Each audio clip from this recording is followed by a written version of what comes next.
Adams released his November financial plan that includes broad 5% cuts to city agency budgets and a citywide hiring freeze as part of a program to eliminate the gap, or PEG. 2 additional rounds of similar reductions are expected for a total of 15% in ordered budget cuts by the spring of 2024.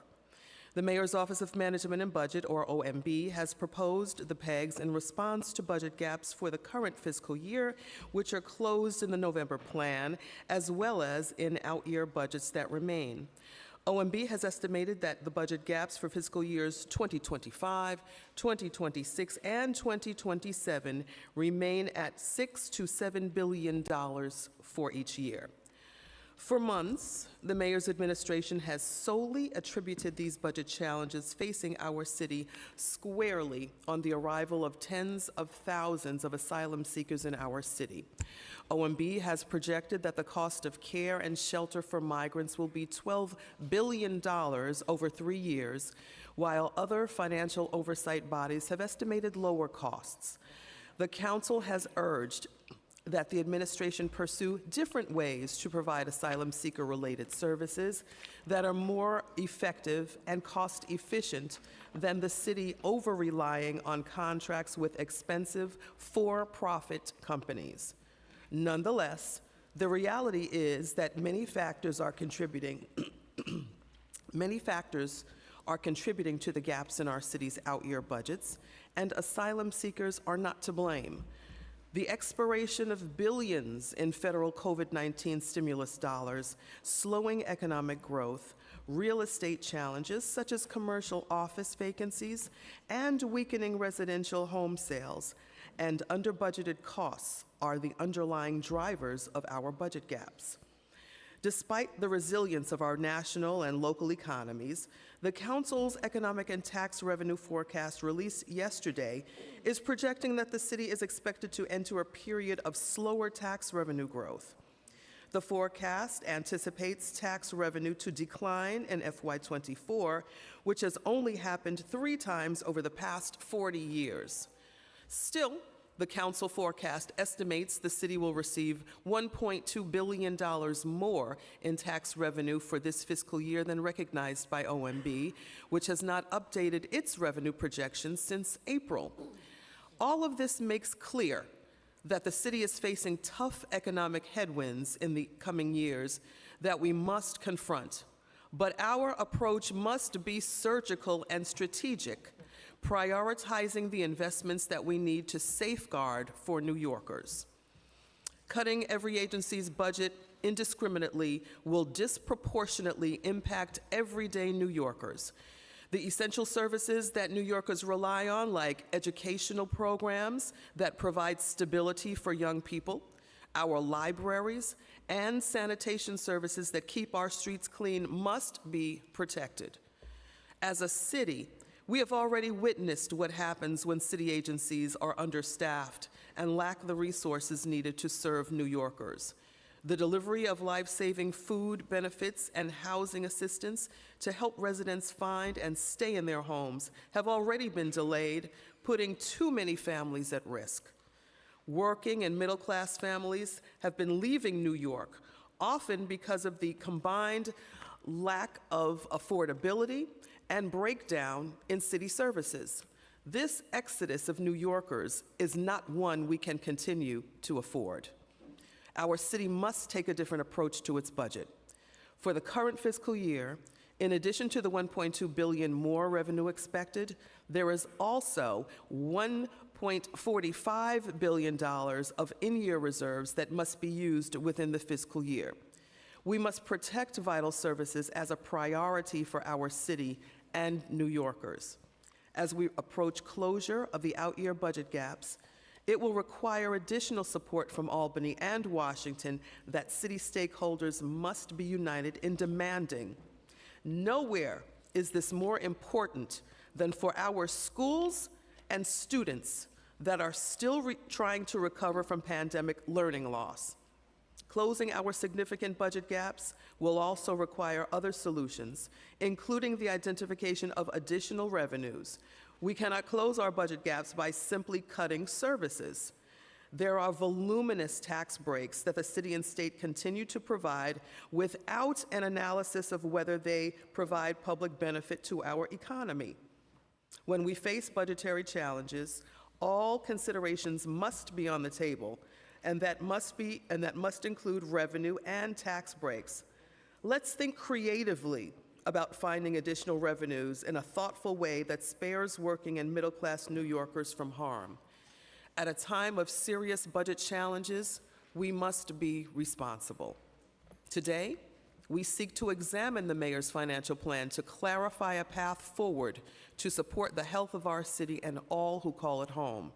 This will require the administration to work collaboratively with the council, service providers, and all New Yorkers who have a stake in the success and future of our city.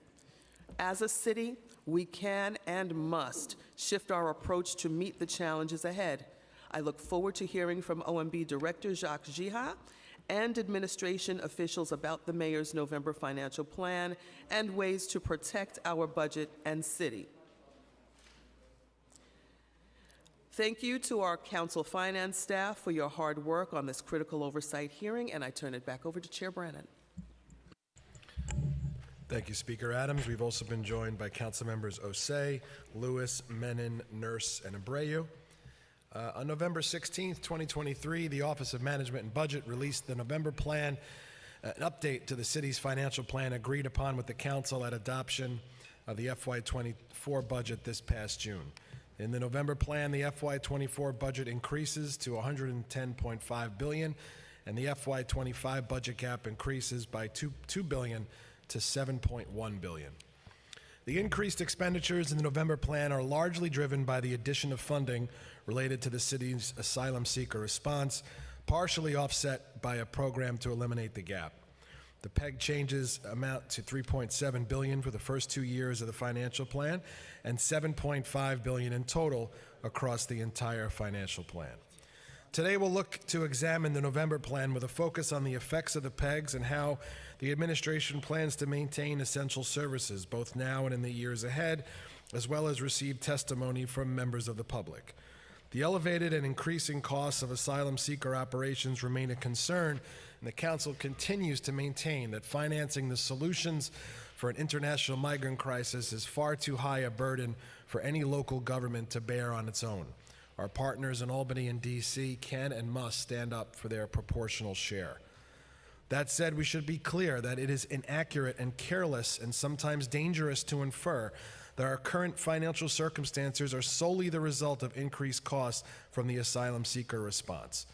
The council has sounded warnings before that the funding of permanent city services with temporary, time-limited COVID relief funds was problematic and stressed the need to locate other sources of funding to guarantee the continuation of these crucial services once those COVID funds expired. Costs related to the migrant influx are an additional hurdle, but we wouldn't be seeing gaps like this today if that was the only challenge on our plate. I also want to take time to note this committee with the Committees on General Welfare and Oversight Investigation held a joint hearing on October 23rd on the administration's cost projections for the asylum seeker response. November 9th, we sent a follow-up letter to the Mayor's Office of Asylum Seeker Operations with questions and requests for information from Speaker Adams, myself, and several of my colleagues, including information the administration agreed during the hearing to get back to us on. Despite repeated reminders, we have not yet received the requested information, and so we'll be digging further into the administration's costs and projections for asylum seeker response today. Furthermore, this committee and the council cannot ignore the fact that the administration's November plan, the PEGs, includes planned savings targeted items that the council and the administration just agreed upon as part of our adopted budget this past June.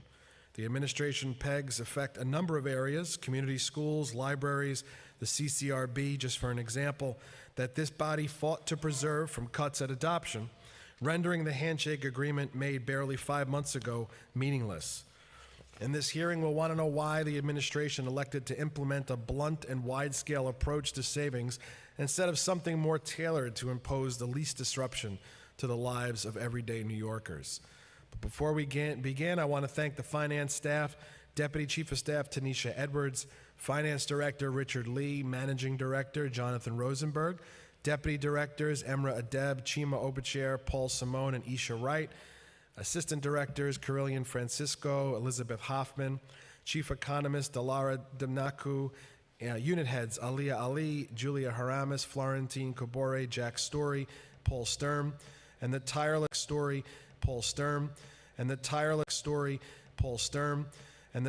support staff who work hard behind the scenes. Committee Counsel Mike Toomey, my senior advisor John Yedden, for all their hard work in putting this hearing together. To get the show on the road, I'm going to turn it over to the Committee Counsel to swear in OMB so we can get moving. Thank you. Good morning. If you raise your right hands, please. Do you affirm that your testimony will be truthful to the best of your knowledge, information, and belief, and that you will respond honestly to council member questions? Director Jiha? Yes, I do. First Deputy Director Godner? I do. Senior Deputy Director McKinney? I do. Thank you. You may begin.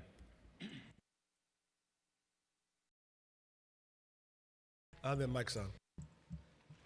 Good morning, Speaker Adams, Chair Brennan, and members of the Finance Committee and City Council. Thank you for the opportunity to testify here today about the November 2023 financial plan update. I'm Jacques Jiha, Director of New York City Mayor's Office of Management and Budget.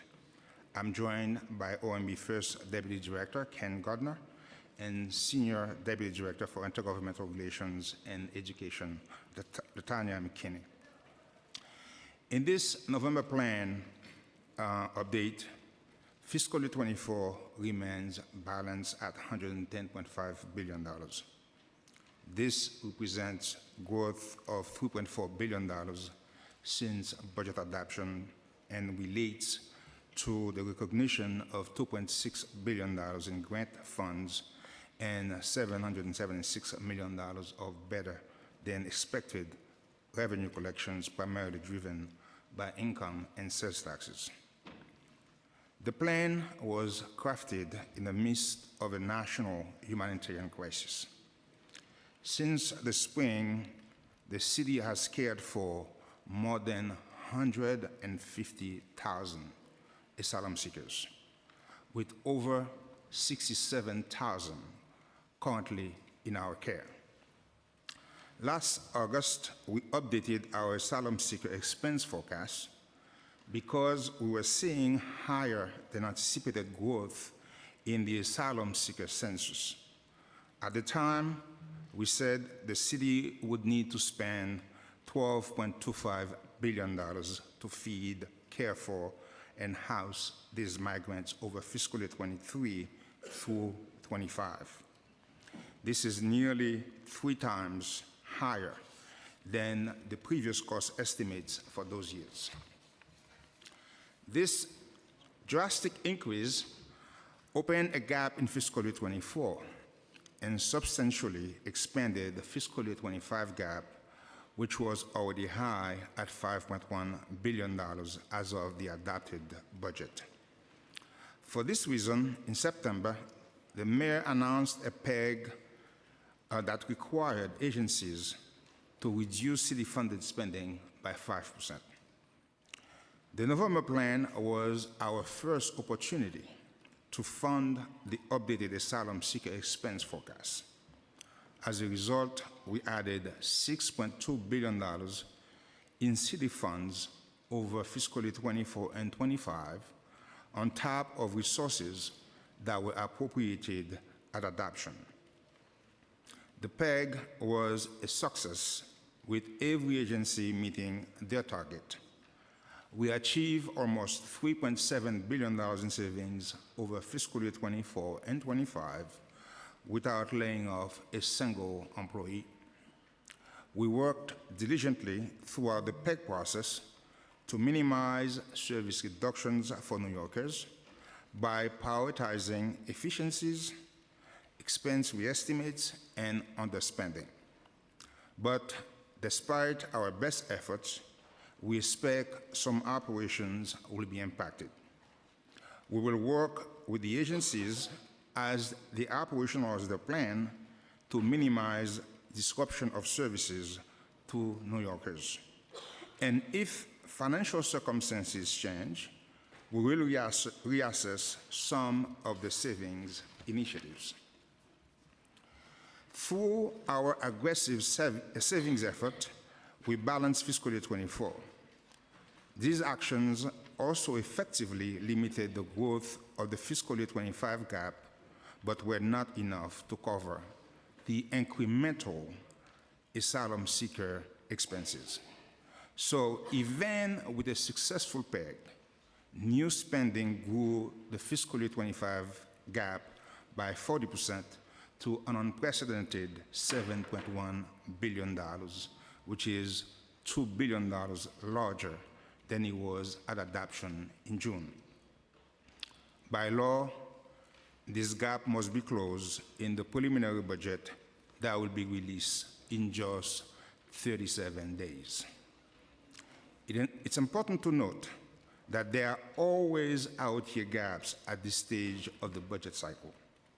However, without the substantial migrant-related spending, the fiscal year 25 gap would have been manageable and within historic norms. The reality is that as a municipality, the city has limited fiscal tools to address a challenge of this scope on its own.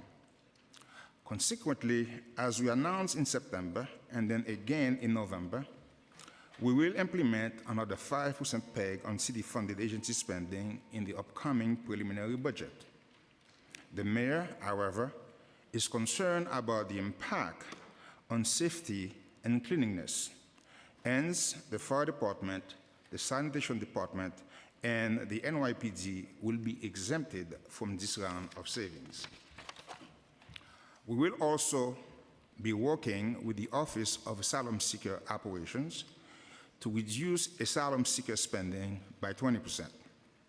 Among other goals, we will adjust per diem spending to a level consistent with the cost of services provided to the city existing shelter population, reduce the length of shelter and HERC stays, and manage the current shelter capacity more effectively in order to avoid opening up new sites. On top of these efforts to achieve savings and control spending, we will use annual reserves and take other measures to close the fiscal year 25 gap. I want to be very clear that the road ahead will be difficult. We simply cannot rely exclusively on PEGs to fund asylum seekers' expenses. It is not sustainable. If we are not able to substantially reduce the migrant census, we face very difficult and grim decisions around how to fund this national humanitarian crisis, absent robust financial assistance and decompression strategies from the federal and state governments. Your partnership is crucial to help us weather this storm. Collectively, you represent 8.3 million New Yorkers. Your voices are powerful and amplify the deep concern we all have for the welfare of this great city. We appreciate the Council's efforts at the state and federal level to advocate for the resources we need from Albany and Washington. I urge you to continue this work and want you to know that we are here to support your effort. We also encourage you to share creative and innovative solutions to the challenges we face in maintaining a balanced budget, ensuring continuous service delivery, and operating city government effectively under these circumstances. In closing, this is not the first time New Yorkers have faced adversity, and it won't be the last. But as our history shows, we are resilient and have overcome every obstacle that has been put in our way. With your partnership, and because of the steps we are taking, we will weather this challenge too. We look forward to working together in the weeks and months ahead, and I will be more than happy to take your question now.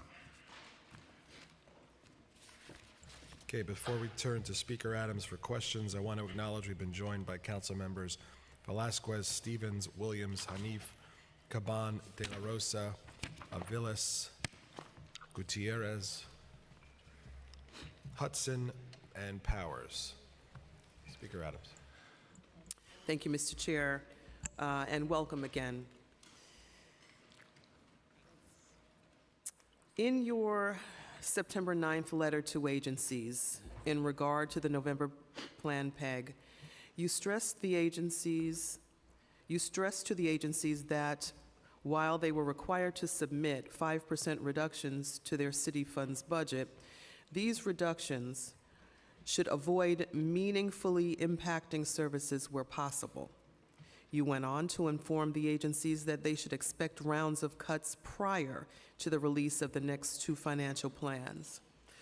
Given that the council anticipates having $1.2 billion in additional revenue, and with the availability of the $1.45 billion in in-year reserves, why are we cutting important programs for our children, like community schools and computer science in the middle of the school year, when we know that this is destabilizing to them?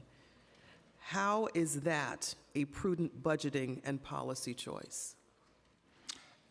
Madam Speaker, thanks to the tireless effort of the OMB staff, close to 82% of the savings were generated from by not cutting programs. Okay, the majority of the PEG were expense re-estimates, underspending, elimination of vacant position, costs shifting to federal and state funding sources, and efficiency savings. And more importantly, from our perspective, all of the savings were achieved without laying off a single employee. That being said, in this plan, there are some pegs that could impact services. Our goal is to work with the agencies as they operationalize their plan to make sure we minimize as much as we can the impact on the public. We wish there was a less painful way to fund this national humanitarian crisis, given that we must adhere to the city's right to shelter, court mandate, and we are not getting adequate financial assistance from the federal government and from the state. Which agencies weren't able to avoid making cuts that had meaningful impacts to service in the November Plan PEG? As I said, most of the PEGs, as I said, 82% of the PEGs did not impact services. There were some agencies, that face that will be impacted by these PEGs. However, as I said, we'll be working with those agencies as best as we can to minimize the impact on the public. How sure are you that agencies are actually going to be able to weather 15% cuts to their budgets without meaningfully impacting services? Again, the goal is basically trying to minimize as best as we can. As I said, we asked my letter to the agencies, we asked them to identify savings that did not include layoffs and to avoid services that would have impact on the public. Again, we will work closely with them like we have done in the past, and we also want to partner with you to find alternative ideas. Again, we don't have a monopoly of wisdom. So if you have better ideas, more creative ideas that could help us to deal with this problem, we are more than happy. We will work with you and try to implement those as well. Looking at prior years, many city agencies typically underspend their budget, which we all know. We understand, get swept at the close of the fiscal year. For instance, the Department of Citywide Administrative Services underspent on average $78.5 million in each of the past 2 years. That's $110.4 million in fiscal year '22 and $46.6 million in fiscal year '23. Some agencies' needs are greater than others because of the direct human services they provide to the public, while others are able to maintain their level of service because they always have budgets greater than their need. So why use a cudgel to make these reductions, mandating a 15% reduction for each agency instead of taking a scalpel approach to the reductions, looking at the budget holistically? Madam Speaker, that is exactly what we have done. As I mentioned to you before, we use underspending, we right-size many of the agencies as much as possible in order to avoid impacting the operations and services. We identify savings, however, they were not enough. Because, as I said, this is a huge problem.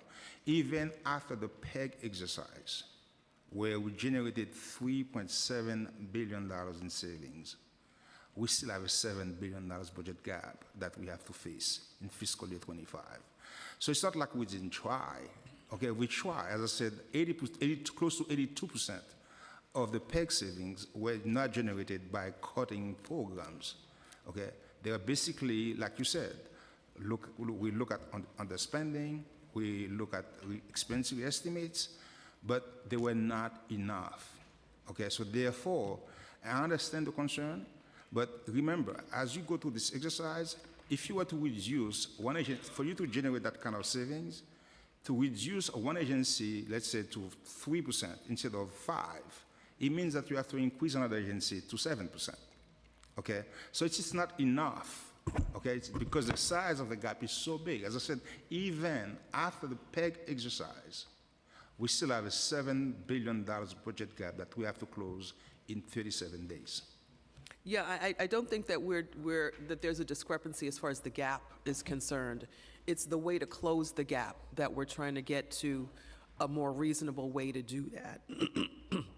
Why does the administration rely solely on broad cuts to agencies in its approach to budgeting rather than pursuing a more balanced solution or set of solutions like examining the billions in tax breaks that may produce no positive economic benefit for the city at all? This has always been part of the review process. The challenge that you have with these, what I call tax expenditures, is these are long-term commitments that the city makes, okay? So even if you were to remove them, you're gonna get the impact very, very, very far down the road. So it's not like you could use the savings right away to close the budget gap, because these are long-term, 20, 30 years tax expenditures. You provided developers, you provided folks. So these are long-term commitments. Removing them is going to give you the savings all the way in the long term, but you can't use them in the very short term to deal with the budget problem that you currently have. I hear what you're saying, Mr. Director, but I need to hear that there's at least some kind of consideration to do that. Well, it is something that is, remember please, it's also subject to, we also have to have authorization from Albany. We have to go to Albany for Albany to remove them. These are things that are put in place by state law. But again, as I said, I hear you. This is something that we always review. We always take them into consideration. But the impact of them, okay, is going to be felt in the long run if you do. But for us to close fiscal year 24-25 budget gaps, it's almost impossible for us to resort to them because they won't provide, they won't yield the savings that we need in the short term. Okay. We'll talk about that a little bit more. But at adoption, it was estimated that over 20,000 positions were vacant. While there had been a concerted effort made by the administration with assistance from the council to hire for these vacancies, the September PEG letter all but halted the process, initiating a hiring freeze for most positions. Currently, we estimate the city has over 16,000 vacancies, which will likely continue to grow as agencies attrit employees without the ability to replace them. We've heard from agencies and seen in the mayor's management report that critical agency services have been hindered, some seriously as a result of the large number of vacancies. How can you justify a blanket hiring freeze that doesn't allow for critical positions to be filled at a greater than a 1-for-1 level? As always, Madam Speaker, it has always been our policy, okay, to exempt positions that are critical to public safety, health, revenue-generating positions. For instance, as part of this freeze, we exempted frontline workers for the cash assistance or SNAP and SNAP application review. We exempted EMS, 911 dispatchers, fire protection inspectors. Uniform positions were exempt from this hiring freeze for HPD. The housing inspectors, DOB inspectors were exempted. But again, as I said, we are in a very difficult situation. We face some very difficult time, okay? So therefore, we had to rely on the hiring freeze, okay, so that the agency have the tools they could use to apply toward the PEG savings that we're asking them. Okay, I'm going to move on to the asylum seekers, which you stress in your remarks and overall for the reason, as being the primary reason for these cuts. In the November plan, a total of $4.7 billion is budgeted in fiscal year 2024, $6.1 billion in fiscal year 2025, $2 billion in fiscal year 2026, and $1 billion in fiscal year 2027 for the costs related to the provision of services to the asylum seekers. This includes an additional $6.9 billion added in the November plan for fiscals 2024 and 2025. If the asylum budget was its own agency, it would be the fourth largest city agency budget. In looking at state funding and breaking that down in each fiscal year, how much of the funding added in the November plan is from state sources? And what services or programs does the funding relate to?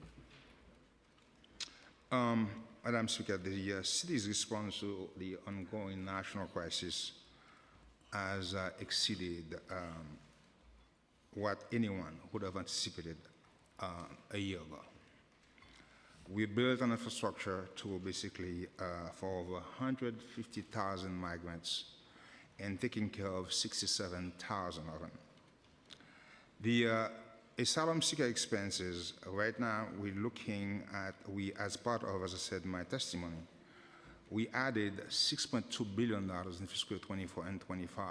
That's city funds, okay, for fiscal year 24 and 25 on top of what we appropriated, what was appropriated in the adopted budget.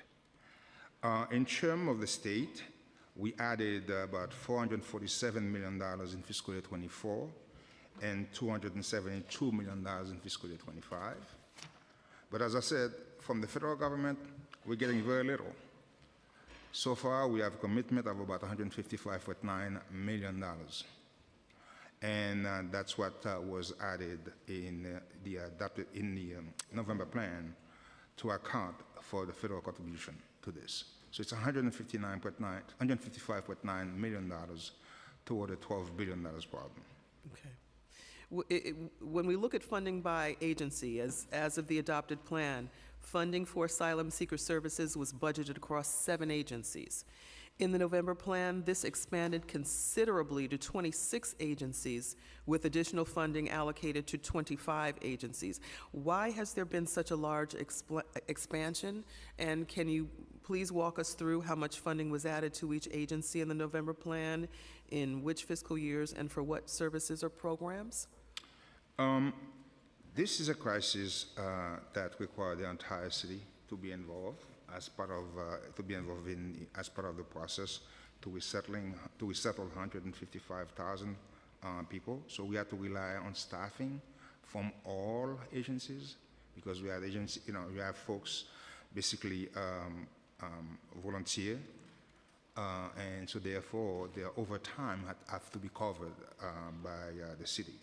Our goal is to manage down the census going forward so that we could ensure that the agencies have the appropriate staff to handle their workload. So again, as I said, our goal as we peg the asylum seekers to bring down the census as much as we can so that we don't have to rely on employees from all these other agencies.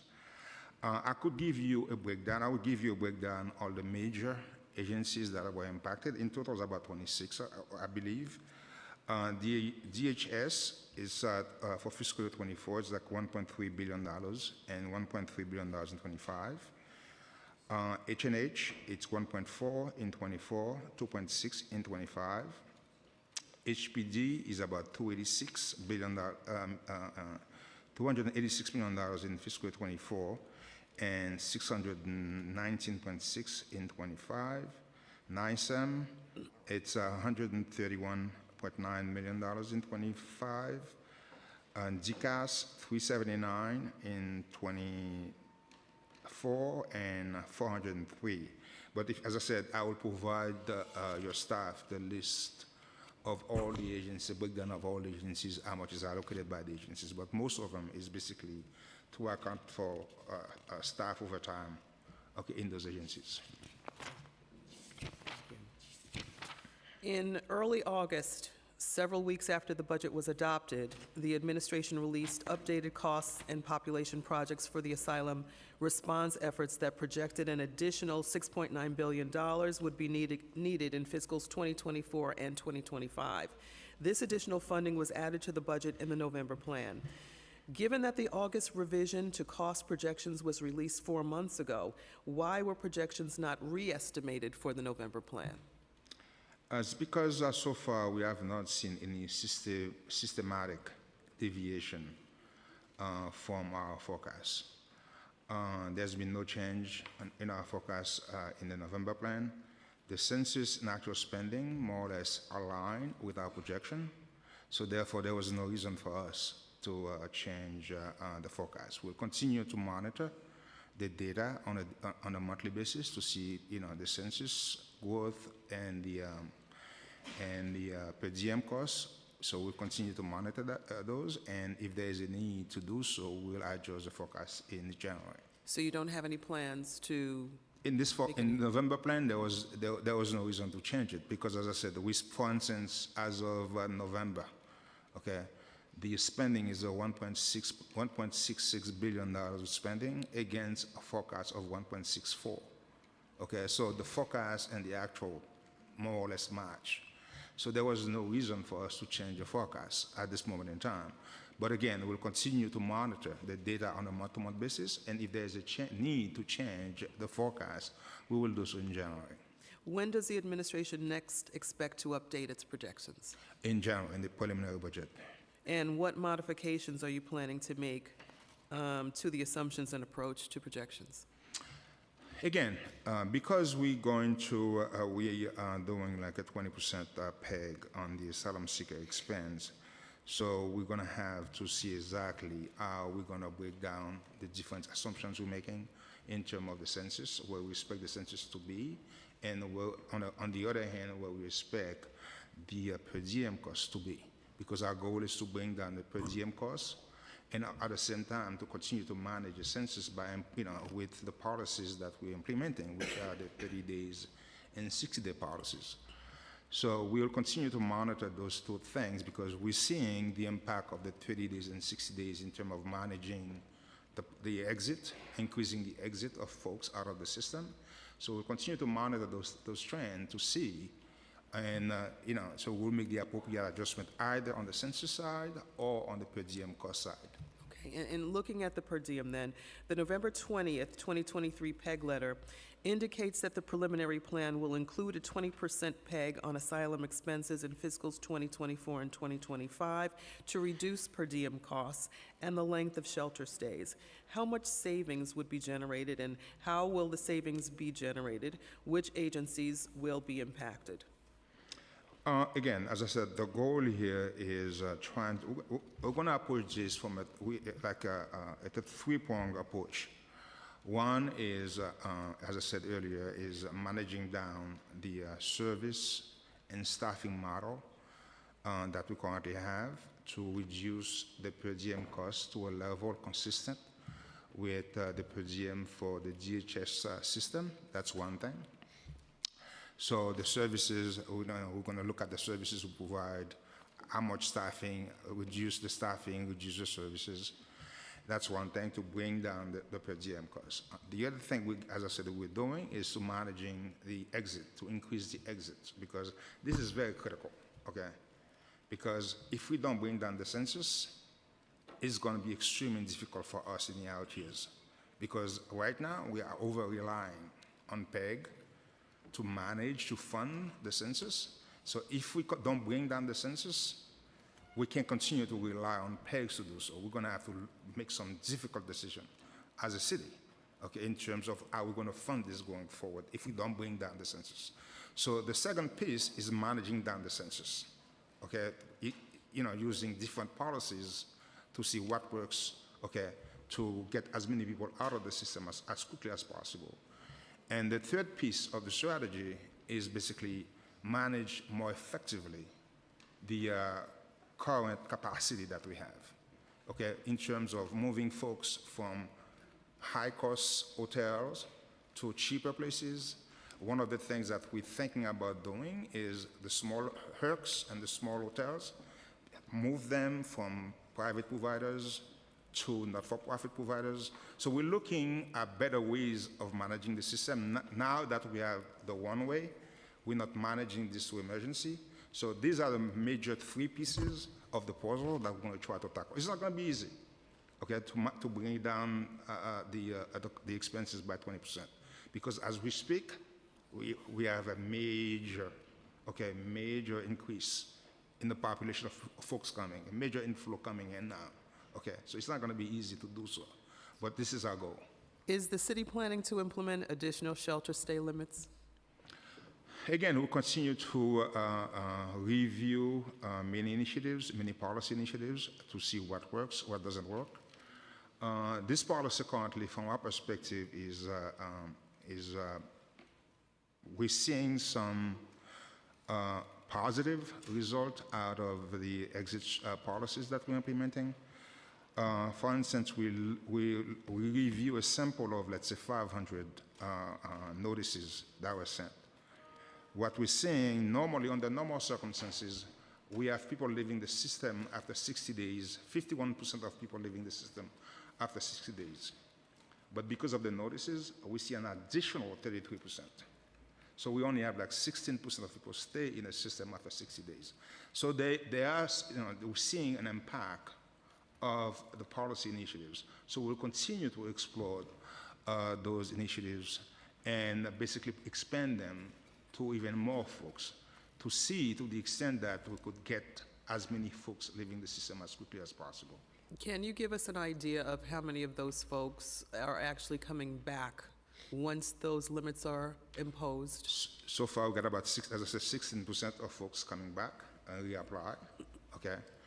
But again, our goal is to basically target at some point all these case management, all these resources that we have to the hard to leave group cohort, that 16%, to provide them as much resources as possible to try to get them out of the system as quickly as possible.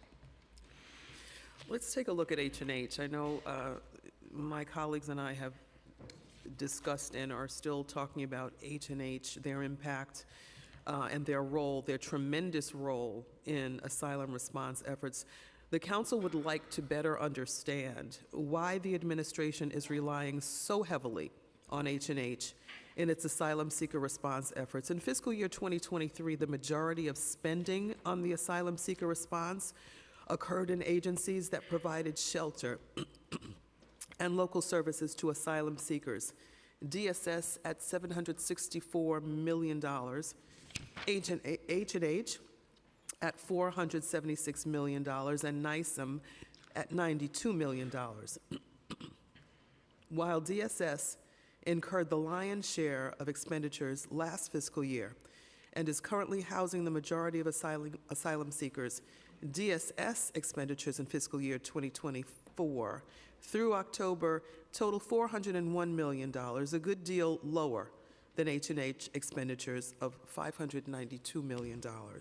Why does H&H, whose mission is to provide health care, continue to play such an outsized role in the city's asylum seeker response efforts? And we know from October 23rd, 2023, that hearing on asylum seeker response costs, it is at least partly due to H&H holding contracts that apply to the whole system. Are there any other reasons? Madam Speaker, as you can imagine, no municipality, including New York City, no matter how big we are, has the infrastructure to resettle 150,000 people in a year. Initially, when the crisis begins, we rely heavily on DHS. But once DHS reached its capacity, we had to turn to agencies that had some kind of existing service delivery infrastructure to deal with this problem. Only H&H had that as part of the COVID test and trace infrastructure that they created, okay, to go around. So therefore, that's the reason why we had to rely on some agency that had at least some semblance of an infrastructure, okay, to deal with a crisis of this magnitude, because the city didn't have that, okay?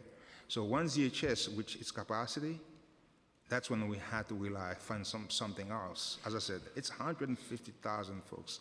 We're settling them in a matter of a year. This is not easy. Thank you. H&H includes in its cost for delivery of services for asylum seekers an indirect rate of 15%. In fiscal year 2023, the city paid H&H $62 million for the indirect rate. How much has been paid in fiscal 2024, and why are we subsidizing H&H's budget, leaving less funds for the provision of services to asylum seekers? As you know, Madam Speaker, H&H does not have the resources to administer a program of this magnitude. So therefore, the city had to cover the administration costs of this program to H&H.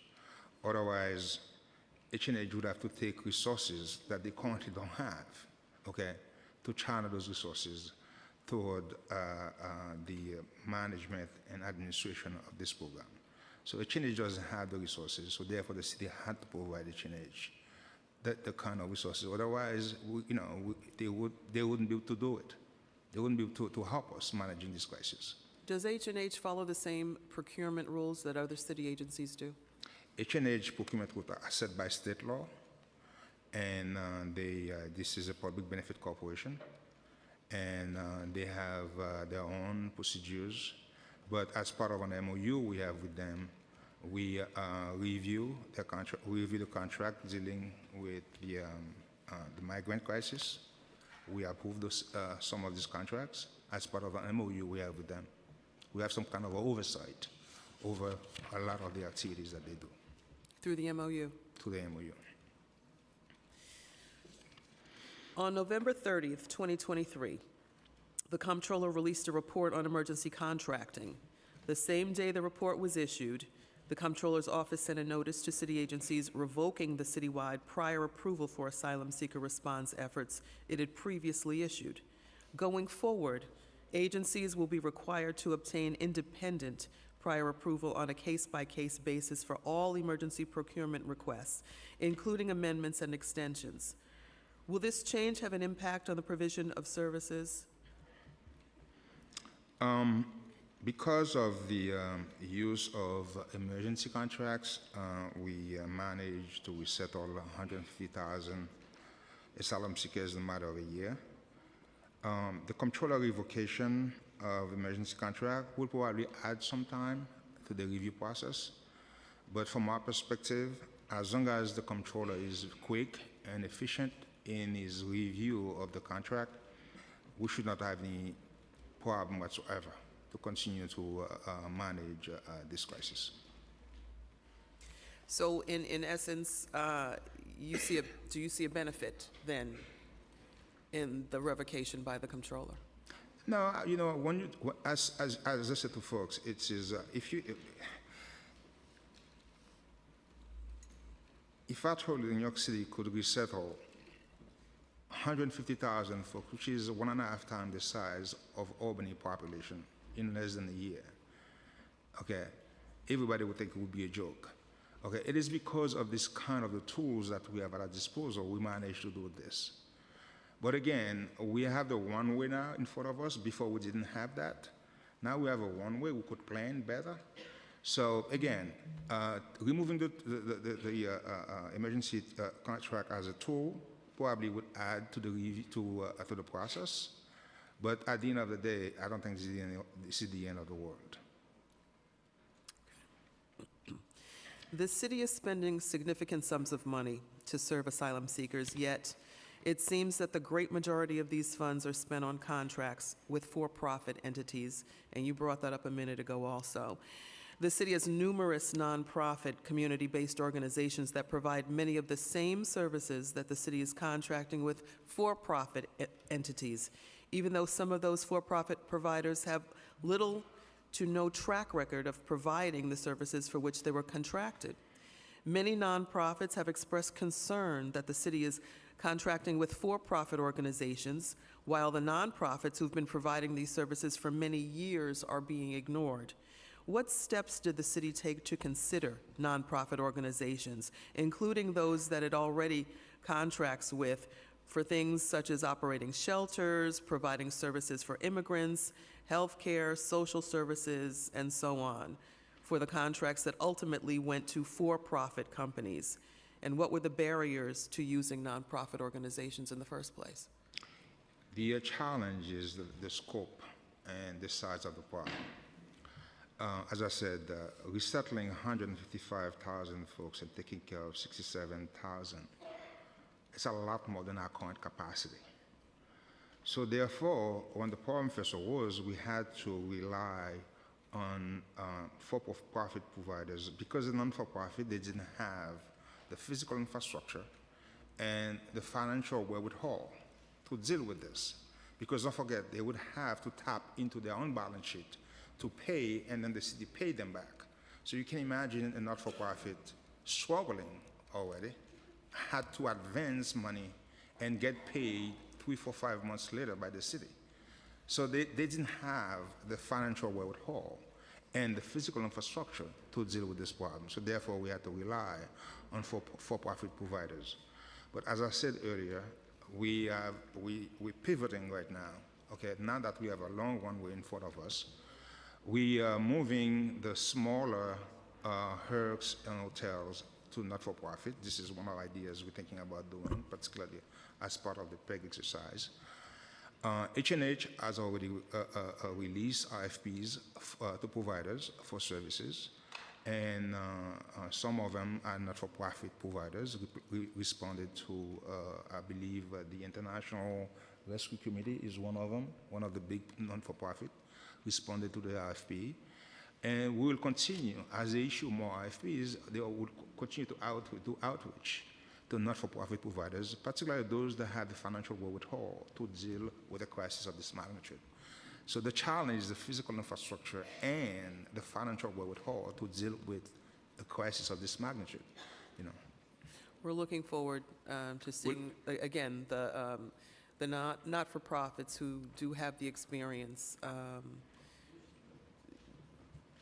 take more of a responsibility. We definitely will rely on them more as we go forward, as I said, because now we have the one way. We're not dealing with emergency contracts per se right now. We issued RFPs and reviewing them. We're doing outreach to them to make sure that they respond to the RFPs. But again, as I said, it's a consideration, but it's up to them. They have to respond to the RFPs based on their financial wherewithal and based on the physical infrastructure that they have. Okay. Okay, thank you. I'm going to turn it over to Chair Brannan. Thank you, Speaker. Director, I want to want to push back a little bit on, the speaker brought up the tax breaks. So our folks say we could see savings as soon as FY25. I also think that even if that were not the case, I know we're dealing with the November plan right now, but just because savings might be in the future doesn't mean we shouldn't take a look at $14 billion in tax breaks, right? No, of course, it should be it should be on the table. But what I'm saying to you is the benefits that you're going to get in the short term is very little. It's the bulk of the benefits is the long term because these are long-term commitments. Is that something you would work with us on, to identify some of those tax breaks that you think might be? Be more than happy to work with the council to review, to see what can be done. But again, as I said, we have to take into account the fact that we're dealing with a short-term problem, very short-term problem, when the benefit of these things are long-term. Yeah. Okay. So the council released our forecast over the weekend. The updated forecast identifies additional tax revenues of $1.2 billion in FY24. How can the public properly assess if the city needs to make these budget cuts when OMB is working on tax revenue projections that are essentially 8 months old? Again, we adjusted our revenue upward by about $800 million as part of the November plan. But what message that I want to communicate, to convey, is revenues alone will not close the existing budget gap. As I said, even we're adding $8 million in revenues, okay, in the November plan, and after a successful PEG of $3.7 billion, we still have a gap of $7 billion to close in 37 days. So I'm not saying that that $1.2 billion is not money. It's money, okay? But we need other things to do. So that's when the PEG comes in, okay? PEG of the agency, PEG of the asylum seekers program. We need other tools to deal with the problem of this size. We don't disagree. We just want to make sure we're putting all the cards on the table. No, we will adjust our forecast also in November, in January, okay? Again, we are all concerned about the direction of the economy, as your economists indicate in your own report, that there is a slowdown of the economy, that, we'll take that into account. And so that will also guide our forecast of tax revenue. And if OMB releases a stronger tax forecast as part of the prelim in January, do you think further PEGs would be needed? Again, at this point in time, I cannot. Our goal is to try to solve, as I indicated to you when I briefed the leadership of the council, is our goal has always been to try to front-load the solution of the problem so that we're not leaving things to chance. Okay, we're trying to solve the problem in November and January. And if we manage to solve it, there may not be a need for it, okay? But at this point in time, I cannot guarantee anything until we release our general plan and see exactly where we are, where we land. So the FY23 budget was adopted with a mayoral estimate of about $73 billion in city fund revenues, but the year ended with nearly $80 billion in city funds revenues. What drove that increase?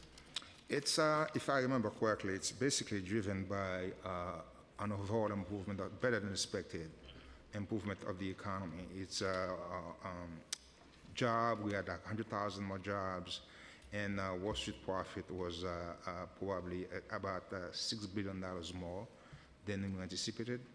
So that's basically what drove it's basically the income-driven taxes, personal income, corporate taxes. These are the main drivers. These were the main drivers. I'm going to talk about reserve funds a bit. The city currently has a number of different funds which are termed reserves, or they ostensibly operate as reserve funds, but that's seemingly where the similarities end. Within the expense budget, there exist two in-year budgeted reserves, the General Reserve and the Capital Stabilization Reserve. So these two reserves are unallocated to specific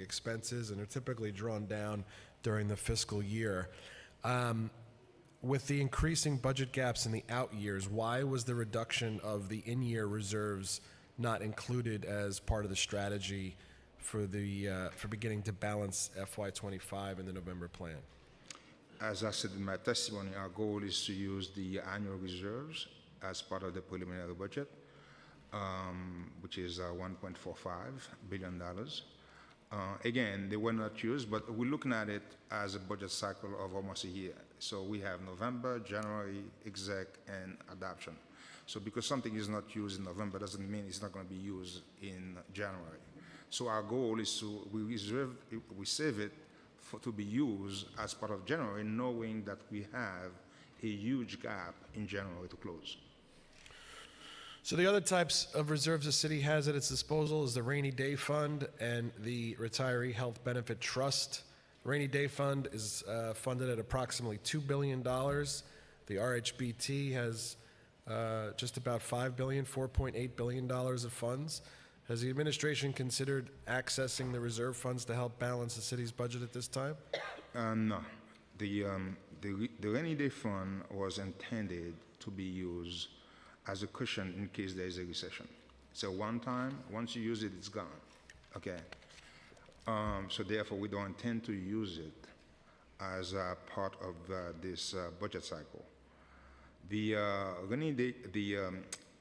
Retiree Health Benefit Trust was intended to cushion against $100 billion of what they call other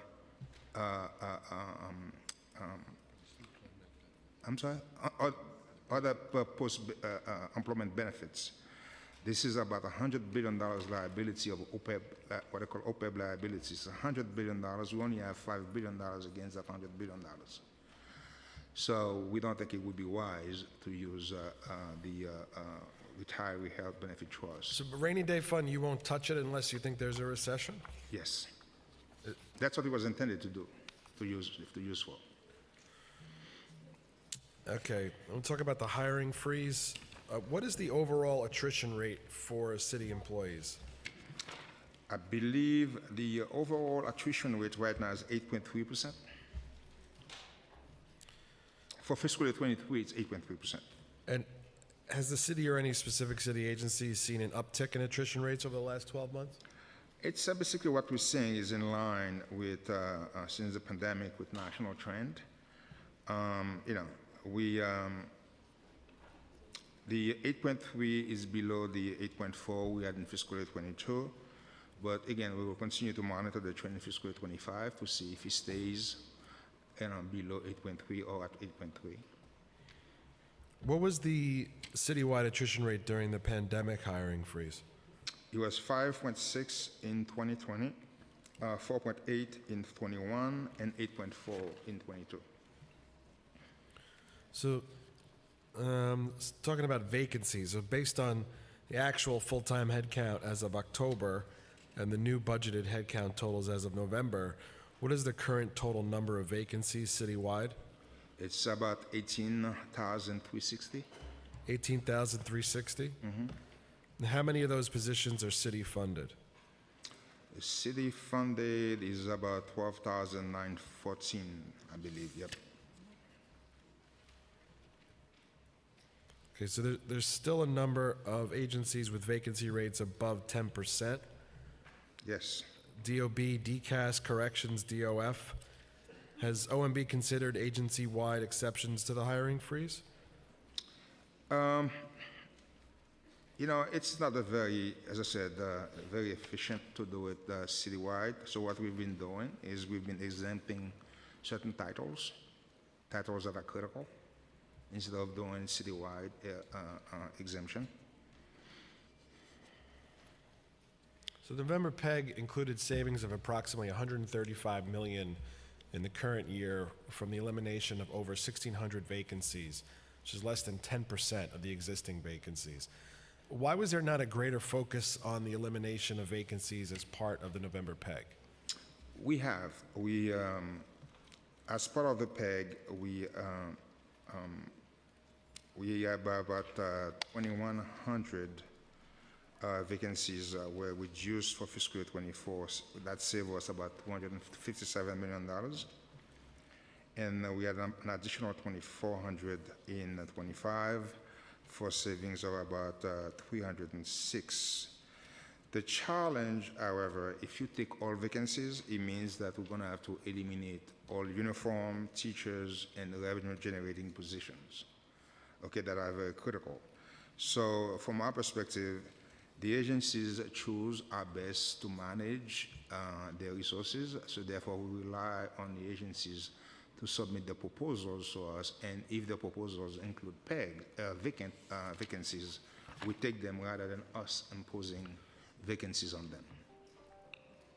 Has OMB calculated what the savings would be in FY '24 and '25 if the city would eliminate all existing vacancies?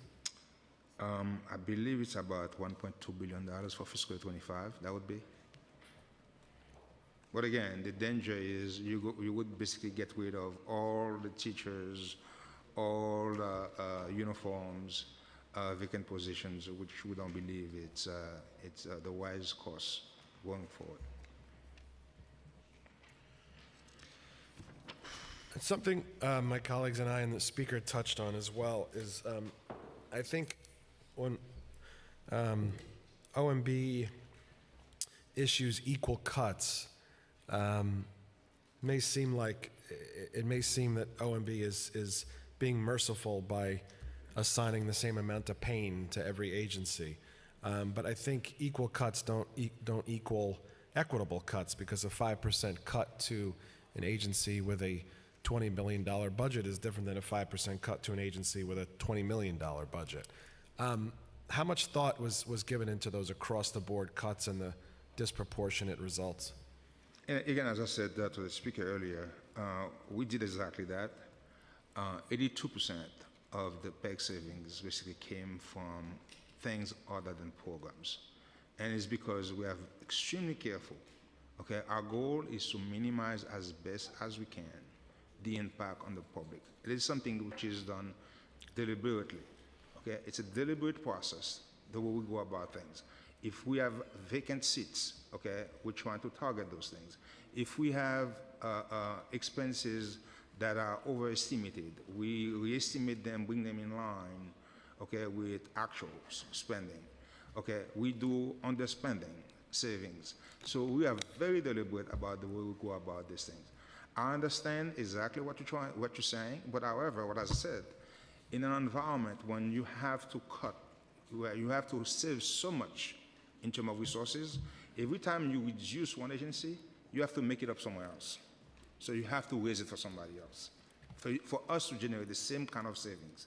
So that's the reason, we go about these things in a deliberate fashion, trying to minimize as much as we can the impact on programs and the impact on services.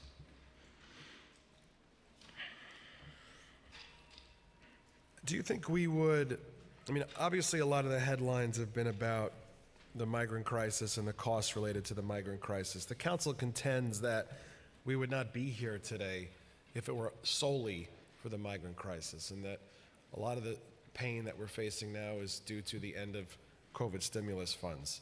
I'm not sure OMB agrees with us on that, but can you talk about that? No, it's not. That's not that we don't agree with you. That's not the point. There's always a budget gap in New York City history. Okay, budget gap existed before the migrants started coming to New York City. Mm-hmm. So the point we're making is the incremental. Okay, that's the point we're making. The incremental. In other words, our budget gap would have been normal, like historic norm, nothing significant about them, okay? But what drive the budget gap beyond, okay, where we are is a migrant crisis. That's the point we're making, okay? Because budget gap, we had budget gap before the migrant crisis, okay? All right, so it's not just the migrant, we're saying the incremental, okay? That's what driving, we're saying the migrant is the driver of what goes above and beyond the historic norm. Do we have an accounting of the funds we've received from Albany and Washington to this point to help us with the migrant crisis? Yes. As I said, we added $6.2 billion in city funds for fiscal 24 and 25. The state is about $1.8 billion. and federal government is about 155.9 billion, I believe, million dollars. So could you say that again? So the state, It's about $1.9 billion. 1.9 billion, and from the federal government? Federal government is 155.9 million. Yep. Okay, I just have one more because we have about 30 members here who want to ask questions. So I want to talk quickly just about the DSNY pegs, but I want to leave some for the chair as well as chairs as well. Can the administration commit to keeping the city clean while reducing key cleaning services like litter basket collection? Listen, city cleanliness is a priority of the mayor. This is why sanitation was exempted from the PEG in the general plan. GSNY is making the same level, maintaining the same level of service in the commercial zones. The only area where you're going to see a drop, for instance, in litter baskets, is basically an area where you have underutilization. Okay, but an area where you have high utilization in commercial districts, the litter basket service will continue. So the FY24 budget included 1-year funding of $22 million for supplemental litter basket service. It's something that my colleagues and I fought really hard for. Since this funding is not baselined, why was a PEG also put on this service? Again, it's a crisis we have to deal with. We have to reallocate resources from certain areas to other areas to fund the migrant crisis. As I said, we are very much constrained by the right to shelter, so therefore we have to fund the migrant crisis. So our job has been to reallocate resources wherever where we're going to see least impact to pay for the migrant crisis. So it's not like, it is something that if financial circumstances change, we will reassess that saving initiative. But at this point in time, where we are, we have to fund resources somewhere. Okay, I'm going to turn it over to Majority Leader Powers for questions. Quickly, Keith, sorry, we've also been joined by council members Hanks, Dinowitz, Juan, Ressler, Rivera, Sanchez, and Holden. Thank you. Nice to see you guys, and thank you for taking time to answer questions. I'm just going to hone in on one topic. We'll talk about the sanitation organics budget. Obviously, as part of the PEG, the implementation of the organics collection in the Bronx and Staten Island was delayed from April of FY24 to October of FY25. I recognize that that's in compliance with the laws that we had passed, I believe, but still wanted to get a better understanding of it. Number one, has headcount been allocated already to support that expansion? And if so, is the plan to redistribute personnel in the meantime? No, there are no staff dedicated specifically to the organics program. The way the sanitation department works, staff perform a number of different functions, and specific assignments vary from day to day. So, in reality, there are no staff currently dedicated per se to organics. Okay. Can you confirm that citywide curbside organics collection is currently happening in at least 30 sanitation districts and will be in all 5 boroughs by October of 2024 as required by the City Council's law? Yes. Currently, we have a residential curbside organics program in 32 districts in Brooklyn and Queens. And definitely, we will comply with the law by October 7th. Okay. Funding for educational technical assistance programs related to the community composting programs was eliminated as part of the November plan. That funding, as you know, helped maintain a partnership with 7 botanical gardens and nonprofits in the 5 boroughs. Can you, as you know, the council feels strongly about that, and it's a valuable and popular program. Can you confirm or tell us whether the PEG completely eliminates funding for this program? Yes, it's It is, and not for, when it comes to the funding, but regarding the individual organization that receive funding, they decide to allocate their resources. So their staffing, how they adjust their staffing, it's up to them. So, But it's just want to get you on the record. The PEG does completely eliminate funding for those programs. Is that correct? yes, Okay. And as your understanding, I understand you're saying they can use that as needed, but our understanding is that will reduce headcount at that programs. Is that your understanding? it is my understanding as well. Okay.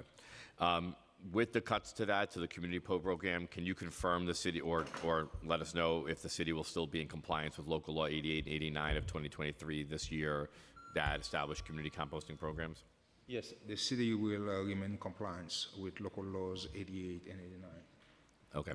And last question, just on outside of organics, can you tell us what changes will? I know that the sanitation is cut from the or is exempt from the next year's budget cuts. But can you tell us what the expected reductions will be on sanitation service with the current PEG that's being made in terms of personnel, pickup, things like that?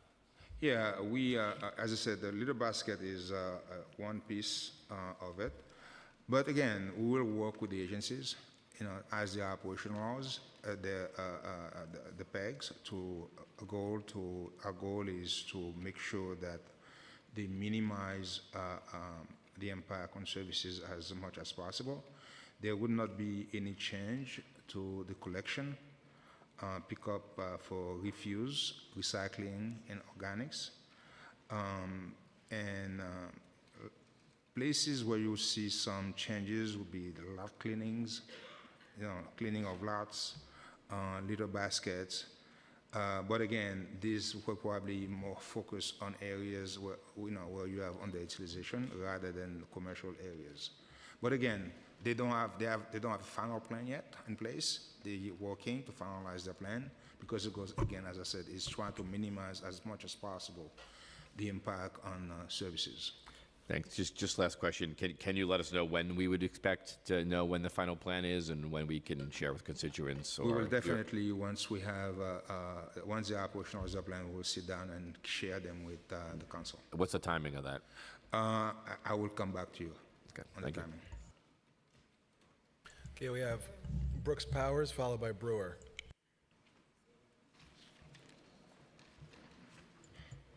Thank you and good morning. I have a couple of questions. I'm going to just ask them and then ask that you respond. So first, under the Home First Down Payment Assistant PEG, the November plan includes a swap of $26.4 million across fiscal 2024 to 27 to the capital budget for funding HPD's Home First Down Payment Assistance Program. Expense budget savings as a result of this swap are $3.4 million in the current year, increasing to $9 million by the end of the plan.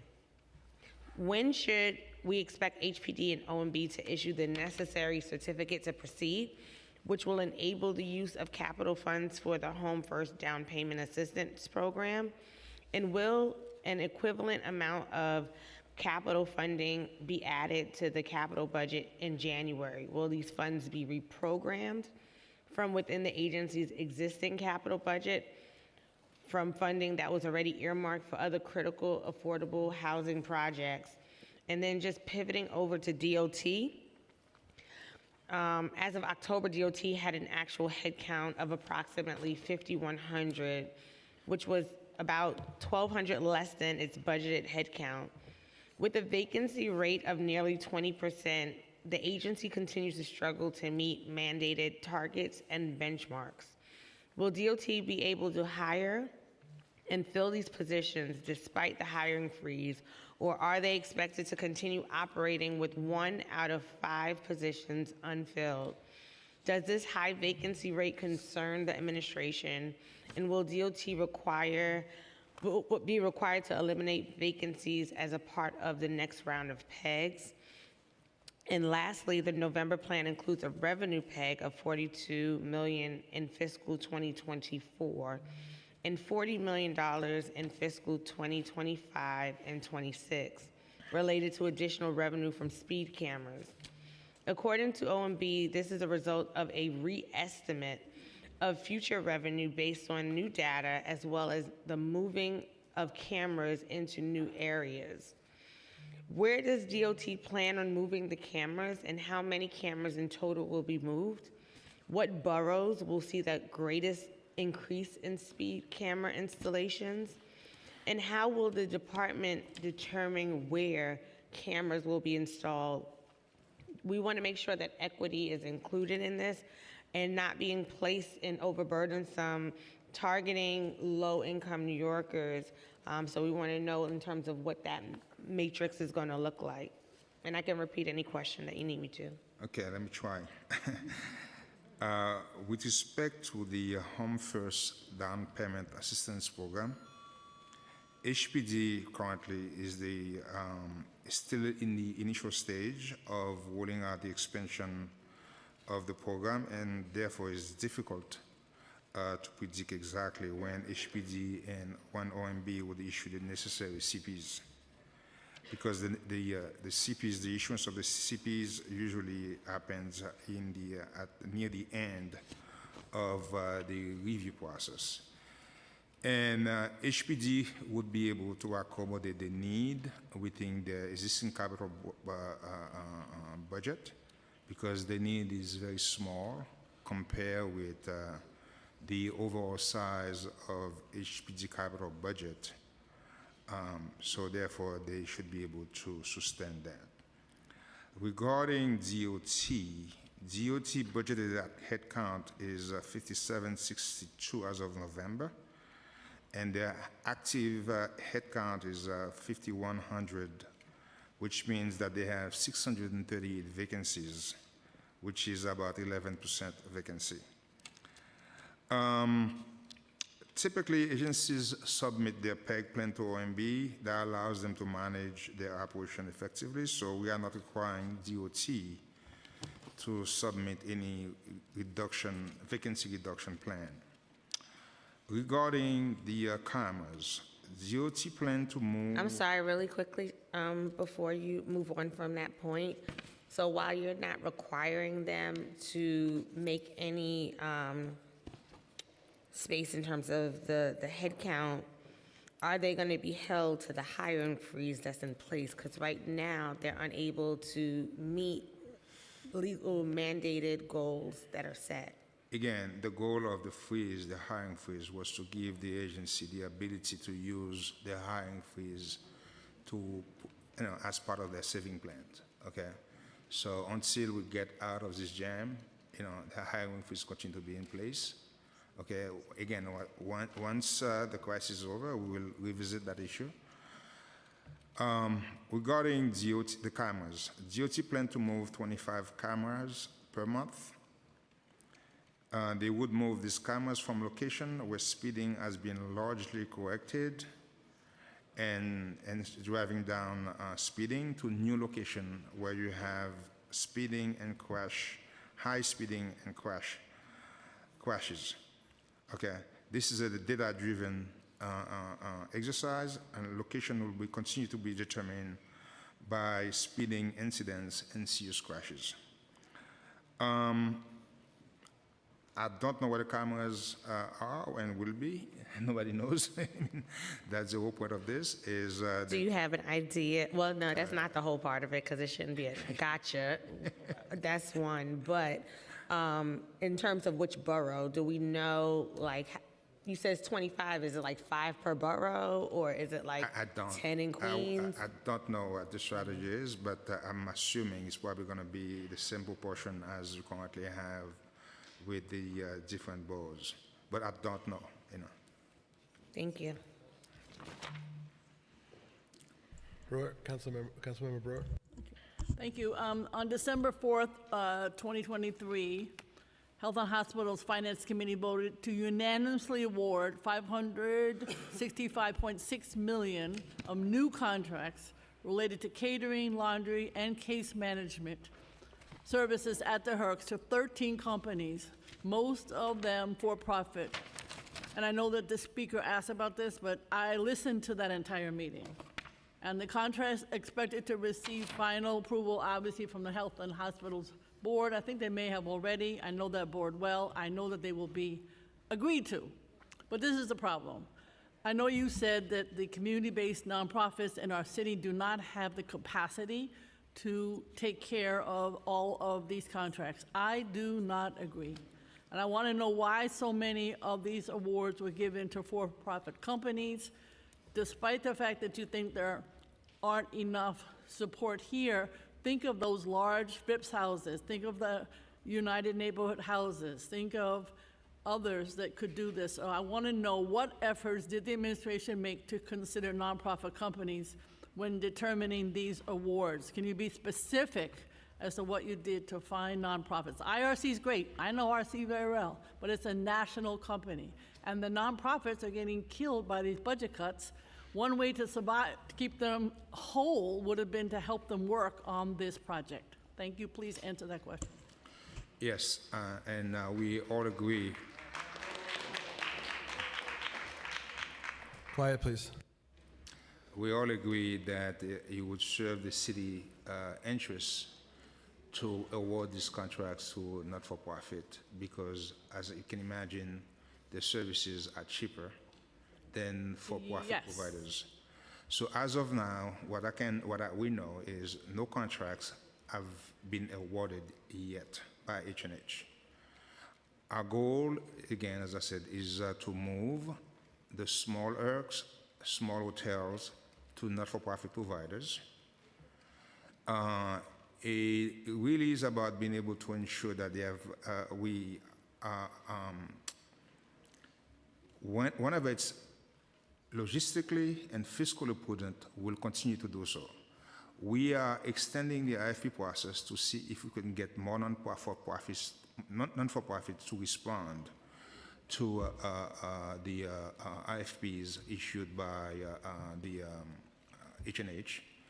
We will do our outreach as best as we can. But again, as I said, we issue an RFP.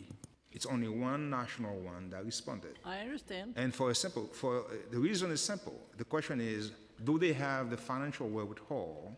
Don't forget, you're talking about billions of dollars that they have to advance, okay? And the city has to reimburse them. I understand, Okay. Director, but So the some of question these- is, do they have the financial wherewithal, okay, because they have to tap into their own balance sheet. So as I said, the goal is to move slowly. We have the one way now, okay? Before we didn't have that, okay? We're pivoting right now, okay? And our goal is to rely as much as possible on non-for-profit providers going forward. Okay. But in the midst of the crisis, okay, when we have to accommodate 150,000 folks, the scope and the size of the problem is so big that non-for-profit providers in New York could not deal with that problem because they don't have the finances, they don't have the balance sheet. Okay, you and I might disagree on that. Some of them have major support in terms of their endowments. So we can have a conversation. You're not talking about small nonprofits. I'm talking about the big ones. I think I know them all because I've been doing this work a very long time. Sure. But I understood from Dr. Long, who sat exactly where you are. I have great respect for Dr. Ted Long, but he said that the new contracts, RFP'd by H&H, would in fact be different than what we had seen as a continuation from what I would call, as you did, the test and trace and the pandemic. But one of the contracts was awarded to DocGo, despite the ongoing concerns with the company and their limited track record in this type of work. They do health, they don't do casework. And given that there are concerns regarding the high cost of asylum response efforts, the reliance on the for-profit companies and the level of cuts being implemented by the city agencies, how will these new contracts be saving the city money? I think, again, DocGo would not be the company I would choose. I would certainly suggest, why can't some of these larger contracts be broken up so that a nonprofit has 2 or 3 hotels? The Watson on 57th Street, I know well, 2,000. Guess what? A nonprofit could handle that. So I want to know, why in the world would a DocGo get this contract? Because They had it before. I understand it was a continuation, but during the RFP, they got it again. Can you explain that to me? Yeah, again, as I said, H&H put out an RFP and many providers responded, including some not-for-profits. The vendors that we select, whether they are the incumbents or new bidders, will have to go through a round of negotiation, okay, where the city and H&H will insist on reducing prices than we are getting now. We have not yet selected vendors, okay? The amounts in the article are not to exceed amounts. And in no way represent a commitment to pay those amounts, but instead they are like a cap on what can be spent.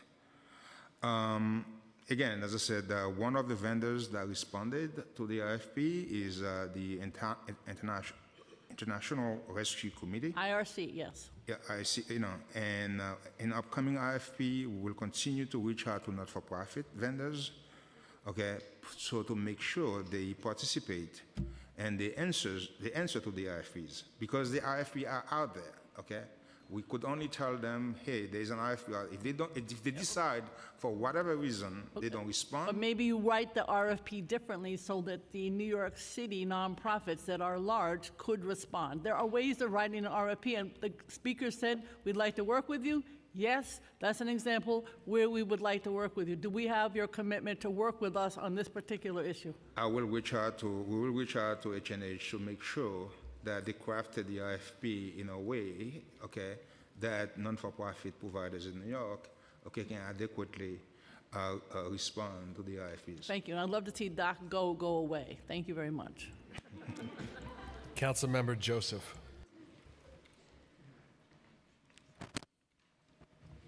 All right. Good morning. Morning. Good morning. The November plan PEG also included savings for reductions in funding to community schools per session, per diem. Can you tell us the list of community schools that will be impacted by the PEG and what services will be impacted? I don't have the list of the schools that will be impacted. I'm going to ask my questions since my time yeah. is limited. Yeah. Will the reduction in per session per diem impact summarizing as well? If it was noted that the administration would be adding 125 school safety agents to the pool of 3,930 currently active, will the 125 additional school safety agents be hired this school year? What will the budget now be given this hiring? And what is the clear hiring policy for school safety division given this immediate reversal? It wasn't a reversal per se. It was just that when the NYPD came and asked for the class, at the time we didn't have resources in the budget for it because we have not yet adjusted the budget for the raises that were negotiated with the unions. So once those resources were added, okay, to accommodate the increased salary, so that then they had resources in the budget. So they used those resources basically to hire a smaller class because we don't have a lot of resources at this point in time to deal with all these different issues, as I've been saying all morning, because we basically reallocating resources from one area to another.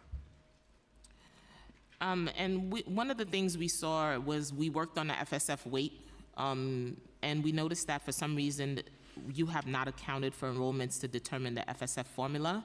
And some schools have not been receiving their funding since December of 2022. Can you commit to adjusting that school budget? The New York City schools, public school, is basically taking that into account. And they know that the model that they used to in the past, given the influx of new migrants, they have to provide additional resources to the schools, and they will adjust as quickly as possible, okay, the formula to take into account the new migrant as quickly as possible. Correct, but that's been since December of 2022. We have not adjusted that budget. And when we recalculated the formula for SFS, we included high poverty and students in temporary housing, and we saw those numbers go up. So it impacted the school's budget by not having those funding in that budget. And with the pegs that you see, will OMB commit to make change before the second round of mid-year adjustments? I believe that the New York Public School is revising its policy as we speak, so they could quickly move the resources to our school. Timing, it's up to when they complete their work, but I believe that's what they're doing. And let's talk about Carter cases real quick. $1.1 billion for Carter cases. Yes, it is an issue that is of concern to us as well. We're seeing significant growth in the number of Carter cases, and this is a discussion we're having with the public school system, regarding our best to curb the increase in the Carter cases. We have about 13,700 pending Carter cases. Can OMB provide a breakdown of these cases, including how many cases are Carter versus Connor, and how many new cases have been initiated since last school year, and what's the average cost per case? I would have to come back to you with the breakdown. We have to work with DOE to provide you a breakdown of the Carter and Connor cases and how much it's costing for each one of them. Because I think it would be wiser, if you're looking to save money, to invest in the services so we cannot have so many Carter cases. We've been investing significant dollar of money in this, but yet it's like we're investing on both hands. We're cutting pre-K special education, we keep putting money which in is the one- pathway that created Carter cases. Yeah, it's an issue of concern to all of us. Thank you, Chair. I'll come back. Councilmember Juan.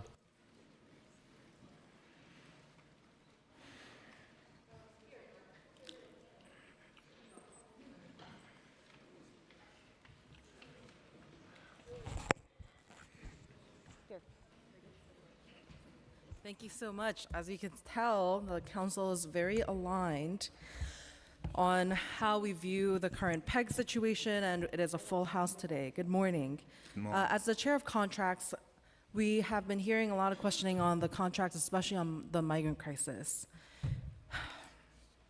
According to the November 30th Comptroller release report evaluating the city's use of emergency procurement, we know that vendors can start work immediately once the agency awards the contract. After this, agencies are supposed to submit formal documentation for review to the controller and the law department within 15 days of the contract start. But the controller's report found that the vast majority of submissions were received later than 15 days after the contract started, and that agencies only submitted 27% of asylum seeker-related written determinations within the 15 days. What was the cause of the considerable delays, and what is the administration doing to ensure the required documentation on emergency contracts is submitted to the controller in required time frame in the future, since there are so many people in the room, from community composters to educators, arts. We are all here because we are being impacted by these pegs that you have made across the board, and these are real people's lives, especially people who are unionized, who are about to lose jobs in 2 weeks.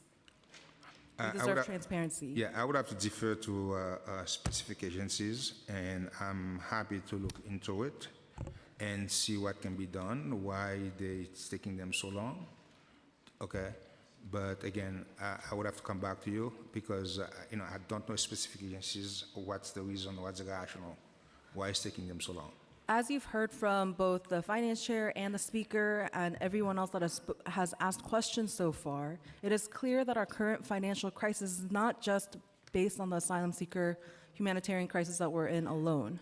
And we know that right now our asylum seeker crisis started in spring of 2020. We are now at the end of 2023. You have had more than a year. Can you help me understand why all of the migrant shelter contracts right now, whether it requires shelter or food, healthcare, mental health, anything that they deserve in services, has yet to be standardized? Why is it that food contracts at H&H differ from HPD to DHS, OEM, and everyone across the board has different caps for spending, especially when it comes to food, yet the quality continues to remain dismal?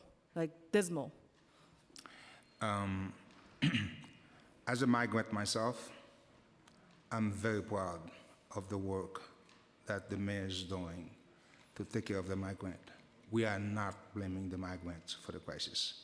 The city has always had budget gaps, always.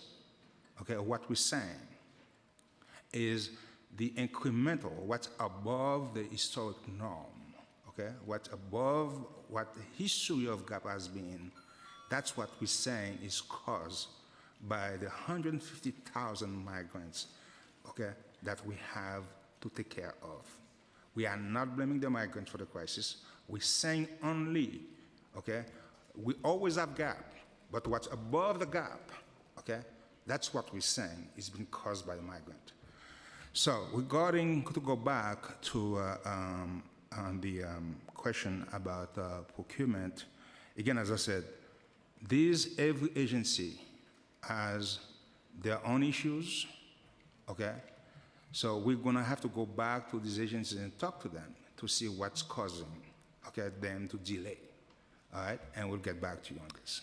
We are going to have a food procurement hearing tomorrow specifically on all the differences in food procurement and the quality that it lacks throughout our city with all these agencies. And I just want to zero in on what Councilmember Brewer was saying, that the DocGo contract, for example, it's paying caseworkers more than $150K according to the contract and the max that they could receive as an employee of DocGo, when we have cost of living adjustments that have never been met for our human service providers in this room who are about to be laid off in 2 weeks. So I will yield my time. Thank you.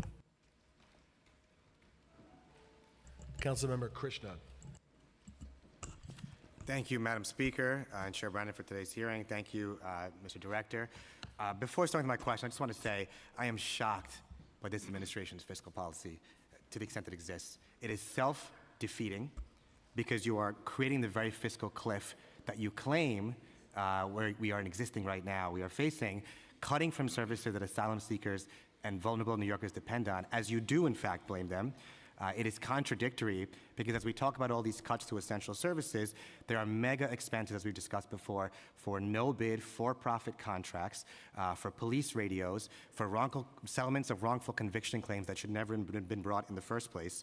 And you are clawing back funding that this city hall itself allocated in the last budget within less than 6 months. And it is also desperate because I've yet to see this administration, since it came into office, do any sort of serious audit of its agencies to find the wasteful government spending that does in fact exist. And to be sure, we face fiscal challenges, but to go after the essential services that our most vulnerable New Yorkers depend on is going to increase income inequality. Study after study, economic after economic theory has shown that. So my question I want to focus on the Parks Opportunity Program, which provides job experience for parks workers on public benefits. Participants work in the program 40 hours a week. They get job training on interview skills. There were 1,000 parks workers in this program last year, 35,000 since 2003. And again, this is a program for individuals on public benefits, providing them the opportunity for mobility, stability, and to overcome poverty. The mayor is eliminating this program entirely. Someone who claims to want to invest in workforce development programs. So my first question to you is, what is the total amount of funding that the Parks Department will be losing because of this PEG? Again, to clarify a point that you make is folks in the JTP program will continue to have job opportunities. DSS decided that this was not a program that leads to long-term jobs, for folks. So therefore, Can I finish, please? Well, my question specifically was about, and you should ask the workers in that program who are losing this opportunity, how valuable that program is. So my question to you is, what is the total amount of the PEG? That's it. What is the total amount of the PEG to the Parks Department? Parks, put it this way, the Parks is not paying for it. The PEGs applies to HRA. HRA is $17.5 million, that is being removed from HRA's budget. It's not from Parks' budget, Right. Sorry, Mr. Budget Director. I'm limited on time, so let me jump in and tell you. It's a $60 million PEG to Parks because you piggybacked the cut to HRA because they administer the public benefits, but the impact is felt by parks. That's a $60 million peg to parks. That's 12% of the parks agency budget. Not 5%, 12%. So I'd like to know, because these are our workers, the bulk of them that clean our parks across the city, how will the day-to-day maintenance and operations of the parks be impacted by this peg and specifically the elimination of the POP program? We're moving money from HRA into parks, okay, so that parks can hire full-time employees to do the maintenance and operation of the park instead of relying on those seasonal workers. Okay, so parks will have employees because we're moving resources from HRA into the parks department. Okay, now parks gonna have full-time employees instead of having seasonal employees working 4 days, okay, and every 6 months, okay, they have constantly to renew, and so they don't have the productivity, they don't have, so they don't have the experience because you constantly, okay, rotating these folks. So now they're gonna have a full-time staff just cleaning parks. Got it. Okay? Let me, Mr. Budget Director, because I'm short on time, let me answer my own question. Because of this peg and because of the elimination of this program, our parks now, instead of being cleaned 7 days a week, will be cleaned 1 day a week. And 17,000 trash cans that exist in parks across our city will be overflowing. Now, Mr. Budget Director, do you believe that our parks should be clean? Of course. Okay. Do you believe that our parks should be safe? Of course. Yeah. And there's also, I'd add to that, an emerging amount of evidence that our parks actually contribute to public safety. So my question is, given the fact that there's now a 12% peg to parks, given, as you said, our parks should be clean, that they should be safe, that they contribute to public safety, why on earth would our Parks Department not be exempted from the next round of pegs in January, as you've exempted other agencies like NYPD and sanitation on the grounds of public safety and cleanliness? Why wouldn't our Parks Department be exempted too, given that they're facing a 12% peg this round? Because we face a budget gap of $7 billion, we have to make tough choices. And I would submit, before my final question, that there's no doubt choices need to be made, but it's shocking the choices that you all have chosen to make. That's the problem. And again, it's contradictory, let me finish, sorry, that it's contradictory to state the rationales of public safety and cleanliness and cut from our Parks Department the way you're doing it. It's contradictory to say this administration invests in workforce development programs and cut this very program. My final question, shifting topics, is just about our cultural institutions in particular. They generate revenue for the city. They contribute to the tax revenue for the city as well. They raise much revenue through tourism and programming. This administration, again, going back to my first point about contradictory with the fiscal policy, funded, and we worked together to fund our cultural institutions that are now facing cuts again with this peg, not less than 6 months later. Did OMB do any cost assessment of how these cuts will impact our arts institutions and cultural institutions that are still recovering from the pandemic? We exempted these organizations in prior rounds of pegs, every single one of them, okay? But this time, the magnitude of the problem is such that we have to put everything on the table, and they were included this time as part of the peg. So we understand their importance to the city, but as I said, this is a crisis, okay? And as part of the solution to the crisis, we're asking everyone to contribute. If only that were true, because that does not seem to be the case when it comes to which ones are exempted, which cuts are made, and where. This is a choice, and the administration has chosen very poorly. Thank you. Okay, we have Councilmember Hudson. Thank you, Chair. The November plan includes a peg of $13.5 million for older adult centers in fiscal 2027 only. Older adult centers are a vital resource and lifeline for many of our city's older residents, and we're concerned about the impact of a funding reduction for these programs, especially given that the population is rising. The city's population of older adults, which currently represents 20% of our entire population, will only grow as the baby boomer generation ages. A 2021 CUNY Graduate Center study reports that the population of adults ages 65 and older in New York State will soar 25% between 2021 and 2040, compared to just 3% growth in the general population. And in the city alone, the number of older adults is expected to jump 40% by 2040, especially as people are living longer. How does the agency plan to achieve these savings? These savings basically are slated for fiscal year 27. And the goal here is to work with the agency to right-size the program to bring it in line with participation.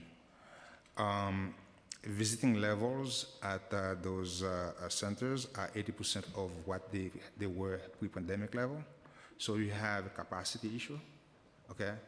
And so the capacity is much more than people going into those places. So therefore, we have to try to find a way to match, but the participation rate, okay, with the capacity that we have. And so again, we're going to work with the agency. We have sometimes we have a long one way.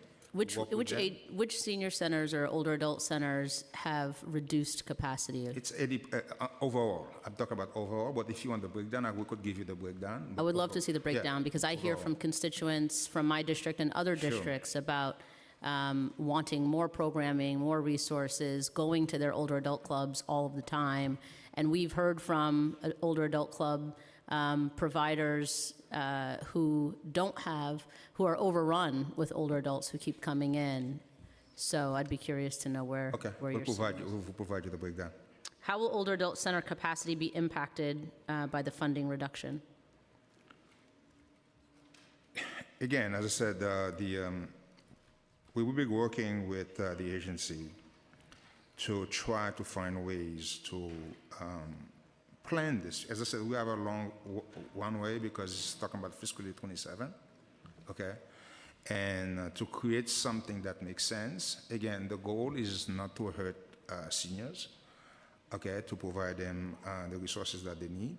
But again, our goal is to try to right-size the programs to make sure we don't have inefficiency as we implement it going forward. But again, we'll be working with GIFTA to make sure that things are done properly.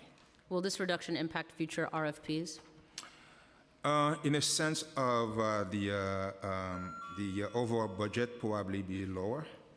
In that sense, it would be, but in general, it's probably different models that we're going to look to implement. But I'm not expecting that to have, besides the overall budget that I'm not expecting too much of an impact.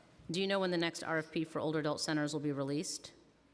Don't have a sense because this doesn't go into effect until fiscal year 27. So, I don't know for sure. Okay, and then I think I asked this question of you last year. I'm going to ask again, hoping that maybe the answer might be a little bit different. But do you use population growth or studies to inform fiscal policy? Of course, yes, we do. So are you aware of the statistics that I shared where the older adult population in New York City is going to increase by 40% by 2040? Yes. And so how are the budget cuts that you're proposing for the Department of the Aging going to support the population growth that we're going to see over the next several years? Again, you're going to see a lot of, we're dealing with a crisis, and as I said, we have to reallocate resources. A lot of the things that we're doing, we don't like them either, okay? All right? It's just that we're facing a crisis. We don't have a revenue stream to fund $12 billion. I mean, put that in your mind. I mean, I think it's $12 billion. I think it's fair to say that it's in all of our minds, and that's why we're here. And we're trying to work with you to come up with other solutions. I think the way that you all have approached the budget deficit is certainly not the way that the council would approach the budget deficit. And so that's just a differing of opinions. It doesn't mean that we're not thinking about it and that we don't understand the implications. Yep. So as I said, we're making tough decisions. And so therefore, even, it's very... When you have agencies like Parks that has less than 1% of the budget, like the Aging that has less than 0.5% of the budget, those are not the agencies that we should be cutting from. I think that's really the point that we're trying to make. We can cut from other agencies that have an excess of billions of dollars in their budgets, like the NYPD. Those are the places that we should be looking first to cut from, not from the places that are actually providing the resources and services that so many people, particularly our older adults rely on. But I'm just going to continue with my questioning, if I may. The November plan includes a baseline peg for NYC aging of $500,000 starting in fiscal '24 due to the hiring freeze. There was no change to agency headcount associated with this peg. How was the savings amount determined? It's basically driven, it was leaving vacancies unfilled.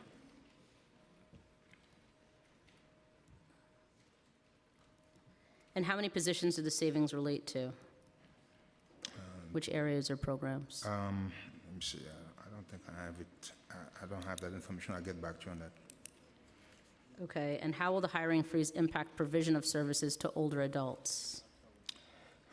So far, he has not impacted services, okay?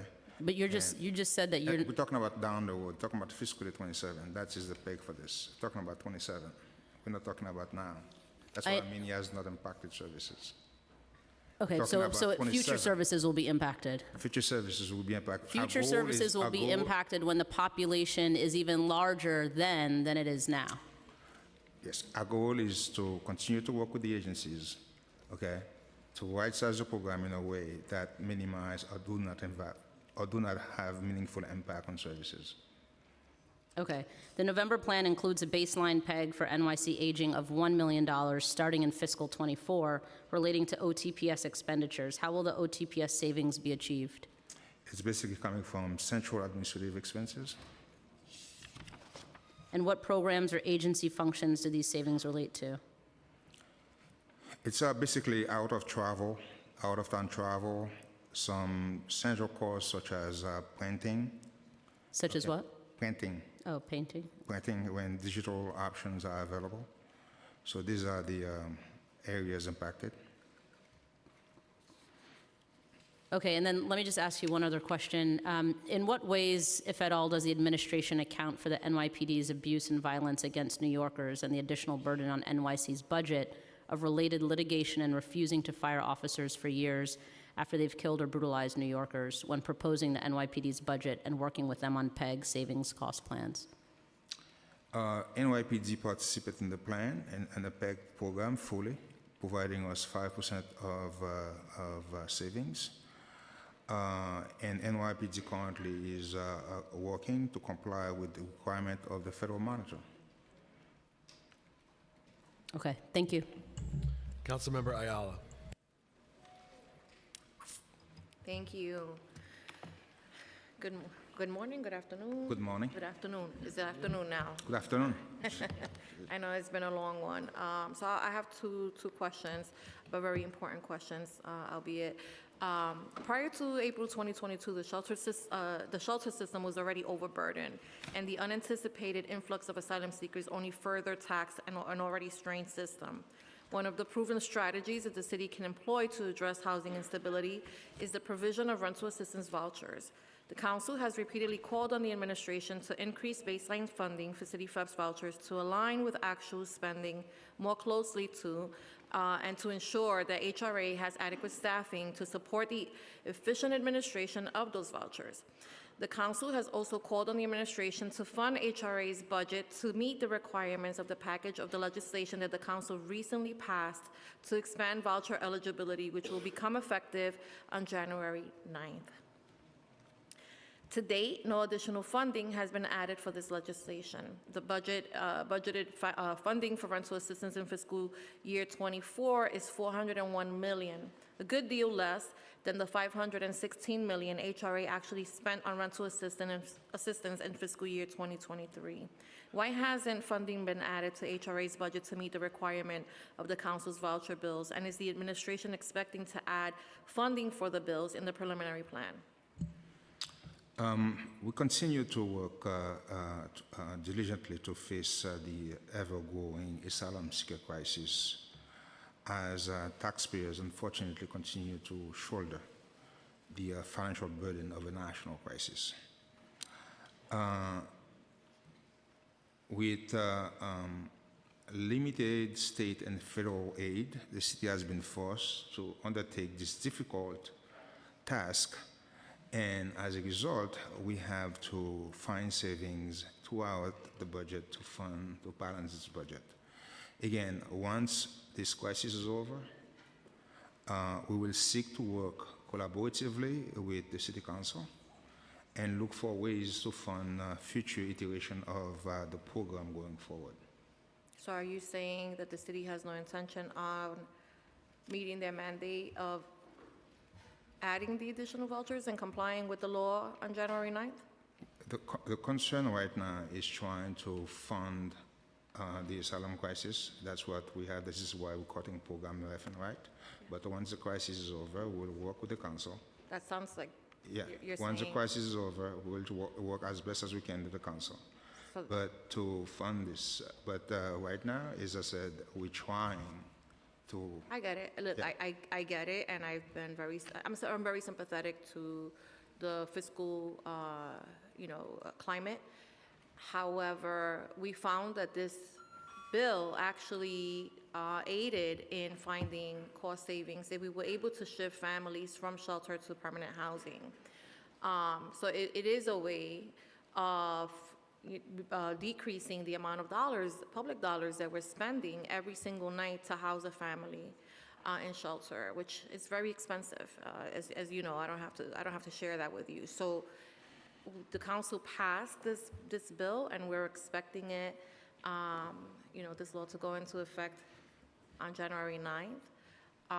And so it's very not only disheartening but alarming to hear that there is, from what it sounds like, there's no intention or no, it's not the intention. It's not there is no intention. It's just that we're dealing with a crisis of this magnitude. And currently we have 11,000 people, about 11,000 households in the shelter system with vouchers waiting to leave, and they can't find places.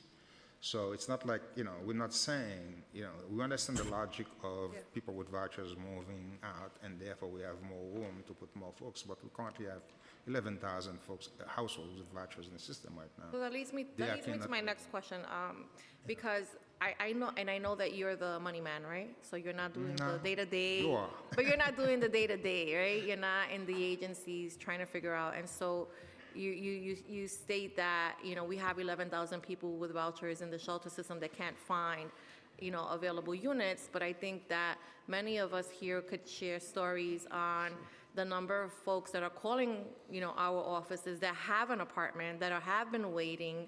And the problem is not on finding the unit, but rather getting the agency to process documentation on time and to be able to do the inspections in a timely basis so that people are actually moving out faster. As a matter of fact, because of that level of inefficiency, people have lost available apartments. So that leads me to my other question regarding staffing, because that's been a huge concern for us. These are safety net programs, and so when we're looking at efficiencies, when we're looking to cut the budget, we're looking at where the fat is, right? Where is the funding that, things that could wait for later, things that we're not spending money on. But when we're talking about safety net, programs that keep New Yorkers fed and housed, that is of great concern to me. And so we've seen that staffing has not been at the levels that we would need them to be in order not only to process vouchers, but to process SNAP applications, to be able to process benefit applications. Medicaid obviously is transitioning, but what is the administration planning to do to address, considering that we're adding new pegs and hiring freezes to address the shortfalls in staffing? We have great news when it comes to HR regarding the SNAP and cash assistance program. I believe the SNAP program has addressed all the backlog that they have so far, and the cash assistance program is, I believe, is also getting by next year, by I think early next year, February, they should be able to get back to the federal target, I believe, of like 4,300 or 4,400 target that they have. So they're making significant progress. We hired over 700 new staff at the agency because we provide them the resources that they need, because we know how critical this is for New Yorkers, particularly those who are struggling. Those were hires that were made through the hiring halls? I don't know for sure Okay. if they are all from their hiring halls. Probably some of them, probably were. Okay, do we know how many people currently on staff at HRA that administer rental assistance vouchers? And how many of these positions are vacant? I don't have it with me actually, but I would follow up with your staff and provide them the. Okay, and I would actual also number. like to know if any of the voucher positions are exempt from the hiring freeze, and if so, how many? Okay, we will provide you all this information. Thank you. And I have another question on the share program. So on December 14th, 2021, the governor announced that a $100 million allocation for the New York State Rental Supplement Program, of which $68 million was earmarked for the city. Uniquely, this new source of state funding permitted localities to provide assistance regardless of the recipient's immigration status. Many undocumented long-term DHS clients struggle to exit the shelter system as they do not qualify for rental assistance and most public benefit programs. These funds were added to HRA's budget in the November plan. Why did it take the city nearly 2 years to start this program and add the funding to the budget? And when will HRA start accepting applications for the new share program? This was subject to state approval, so we secured recently the approval from OTDA, so that's the reason why it takes so long. DSS is finalizing the application process, and we expect that to start at the beginning of fiscal year 25. Okay. Wait, in the beginning of 2025? 25, yeah. Okay. Well, the funding added in the November plan totals $45.4 million across the plan period. Why was the entire $68 million awarded by the state not added to the plan? And when will the additional $22.6 million in state funding be added to the budget? This will be added in the later plan. It will be added in the November plan? Okay. And can you tell us how will the application process be managed and where will clients be able to apply? That would be by the DSS Central Unit. Okay, do we know, so that would, not home base? No, okay. Do we know how many vouchers the administration estimates the program will provide per fiscal year? I think it's 650 vouchers, 650. Okay. I have one final question. The November plan includes a PEG of $31.7 million in fiscal year 2025, $30.1 million in fiscal year 2026, and $24.6 million in fiscal year 2027, related to anticipated savings from the implementation of the SHARE program. OMB has indicated that the savings relate to a reduction in shelter expenses. How were the savings calculated, and why do the amounts vary from year to year? The program is funded by the state, and as these people are currently in the system, and as they exit the shelter system, that's how the saving is being generated, because the state is covering. So on a year-over-year basis, it is extremely difficult to predict the exit numbers.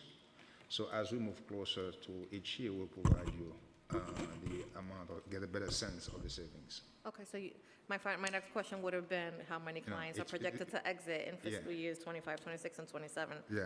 I'm assuming based on your previous response. It's not fully clear, fluctuates. Exactly. Okay. All right, thank you. Councilmember Dinowitz, followed by Rivera. Thank you. It's a packed house. I'm sorry for my presentation right now. It's good to see you. You're cutting funds from CUNY. Funds are being cut from CUNY. These will have detrimental impacts to programs like ACE, ASAP, our academic advisors, and CUNY Reconnect. From a fiscal perspective, right, I would hope everyone here agrees that a student, whatever age they are, completing their degree is the right support to give to any student. But from a fiscal perspective, these are programs like ASAP are programs that have incredible returns on investment of $3 to $4 per dollar invested. CUNY Reconnect, we just had a hearing last month. Lifetime earnings estimates of $1.9 billion for the students engaged in that program. Students bringing in federal and state funding. Given the incredibly high return on investment, why is CUNY and their academic advisors, programs like ASAP, ACE, and Reconnect proposed to be cut in this plan? As you know, we are as committed as you are to higher education. And we really do appreciate the quality education that CUNY provide. CUNY savings would not impact classrooms, headcount of programming at CUNY per se.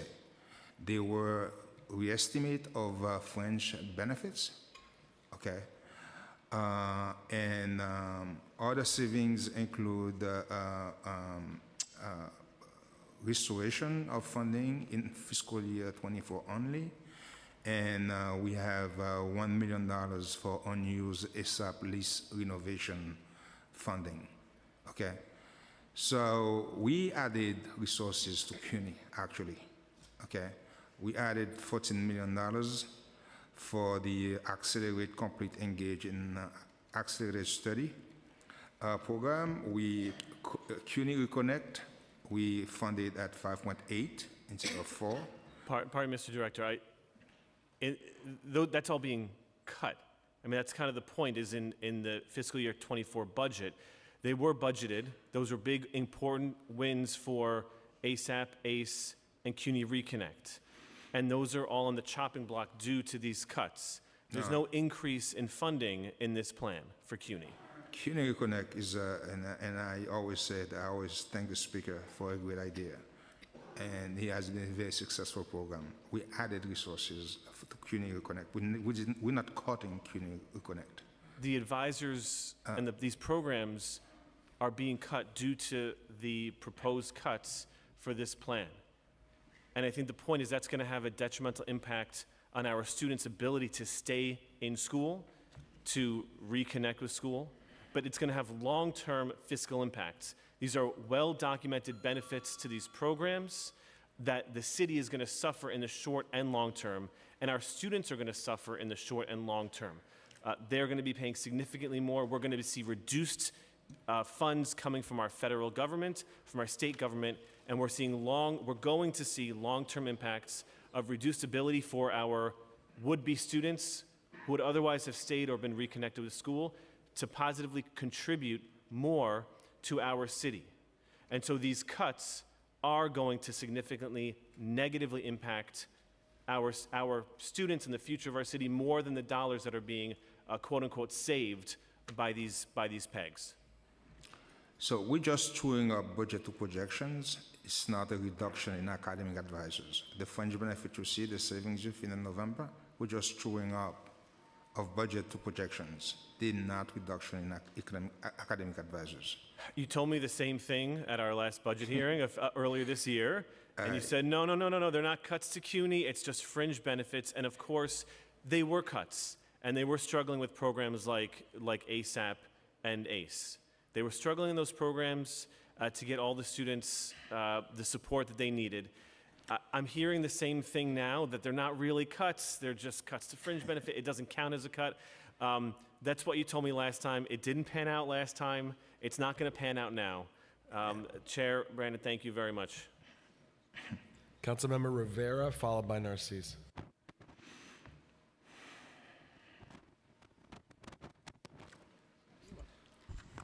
Thank you. Good afternoon, everyone. As part of MOCJ's PEGs for the 2024 November plan, alternatives to incarceration has been reduced by $6.7 million. Reentry services were reduced by $8 million, and supervised release programs were cut by $13 million in fiscal year 25 due to re-estimates. In order to close Rikers within the next few years, the city must reduce the population at Rikers by half. So please explain why these programs were cut when they could potentially help the city reach this goal. And can you please clarify what specific programs have been cut by the PEGs? These are underfunding, underspending, okay, savings. So it's not specific programs, specific staff being cut. It's they underspend their budget because this program historically have had underutilization. Okay, so the program, we budgeted for X number of folks to be enrolled in the programs, and the actual numbers are much lower.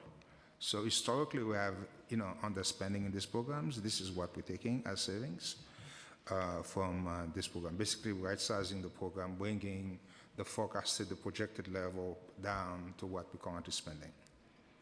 I do think the ATI and ATD programs would disagree that they have been experienced underspending when they are stretched very, very thin. But similarly, as part of the PEG requirements for the Department of Probation, the Arches program incurred a baseline reduction of $1 million, and the Next Steps program saw a reduction of $2.2 million in fiscal year '24.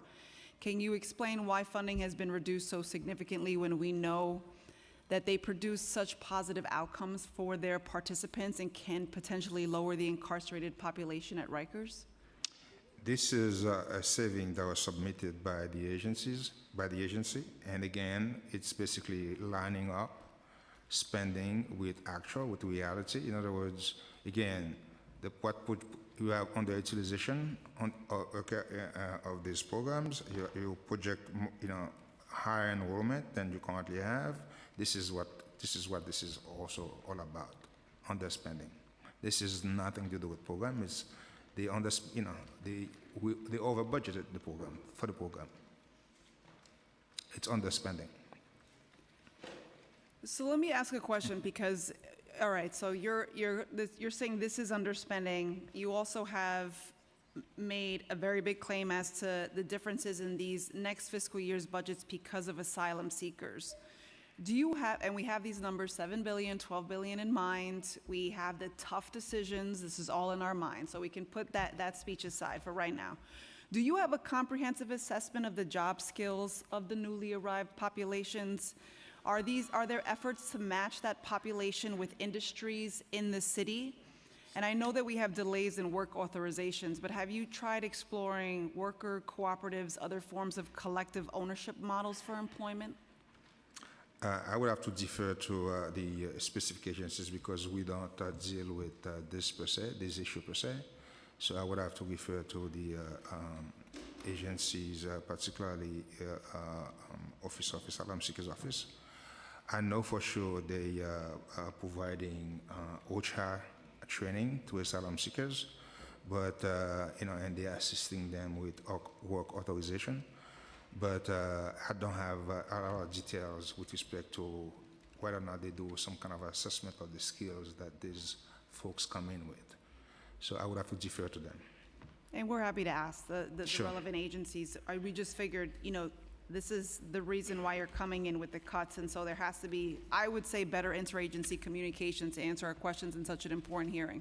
But I want to thank you for your testimony, and I thank the chairs for the time. We have Councilmember Narcisse, followed by Councilmember Lee. Should I say good afternoon? Thank you, Chair. When you're healthy, hospital is unimportant. Until you get sick, you know how important your health is. So this is very important. The usage of temporary nurses has brought about additional issues with staffing. Our hospital, as temporary nurses, are paid higher than H&H nurses. In addition, the hiring of temporary nurses is also resulting in a higher level of expenses. How many additional temporary nurses have been hired since adoption, and what is the current total? Has the number been impacted by the hiring freeze? How much have you spent on traveling nurses since fiscal 2024 adopted? In comparison, have you analyzed how much funding the city will save if hired permanent nurses instead? Hold on, I'm gonna try to read them. Keep up with me.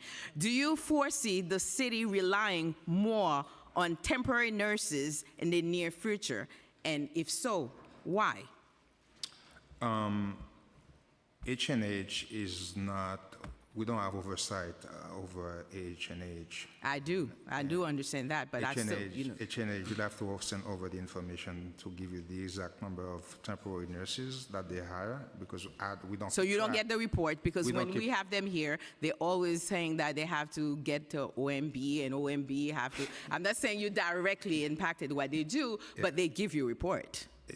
we don't, we could get that information for you, and the hiring freeze does not apply to H&H. Okay, very Because good. they are not under purview. Again, our goal, our aim is always to try to hire permanent nurses, because we understand exactly the concern, because they cost more. And as part of, and this is the reason why we had, I think, a very fair, good deal with the nurses unions. Basically, is trying to make sure that we make the city, make H&H a very attractive place for nurses to work. And so therefore, when H&H, once you could attract people to work permanently, you don't have to rely on these temporary nurses. I got you. Thank you. Can you answer Be Heard PEGs? Is that possible? Which one? Say it again. Be Heard. Be heard? Can you answer those questions? The fiscal 2024, I'll try. If not, Okay. you let me know. We are not cutting, we're just delaying the expansion of the Be Heard program. We're not cutting. You're not cutting anything. And about FDNY within Be Heard. So can I ask, let me ask you the question, Okay. and then you answer as much as you can. The fiscal 2024 November plan introduces two separate pegs under Be Heard's budget. H&H has a reduction of 700,000, right? While FDNY has a reduction 2 million and 20 positions. Can you provide some information on why Be Heard's budget reduction is so much larger in the FDNY than it is H&H? Why does FDNY have a reduction of 20 positions? Than H&H, and H&H does not.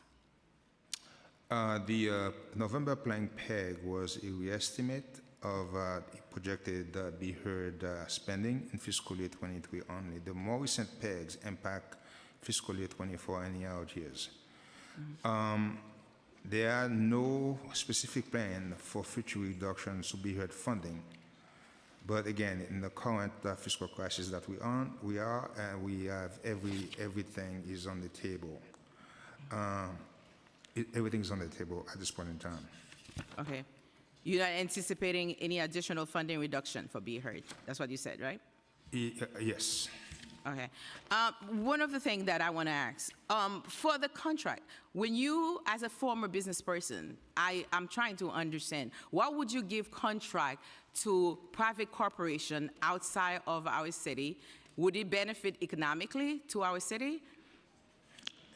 Our goal is always trying to bring local for-profit or non-for-profit. For non-profit. For non-for-profit to do this work.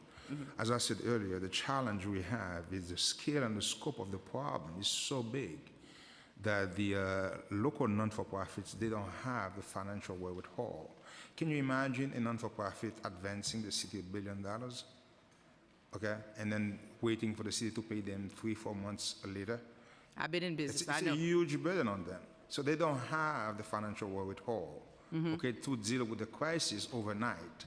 So therefore, we had to rely on companies, private providers, that had the balance sheet to basically be able to advance the city the resources, okay, spend the resources on behalf of the city, and then the city would pay them back. As I said, going forward, now that we have the one-way, okay, our goal is to pivot to non-for-profit. And we're going to start with moving the small IRCs, the small hotels, to non-for-profit providers.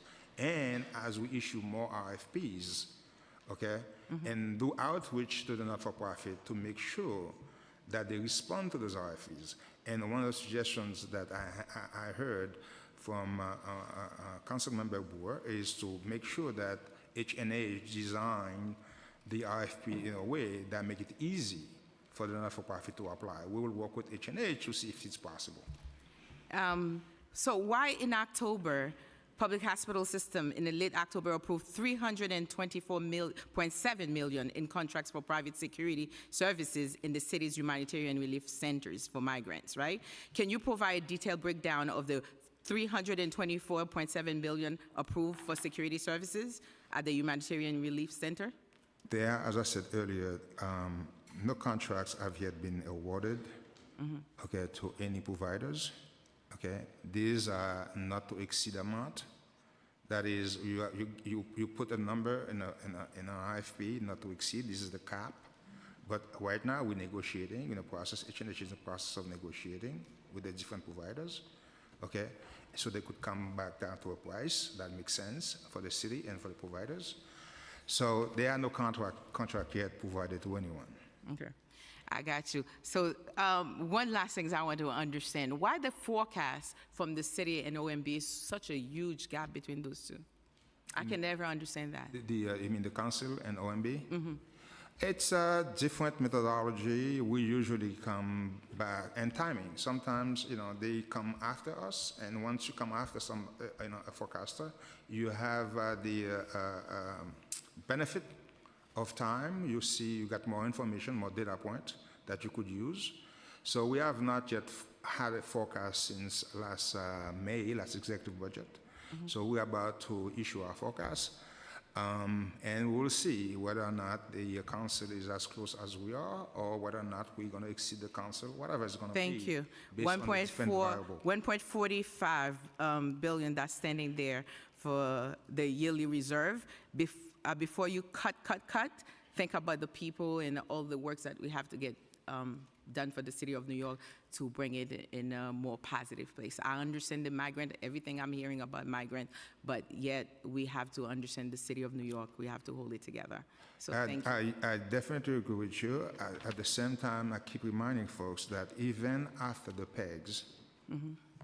even after we added almost $800 million to the November plan, mm-hmm. we still have $7.1 billion to close. Meaning that $1.45 billion of reserve is not going to be enough, okay, to close the gap, okay? And by law, we have to balance the work.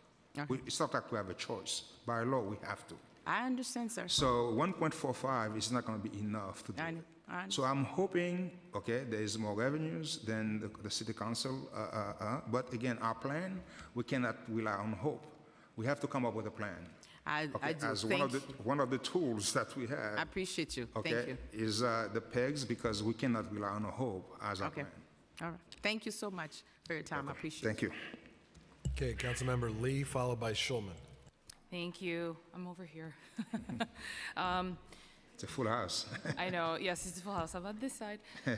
Just to your last point, I just want to say, as someone who ran a nonprofit, there's a lot of small but mighty and medium but mighty nonprofit organizations out there that would be able to do a lot with that funding, especially if the contracts were registered on time, as well as if we gave higher advances up front. So I just wanted to put that out there, because there's a lot of amazing work that they can do with that funding. So just wanted to make that point. And as we know, we are in a mental health crisis, and this is largely in part due to years and years of disinvestment from our mental health care system in the past. And so just wanted to go over some questions about the PEGs that I see here, and just for clarifying questions for the record. So I know that the November plan does include a reduction of 25 positions, vacancy reductions, and just wanted to know in general, aside from those 25, across DOHMH's mental health programs, how long generally would you say that these positions have been vacant? And also, will these vacancies be reinstated? And if you could provide the general titles, departments, salaries of these reduced positions, that would be great too. Yeah, these vacancies, these reductions have been associated with long-term vacancies that Department of Health had trouble filling for a long time. And, we work with the agencies and to, come up with ideas. And typically what agencies do is they basically look at their own operations and say, you know what, we're running the operation as is now. If we have a lot of long-term vacant position we have not been able to fill, the first thing they give up as part of the saving plans is, at those positions. So that is what this is. And I know that some of the PEGs have been implemented due to underperformance on both the public health and the mental hygiene sector. I just out of curiosity, how do you define underperformance related to the contracts? It's what the agency, when they work with the providers and they realize if the providers are not meeting their targets, This is something that I would defer to the agencies, because every agency has their own set of criteria in terms of how they evaluate these. So, so I would leave it, up to them, because you still, currently contract reviews by agencies, and Do you, okay, so they basically do their own review based on their own criteria. As I said, I would leave Right. it, we don't have specific okay. guidelines in terms of what they go about, what they use, and how they come up with their review. Okay, I guess I just wanted to clarify. So I just want to make sure that this does not include the actual negative impact of potential underperformance of delayed contracts, right? Because sometimes if the contracts are delayed in registering, that can impact the ramp up or the startup period for these programs. And I just want to make sure that that's not what's included. I doubt that would be the case. Okay, so if you could. I could double check, but I doubt that would be the case. Okay. And then my other question is, I know that for the mayor's mental health plan, which he laid out, there was a $12 million allocation for fiscal year '24. And are any of the, which include the maternal mental health and creation of the newer clubhouses, is there going to be any cuts for the mental health plan due to PEGs on the mayor's side? In general, we're not looking at cut to mental health, okay, and as part of the PEG. Okay. And then also when it comes to, I noticed that in the public health side, the vacancy reduction, it says it's a reduction of 24 positions at the Thrive NYC. So we all know that Thrive folded during de Blasio's term, and it has become the mayor's OCMH, Office of Community Mental Health. So just out of curiosity, were any of those positions transitioned to OCMH, or were those just complete eliminations? I don't know for sure, but I would have to come back to you. Okay, with if an you answer could to let that. us know, that'd be great. Okay. And then also just shifting a bit topics, because I wanted to ask a couple questions about early childhood. My younger one is a beneficiary of the Universal Pre-K program. In the November plan, there was $25 million in savings in personnel services accruals for fiscal year '24. But are these PS accrual savings from DOE providers or CBO providers? I think that they were from DOE, because CBOs, we only provide them with TPS funding. So not the personnel service funding? No. Okay, and what positions did these accruals result from? Was it pedagogical positions or other full-time positions? I would think this is a reestimate of PS costs of DOE in the early childhood education. Okay, It's not teachers, it's a reestimate of costs. okay. Even though there was, okay.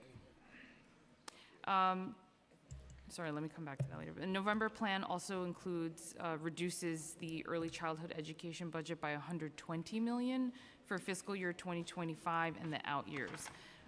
So if you could outline what services are being reduced by this $120 million PEG each year, and also how many pre-K, 3K, and Head Start seats are impacted by this reduction, and what types of seats are they and where are they located? I know that's a lot in one, but trying to consolidate.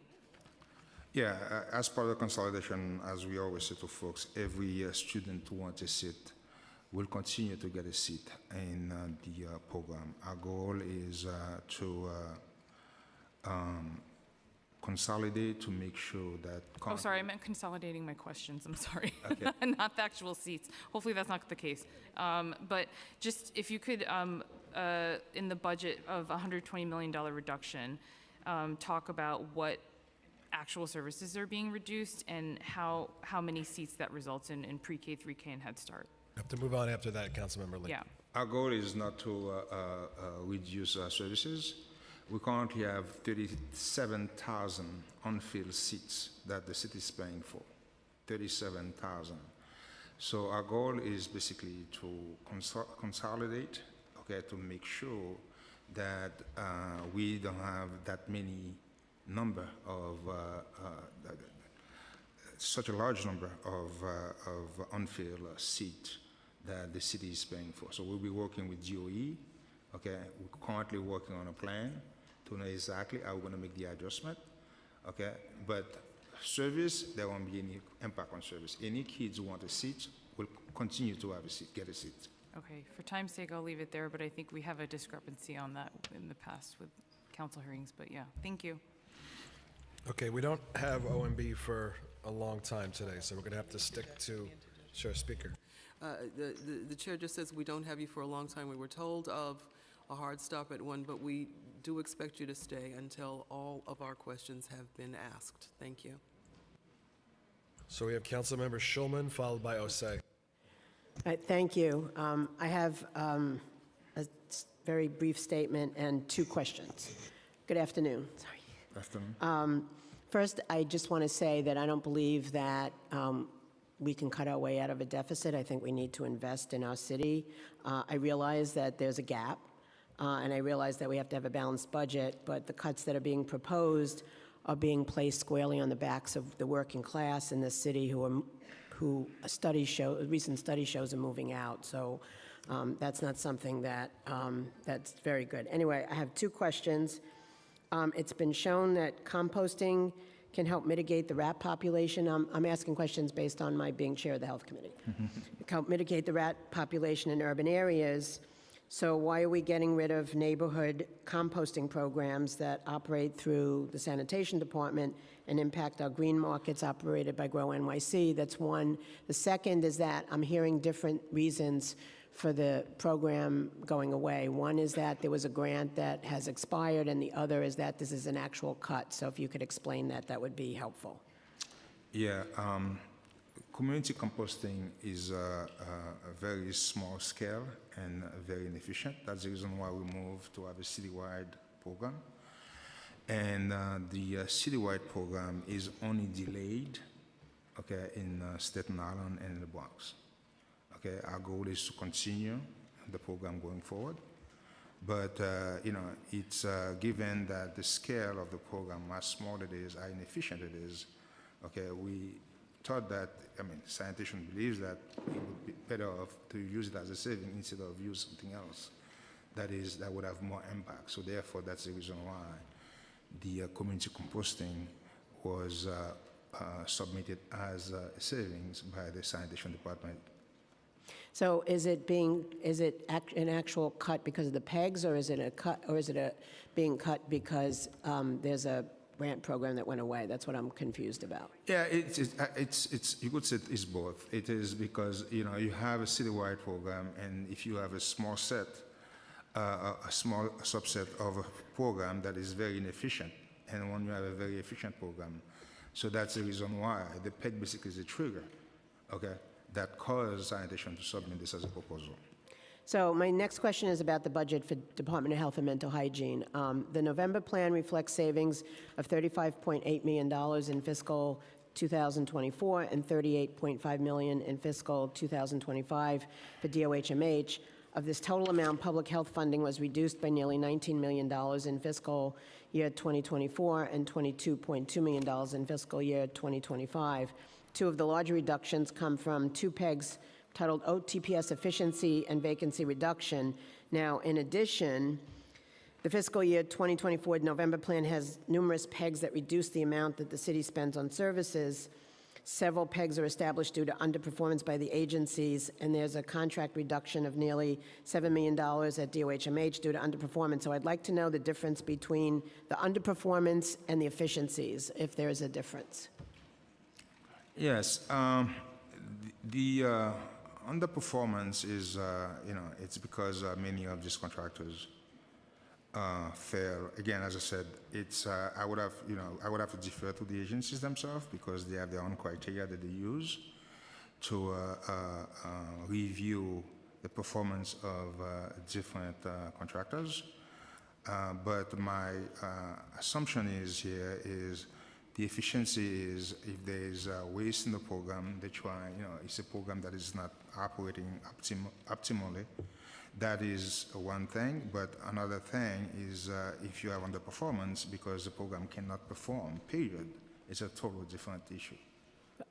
Okay, I mean, at some point, I'd like to have a breakdown because, well, for example, HIV and AIDS is going down in general. There's been an uptick, that's number one. And number two is that there was just an announcement, which I was a part of Healthy NYC, diabetes reduction and all of that. That's going to require resources. So I just wanted to make that point. Thank you very much, Chairs and Madam Speaker, for this important hearing. Okay, we have Councilmember Osei, followed by Nurse. Thank you, Mr. Chair, and good afternoon, Mr. Budget Director. Listen, as a person, human to human, I like you. The fact that OMB is only giving us 3 hours to speak about a budget that's going to impact violently hundreds of thousands of New Yorkers is completely disrespectful, and I would hope that you guys could stay at least a couple more hours to discuss this budget that is going to have grave implications on our city as a whole, right? And if not, maybe you could go over to the other side of City Hall and tell the mayor to come and speak about his budget to us himself. I do want to speak about the library. So under the mayor's proposed pegs, the libraries face cuts to critical services and programming, the most notable being the end of weekend services, which I do believe starts this Sunday. The admin says that the pegs are necessary for the influx of asylum seekers and that the city has no money and savings are needed. Yet the admin will spend, as they've announced, around $400 million for upgrades to the NYPD radio system while implementing pegs to libraries that will directly impact access to critical services for asylum seekers. The library's total budget makes up less than 1% of New York City's entire budget. Any 5% cut to the already small library budget will be immediately felt by New Yorkers. So I want to ask, what is the admin's rationale behind this particular peg? Why is there a cut here when there can be cuts elsewhere that won't be felt as harshly by New Yorkers?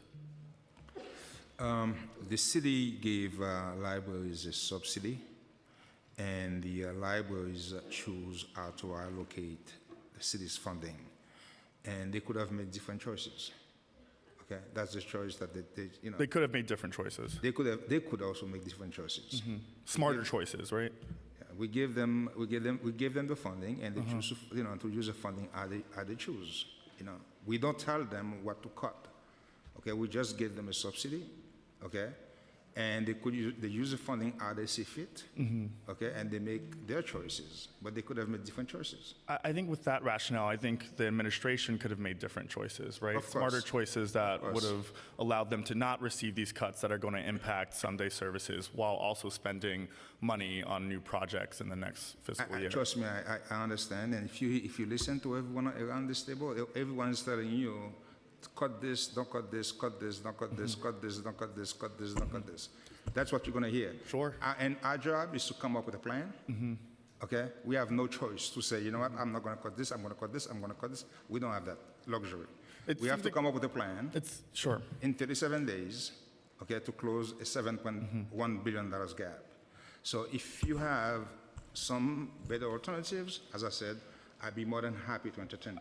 I think we've been listing out many different alternatives, especially when it comes to new allocations of an encrypted radio system, but I digress. DCLA is one agency where 95% of the budget goes directly into the community through the CDF, or Cultural Development Fund, and the Cultural Institutions Group. These funds are critical to the sustainability and survival of our cultural sector, which brings in about $8.8 billion to our economy. We keep hearing from the admin that our city needs money and we need to recover from COVID and we need revenue. If that is the case, why is the admin cutting from a sector that will bring the city that revenue, especially when the DCLA budget only makes up less than 1% of the entire city budget?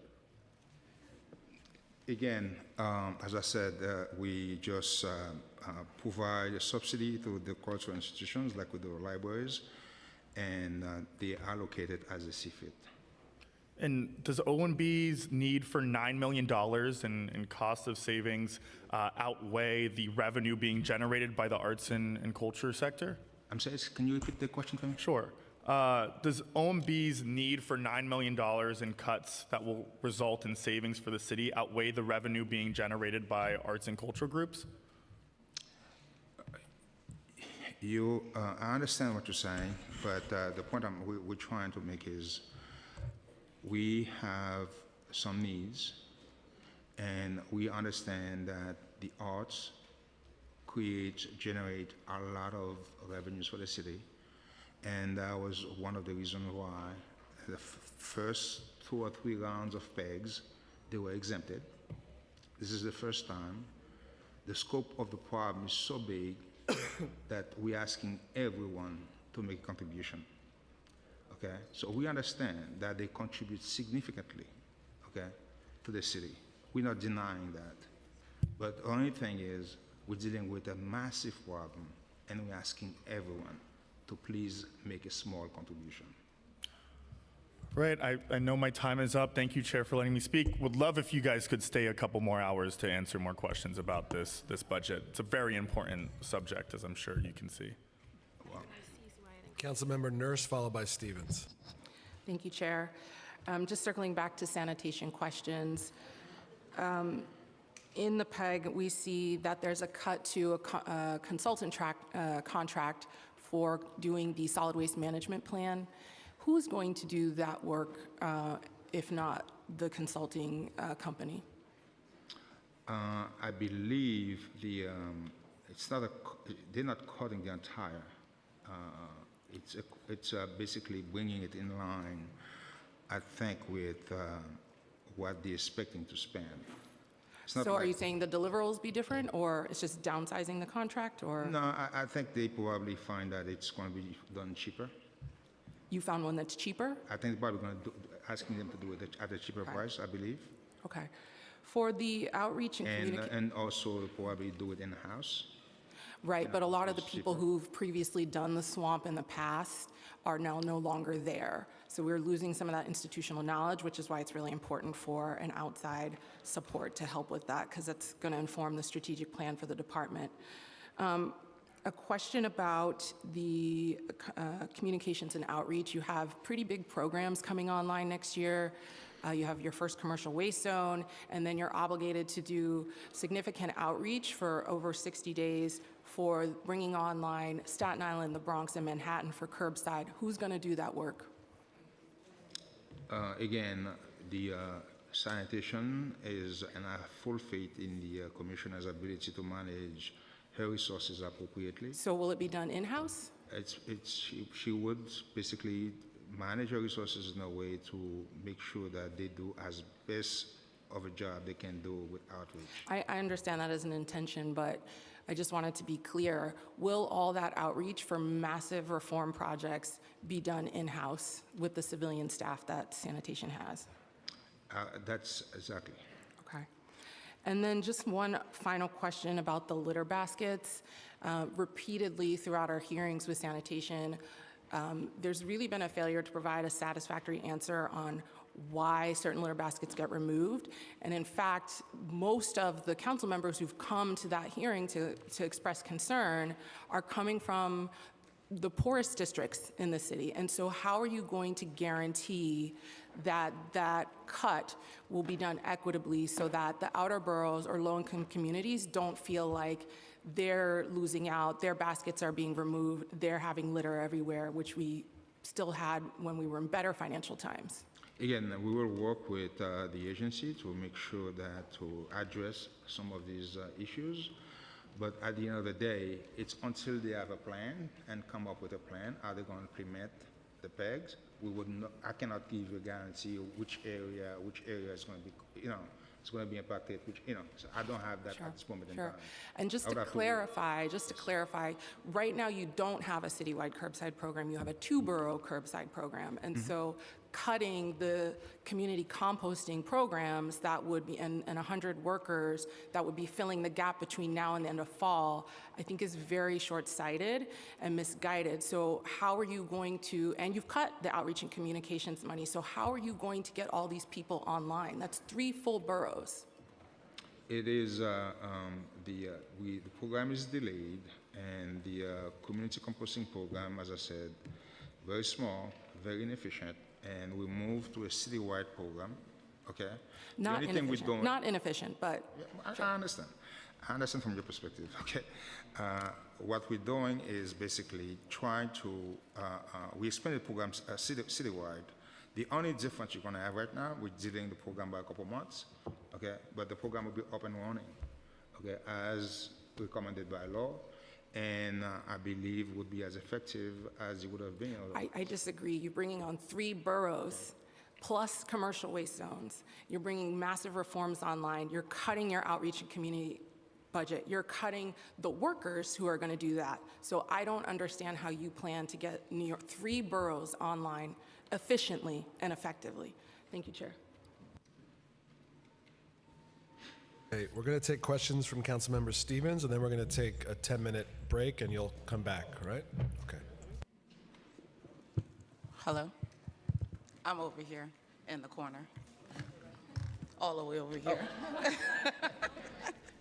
How you guys doing? I know it's been a long day. And just before I even ask my questions, it's a couple of things. I'm really happy to hear, Jack, that you said that you guys are going to be willing to work with us and listen to the suggestions that we have, because I have a whole bunch of suggestions and really want to work in collaboration, because we know we are in a budget crisis, and so we want to make sure we're working together and not against each other, because we're not enemies. We're on the same team. Yes. So I'm really excited about that, because you said that, and I'm going to hold you to that.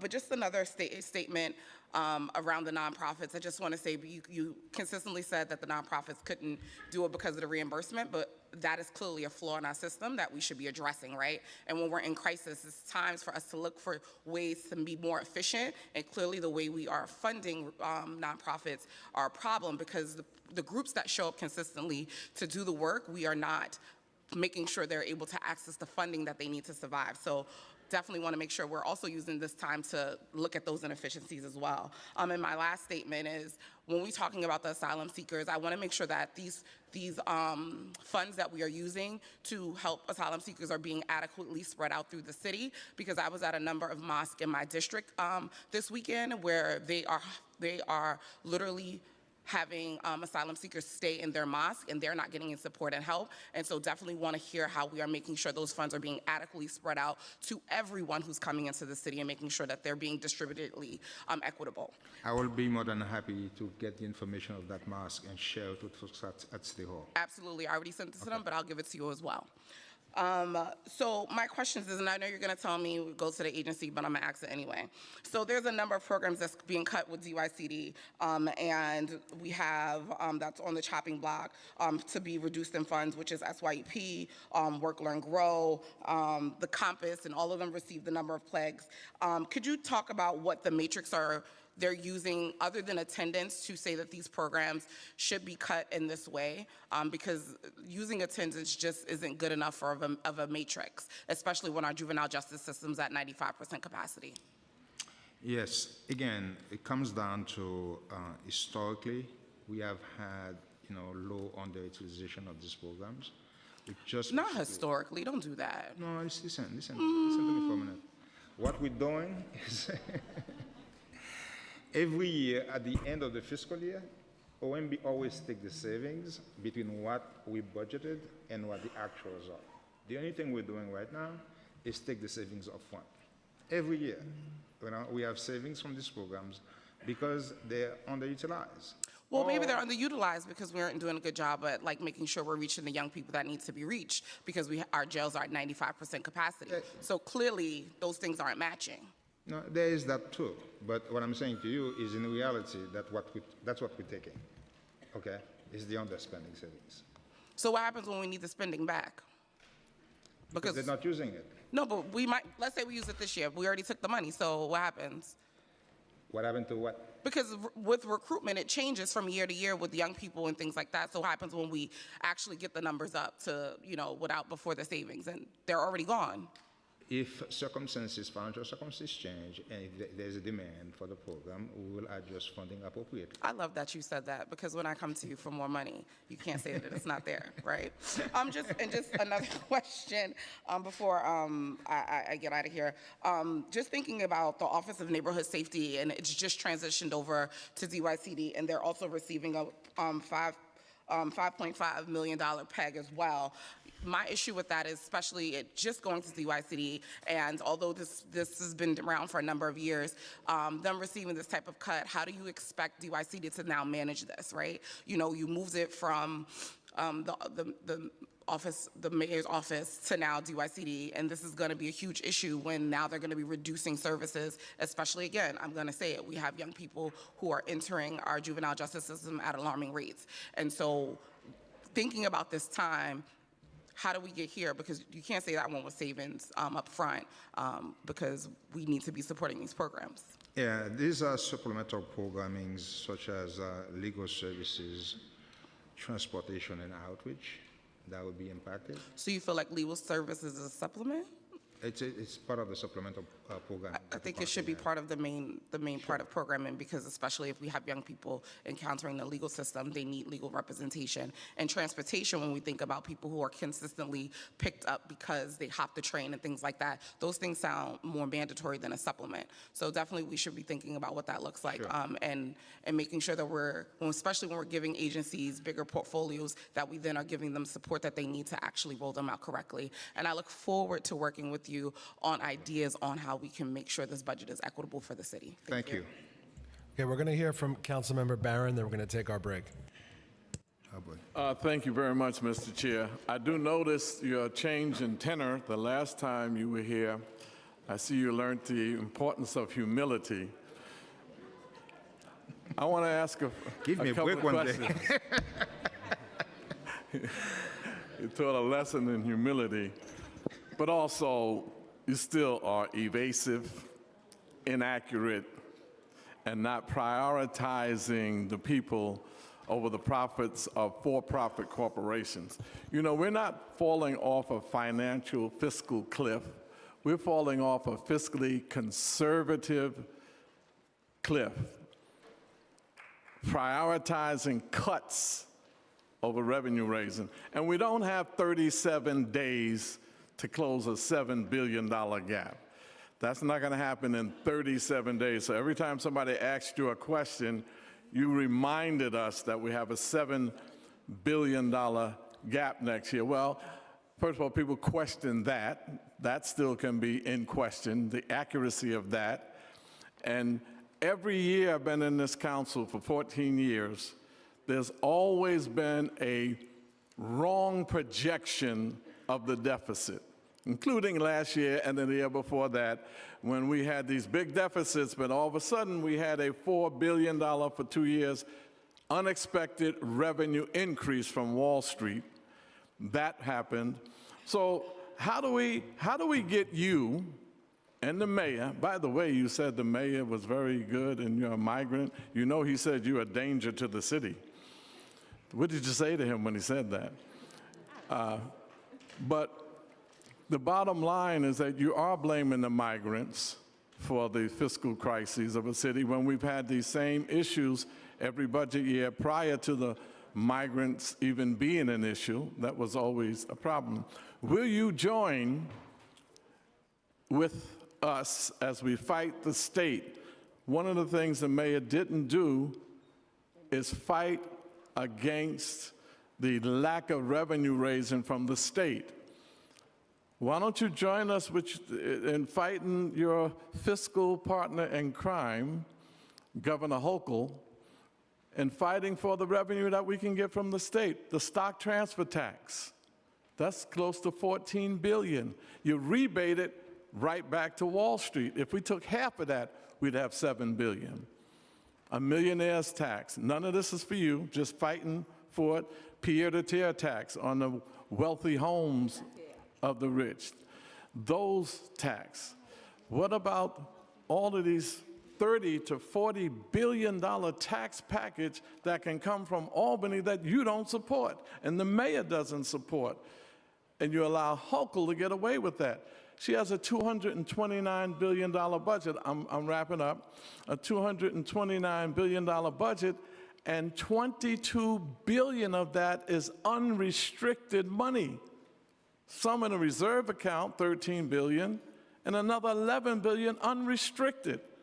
Yet she does nothing for the migrants upstate. Are y'all doing all of this so you can put pressure on the feds and the state to give you more money that we should have, but in the event they don't, you having the people of the city suffering? When you don't allow vacancies to be filled, every agency services are going to be hurt because they can't hire people to continue to do the services needed. My colleagues asked you excellent questions. I thought the answers were insufficient on all of the agencies. They did a great job, but the bottom line to my colleagues, we got to use the power of the city council in January. When we start this budget negotiations, the council passes the budget, not you and not the mayor. So the good thing about all of this, we see your hand, you're showing us your hand beforehand, we know where you're going, but it's up to my colleagues to say, you're not getting there with this city council, because we're not going to pass a budget that has budget cuts that are not necessary. And looking at the $8 billion revenue for the city, I know you partially answered it, the $2 billion in the rainy day. Well, it's raining today.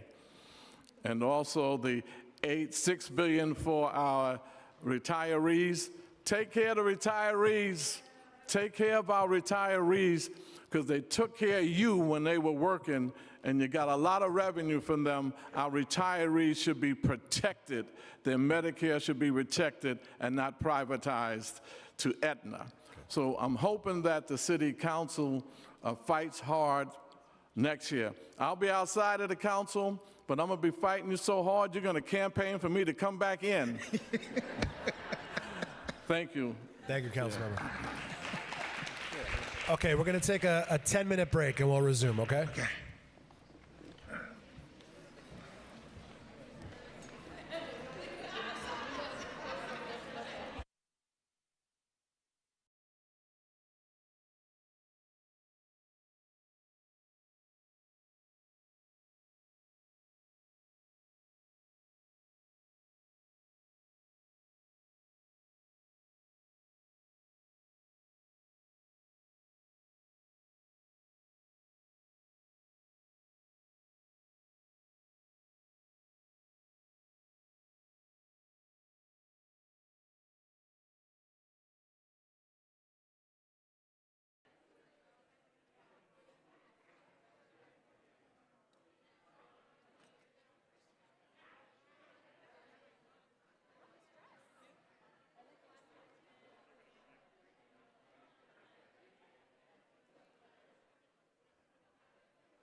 me. We'll talk. We should talk. Talk to him. No, I'm talking to you. I want $5 million for my campus. The mayor promised it to me. I hear They you. said you cut it. I hear you. We'll talk. We'll definitely talk. We have to talk. And you said you want the information about this mom?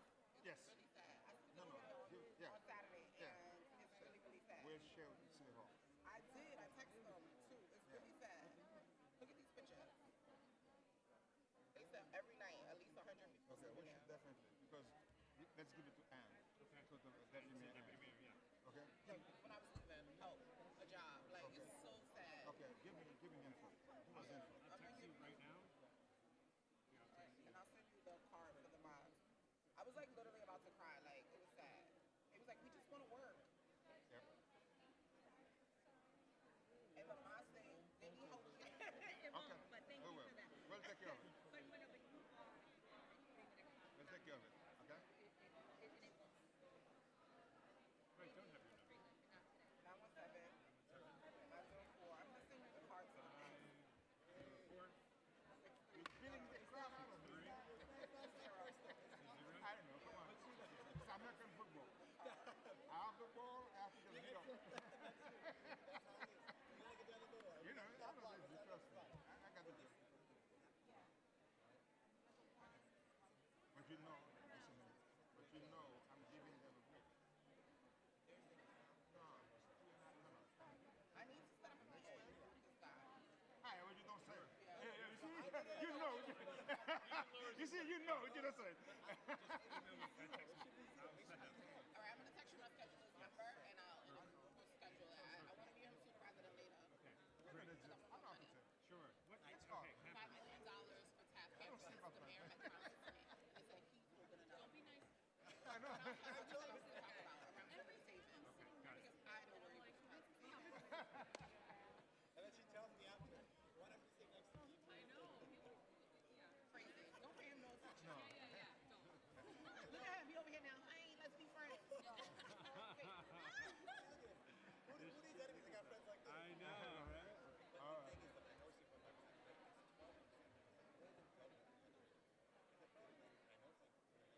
We'll explain it again to make it easier. Yeah? We'll explain it again, Yeah. what we're doing.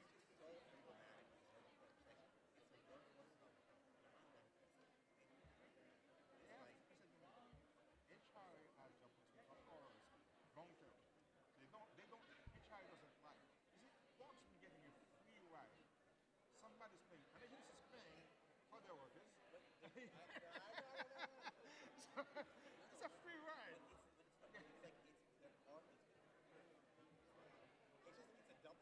It's a Giuliani day.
Quiet on the floor, please. Quiet on the floor. Ladies and gentlemen, please find your seats. Once again, ladies and gentlemen, please find your seats. We shall begin shortly. Once again, please find your seats. We're getting ready to resume.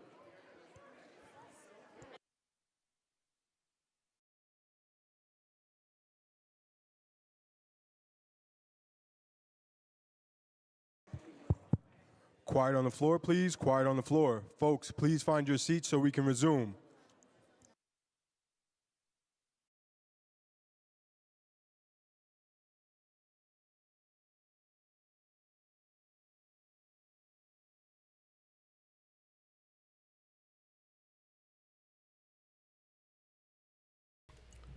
Sergeant, we're ready to go?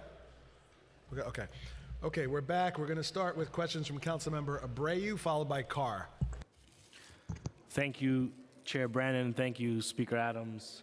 And thank you, Mr. Director, for being here today. Don't want to beat a dead horse, but composting is a big issue in my district. Taking away composting is like turning back time. We've put a lot of time and effort into educating people about composting, and people have made changes to their lives and changed their routines so they can engage in this process that is so important for our environment.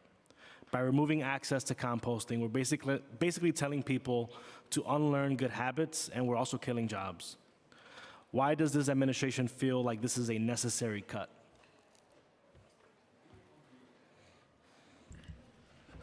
As I said, we are delaying the implementation of the citywide program in Staten Island and the Bronx. But as I said, the program would be fully implemented by October 7th.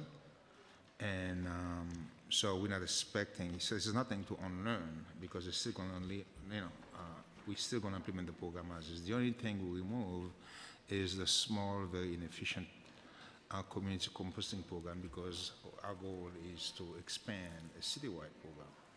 So it's just delaying the program, and the program will fully implemented. I'm hearing from constituents from the Upper West Side up to Morningside Heights and Harlem that when they go to drop off their composting at green markets, that program will be continued. Is that correct? The community program would be have been pegged, okay, but the citywide program remains in place. How many jobs are currently retained under that program? I don't know because these are private providers. This is not city sanitation. Sanitation workers won't be impacted by this, so I don't know. But the contracted programs, how many employees are hired? I don't know how many employees they have. I will say that killing jobs is not efficient. I will say that taking away composting, which is so important for our environment, it allows people to contribute in their own ways in just small acts in the aggregate really add up. And that culture of excitement that we see with composting is something that we are, at least that the administration is fighting against. And this council will continue to fight for it because we know it's very important. Thank you so much. I yield back my time.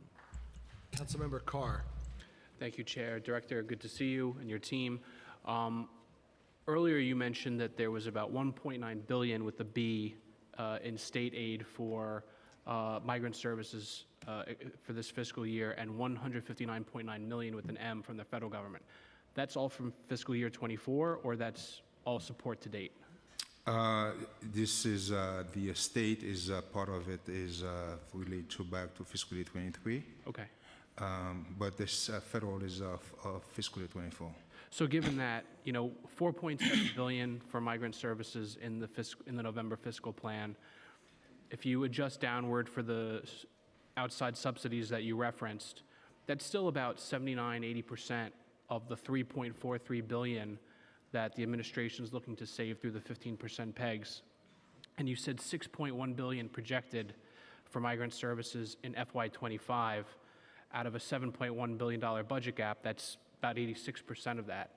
So to me, this debate or this discussion on whether or not expenses related to the migrant crisis are the primary driver of the budget crunch we're all here discussing today is self-evident. So I guess my question to you is, do you agree with that assessment that it is the primary driver of our budget difficulties for this fiscal year and the one that's upcoming? And I guess the question following is, why are we looking at cutting all of these services, all of these programs, all of these budgeted positions for programs that people rely on and depend on and have for so long? There's a lot of fear in this city, right? There's fear among the civil service about positions that they work with now not being filled when they are vacated. There's concern about layoffs in the future. So given all of those concerns, when are we going to start focusing on reducing that $4.7 billion and $6.1 billion for the following year, these unanticipated, unexpected costs that the city should have never had to bear, especially when you consider that we already have a court case that says that the right to shelter does not apply to migrants or asylum seekers. So I guess that's my question to you, is when are we going to start looking at those expenses and reducing those expenses rather than the ones that we actually plan and budget for year after year?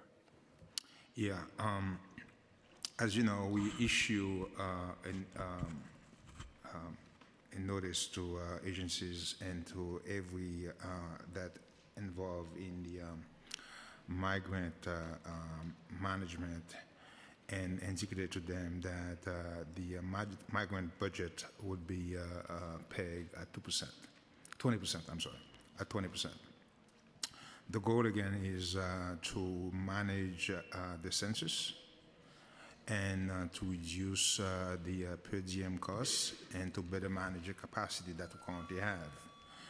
And as you indicate, and I stated earlier, managing the census is a critical piece of this, because if we don't bring down the population over time, it's going to be extremely difficult for the city, because currently we are over-relying on PEGs to fund this crisis. So therefore our goal is to manage down the population and then to manage down the cost as quickly and as best as we can, because ultimately we don't want to keep pegging ourselves out of this problem. Thank you, Director. I agree with you. Thank you, Chair. Okay, Councilmember Sanchez, followed by Hanks. Thank you, Chair, and good afternoon. Thank you so much for staying. I really appreciate being able to ask these questions. So I'm just going to ask them rapid fire, and hopefully you can get to all of them. So 5 questions. First, across fiscal 25 and 26, the plan reflects a $4.5 million cut for supportive housing. Why does the city determine that there will be no need for this $4.5 million in rental assistance payments when 7,000 individuals are waiting for supportive housing placement? I did ask a version of this last week. HPD called it right sizing, but I see it as underperformance. I want to understand OMB's perspective. 2, as a follow-up to the speaker's questions, how does the administration's asylum seeker census calculations take into account the decreasing number of migrants in the system due to the 30 and 60-day shelter rules, given you mentioned only 16% are reentering? 3, as a follow-up to Majority Whip Brooks Powers' question on the $26.4 million expense to capital funding swap for the Home First Down Payment Assistance Program. I understand that this swap is possible because of the state's new Affordability Plus legislation, which we're happy to support the administration in seeking from the state. However, the purpose of Affordability Plus is to create more affordable housing and homeownership opportunity, not just switch funding that we already had dedicated from expense to capital. So in what other ways is the city planning to use the new loan authority from Affordability Plus? 4, told you it was a lot. 4, just a clarification on DOB inspectors. We've received information that DOB inspectors are going to be exempt from the cuts, but earlier today you mentioned that they may be subject to reduction. So I just want to get clarification on that. 5, regarding the NYPD. The NYPD technically participated in a round of PEGs. But the agency will be made whole via additional federal funding. So is the administration going to ask NYPD to reduce their budget by more than 5%? And lastly, this is regarding existing commitments that the administration has made to communities. In 2017, our community in the West Bronx, Jerome Avenue, we took a leap of faith and supported the rezoning. But to date, only 13 of 59 commitments have been completed, representing hundreds of millions of dollars that were promised to a low-income community in exchange for accepting additional density. So will the administration commit to maintaining funding in these commitments, especially the automotive grant program? Thank you. Okay, jeez, a lot. The supportive housing development, that question relates again. It's the original budget was based on a very aggressive construction and lease-up timeline. So, so basically, what we're doing is a re-estimate, okay, to bring them in line with the number of units that we expect to have. Regarding the 60-day notices, while we are very encouraged with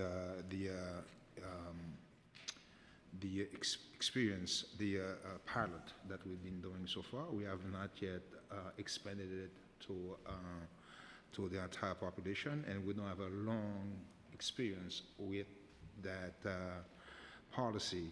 So therefore, it's going to be hard for us at this point in time. We have to wait for the data to get as much data as possible over time to see what's going to be the impact on the population. What was the third one? The down payment assistance is a swap. Yes, and the funding swap. It's a funding swap, and it will be self-funded basically in HPD capital program, because HPD has a huge capital program and it's a very small need for this. NYPD, I don't know what you're referring to by it's going to be made whole by federal funding. I'm not aware of any such federal funding coming to back up for what we are removing from NYPD. And the rezoning, you said there were some DOB inspectors, they are exempted, as far as I know, okay, from the hiring freeze, okay? And regarding the 13 and 15 commitment, regarding the rezoning, I would have to come back to you and see what's going on, why only 13 of those 15 commitments were made. I don't know if I answer all your questions. Yeah, great.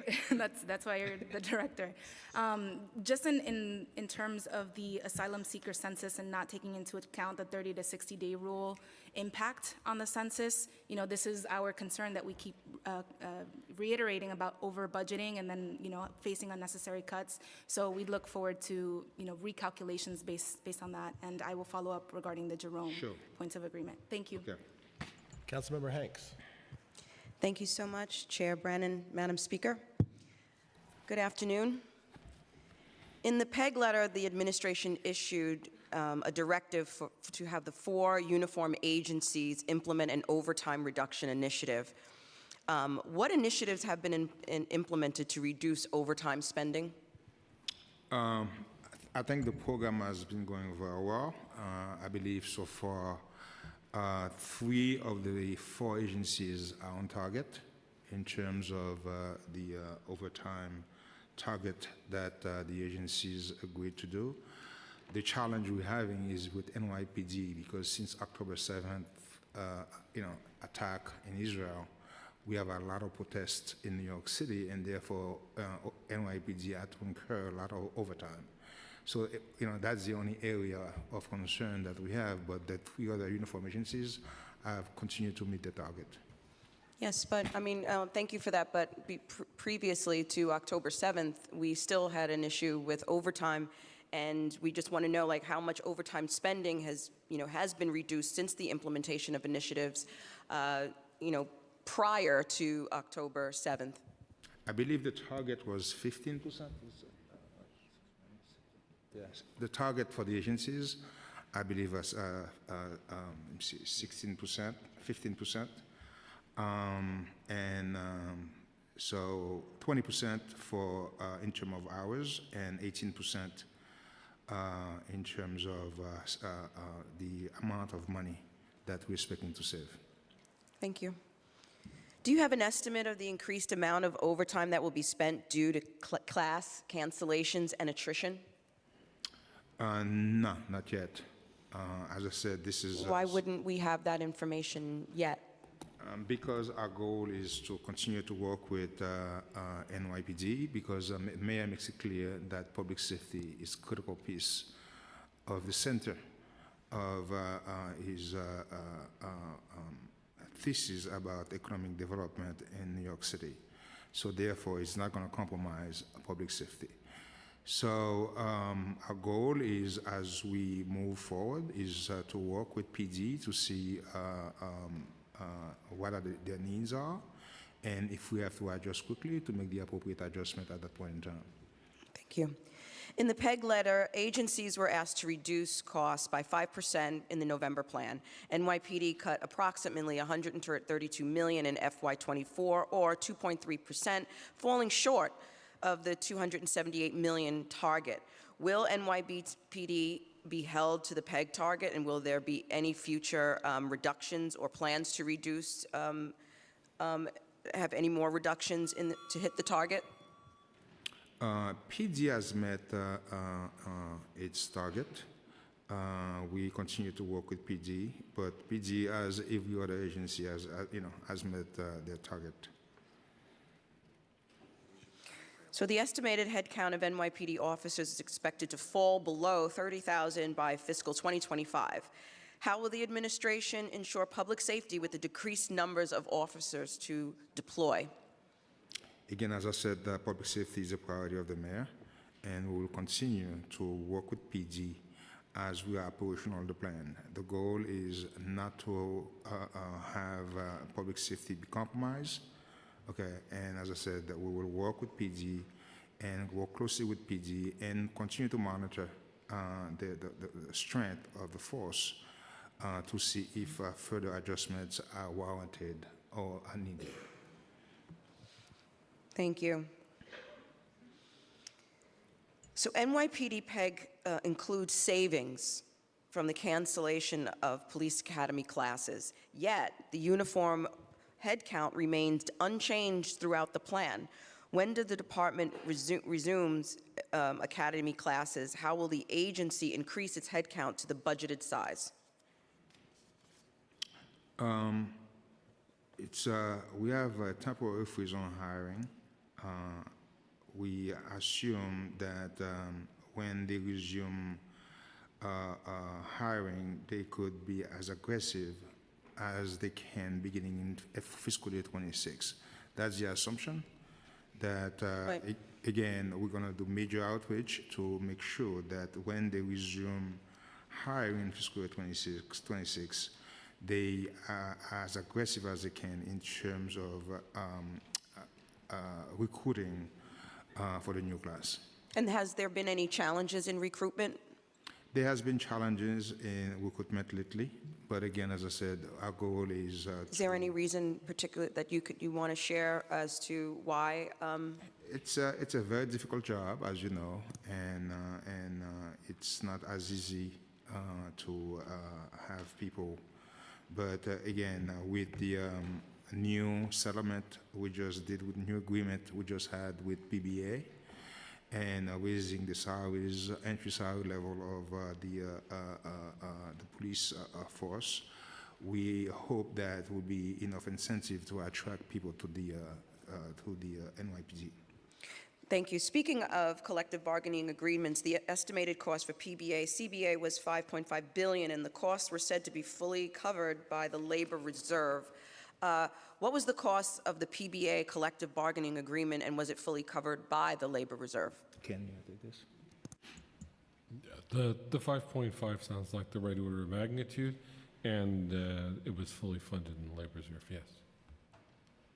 Thank you. Were the costs for the Uniform Coalition Economic Agreement, which covers the additional 11 uniform unions, and were the costs fully covered by that labor reserve?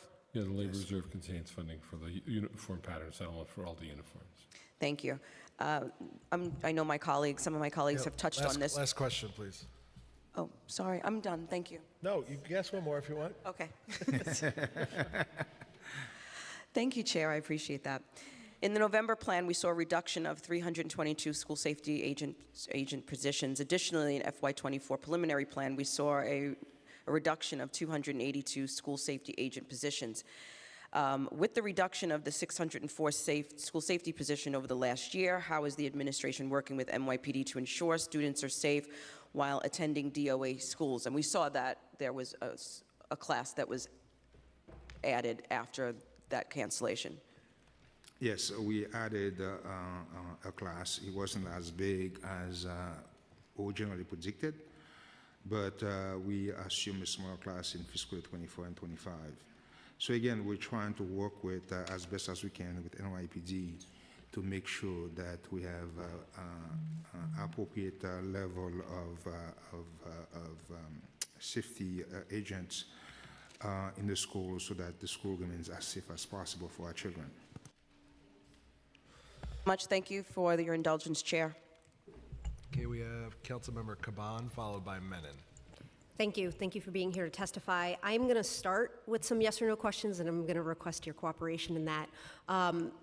So to start, are you aware that New York City is the wealthiest city in the world? Yes. And are you aware that at 136, New York City is home to more billionaires than any other city in the world? Yes. And are you aware that there are additionally 724 New Yorkers worth over $100 million? I don't have the data in front of me, but if you say so, I'm assuming it's Okay. correct. And are you aware that there are other cities in the world that, despite being less wealthy, provide adequate and even excellent funding for public schools, public parks, public transit, public sanitation, and other vital pillars of public safety and health? Again, I don't have the information in front of me. I can say yes or no. I can assure you that we do, or there are. Are you aware of the New York Times report that from 2020 to 2022, New York State on net gained 15,100 millionaires, and that last year on net, more than 65,000 residents, making between $32,000 and $65,000 left New York City? Again, I don't have the data in front of me. I can't say yes or no. Okay, well, we can get to the New York Times report. Are you aware that we currently have a near record high amount in reserves? I think it's around, a little over $2 billion, and to give a comparison to the Bloomberg era reserves of around $300 million, correct? Yes. Okay. And so what would you say to New Yorkers who are embarrassed, who are humiliated, who consider it a pathetic lack of integrity for the government of the richest city in the world to pretend to be broke in order to undermine public health and safety and wreck the quality of life of everyday New Yorkers? I take issue with the premise of the question, but because we're facing a significant challenge, and as I indicated, we have reserves, and we intend to use a portion of those reserves. But the the other two pieces of the reserve, one is to address an economic recession, and the third one is to be used against a post-employment liability that we have, which is $100 billion. So we only have $5 billion against that $100 billion. So therefore, again, we cannot use the entire reserves that we have, okay? But because we have to be careful, my worst nightmare is to have a combination of a recession and at the same time have to fund the migrant crisis. I mean, there's been a bunch of fiscal analysis that shows that, one, that doesn't seem that that is the direction that we're going in, and time again, y'all have come up with overly conservative numbers where there are our own and other financial institutions that are saying, no, you are way wrong on this. But let me go back to something that you testified on. Let me go back to something that you testified on earlier. You said that everyone is doing their fair share. And so I want to ask, when it comes to the NYPD, which went over their approved budget by an average of $332 million per year, and in addition, NYPD abuse is expected to cost taxpayers more than $100 million this year in settlement costs alone. Why are there no consequences for NYPD overspending, including overtime and ballooning settlement costs? And what specific planning and oversight measures has the administration implemented to ensure that the NYPD doesn't exceed their approved agency budget, if any at all?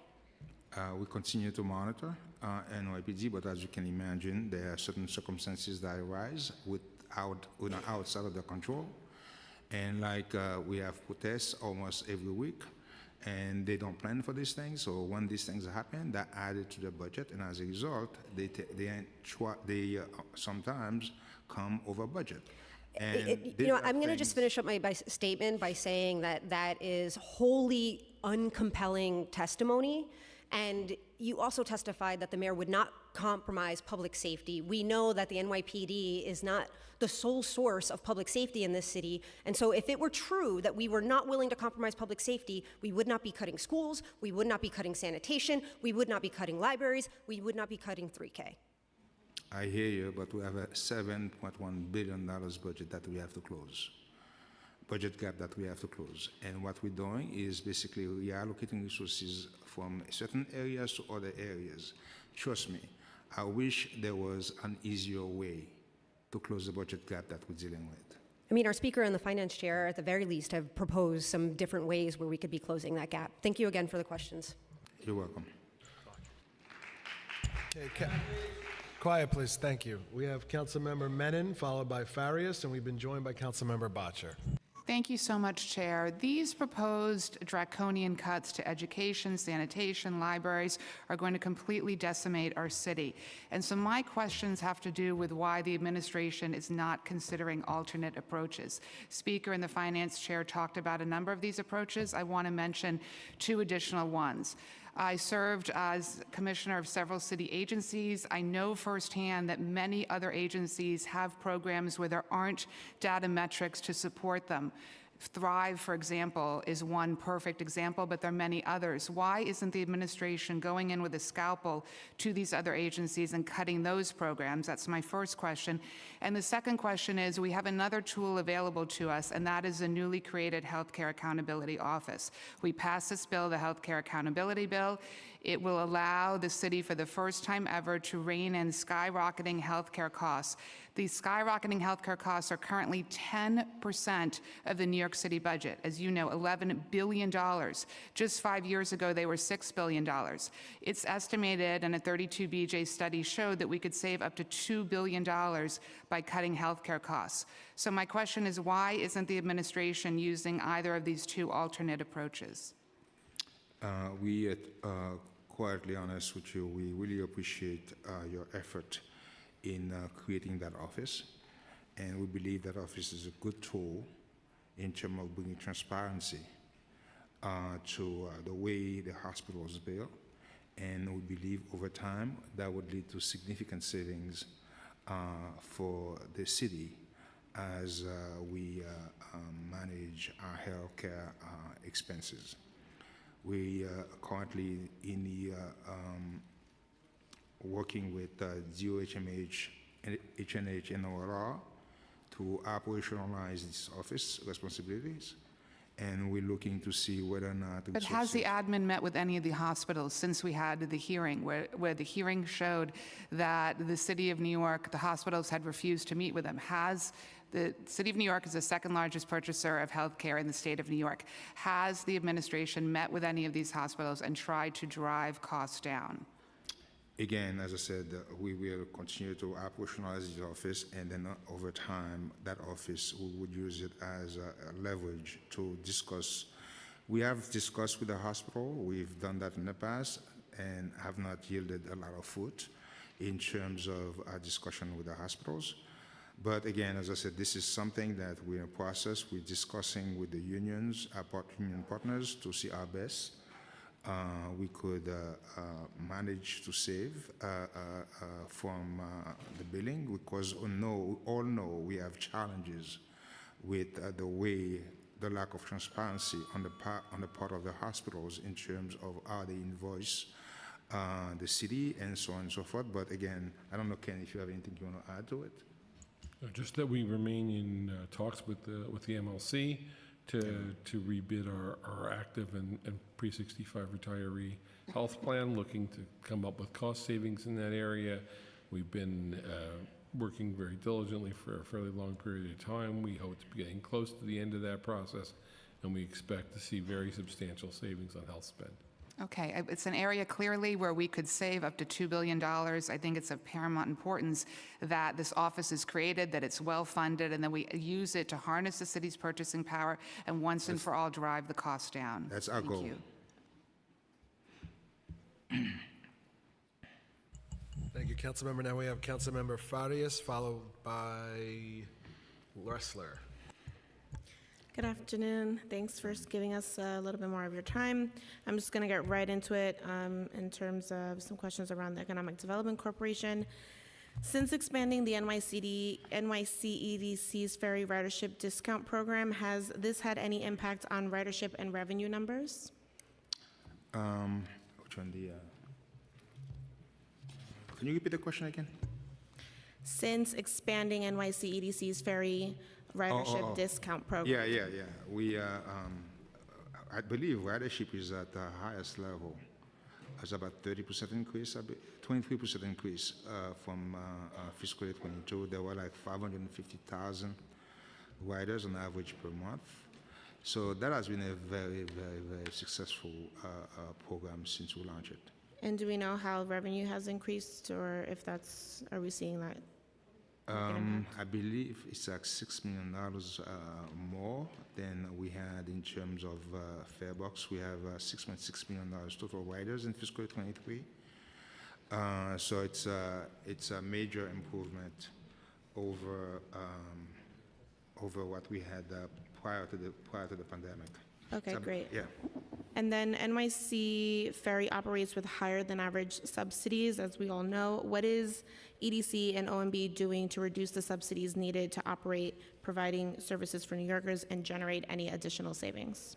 Fortunately, the subsidies we have reduced subsidies by nearly 30%.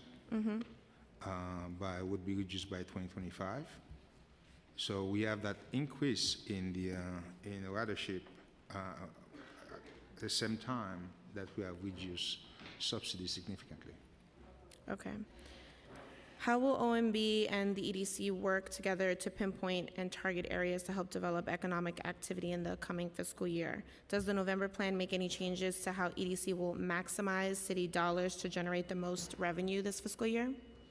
Yeah, we will continue to work with EDC on business attraction and development initiatives, as well as supporting things like life sciences and cannabis industries. Okay, and has OMB worked with EDC to reevaluate any of its projects or investments to generate additional savings or additional revenues for the city in fiscal year 2024? Yes, we continue to work with agencies to identify additional revenues and savings. And this is part of this is a big piece of the PEG exercise that we currently do.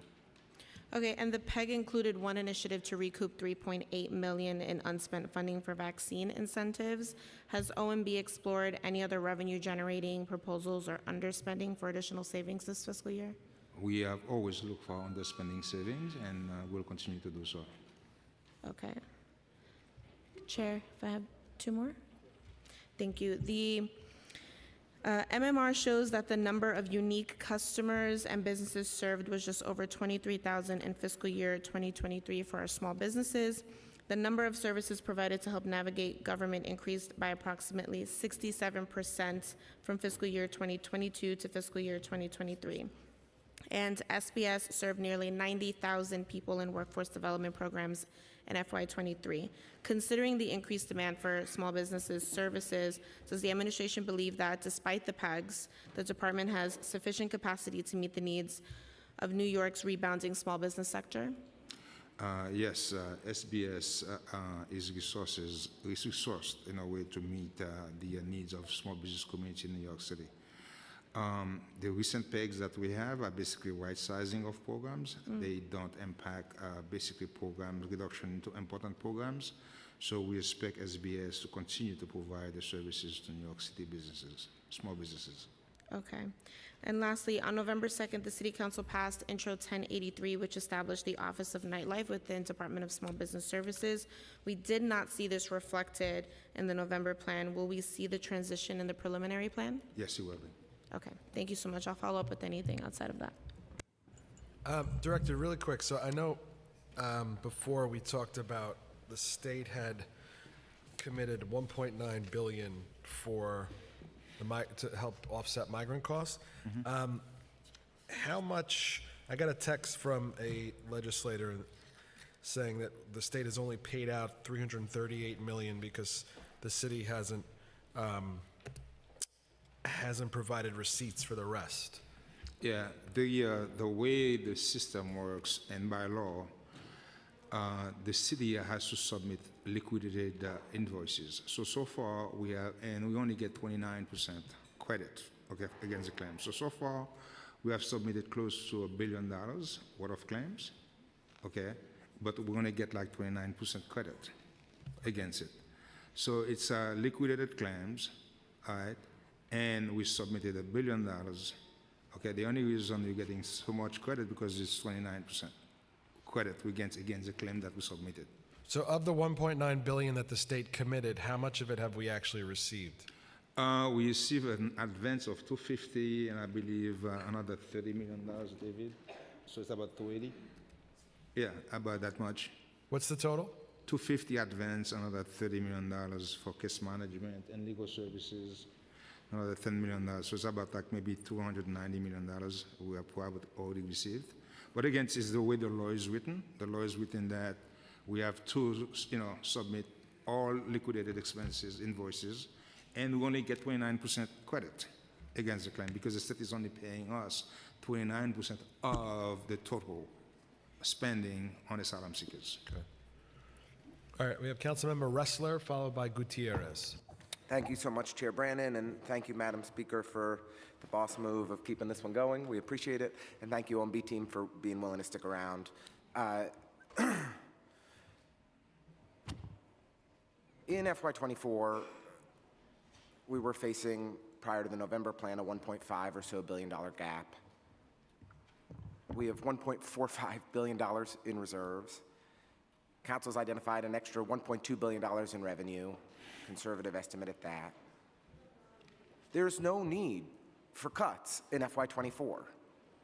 The mayor and OMB's stunning commitment to austerity in this moment is baffling. Composting libraries, schools, we've all heard it. Why make these clearly unnecessary cuts today? Okay, let me give you the rationale. When the budget was adopted in June, the budget was balanced. Okay, as you remember, last August, we revised our forecast of the asylum seekers' expenses. Initially, we thought that it would cost us $2.9 billion, and based on the significant increase higher than anticipated we see in the numbers, we had to revise up our forecast. And as a result, we had to add resources in fiscal year 24 and revise up our forecast and added resources in fiscal year 25, okay? So because of the additional expenses that we had, so we had to find ways to fund it, okay? So what we're doing is basically saying, okay, we put in place a PEG. Even after the PEG, okay, we managed to close the fiscal year 24, but we expanded the fiscal year 25 from $5.1 billion I completely to appreciate $7 billion. Director So the point I'm making to you is the notion that you don't need to cut anything when you're dealing with 37 days, we have to close a $7 billion gap, assuming the city council is correct. Okay, you have 1.5. We don't have a financial forecast from you all in 8 months. So we don't, we'd like OMB to catch up with us. We will. Well, assuming that you're correct, you have $1.5 billion revenues. You have a reserve of $1.4 billion. And this is after the cut. After the PEG, we still have $1.45 billion in revenue that we could have used to cover those gaps. It is still sitting there, ready to be utilized to have avoided these extremely harmful cuts. The mayor and OMB are pursuing a shock and awe campaign to try and pursue the most outrageous cuts that you can to try to shake the tree in Washington and Albany. We all know what you're doing. We wish instead you would work with us responsibly to govern the city of New York, instead of imposing these deeply harmful cuts that are undermining the health and the safety and the well-being of our communities. The cuts are not necessary. If I may, just two brief questions here. I will say the idea that August, 45 days after there was a handshake agreement and this council voted on a budget, you needed to so radically reevaluate the estimates on asylum seekers is baffling.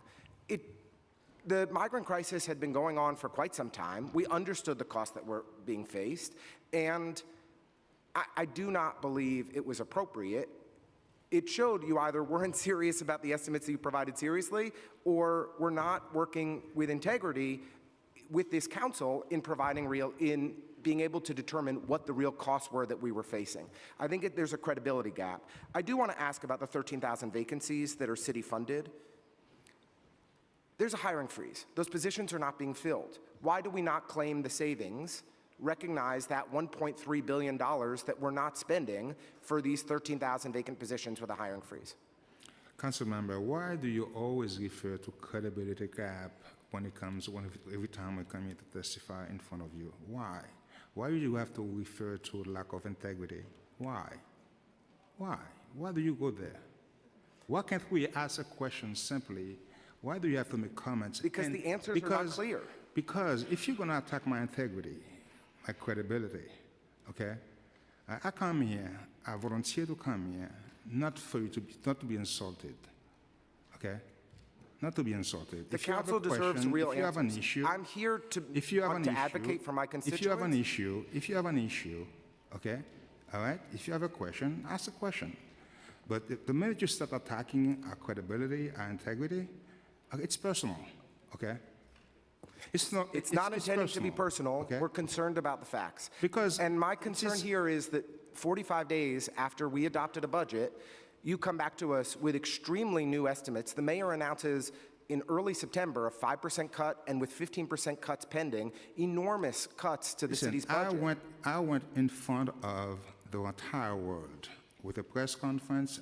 We review, we brief all editorial boards, all the leadership of the city council, okay, on what transpired last August. Okay, we came here, we forecast, and the deviation from that forecast, okay?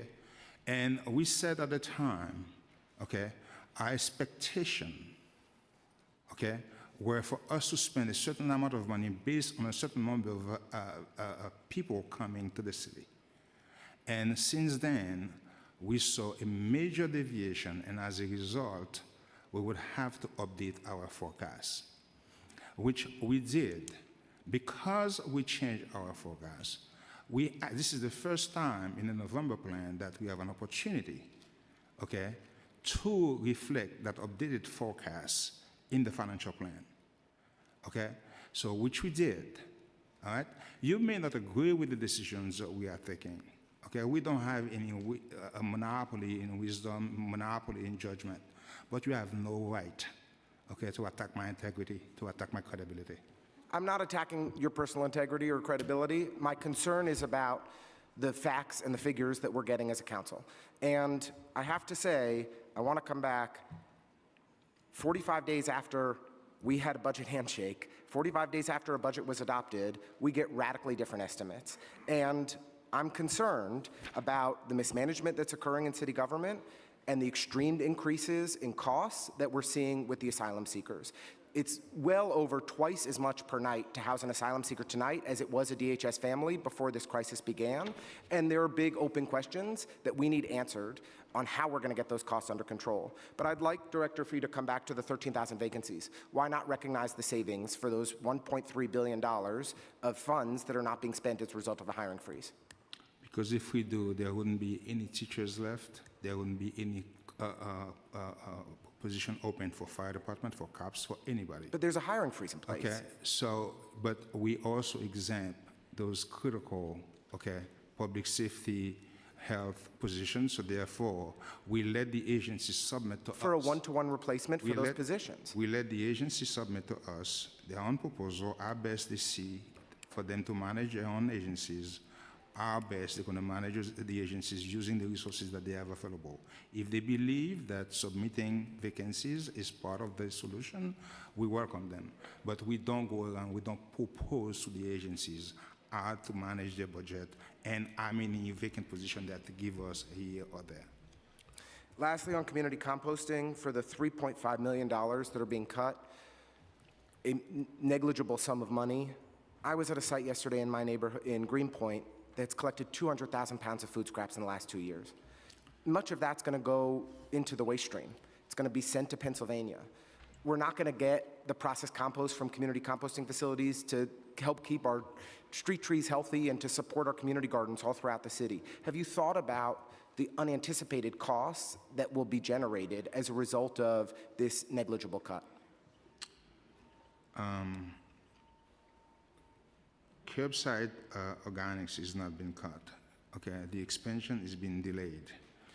We are looking at But the a small community program- composting program has been We're cut. looking at a small program that was very inefficient because we have a larger program citywide that we're rolling out.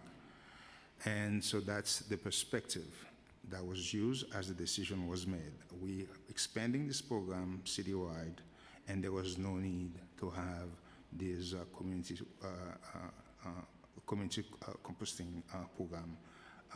So therefore, that's the reason why it was removed. The sanitation department submitted it as part of the PEG submission. Many thousands of New Yorkers rely on that program, and it's going to be a huge loss if this cut moves forward. Thank you. Councilmember Gutierrez, followed by Velasquez.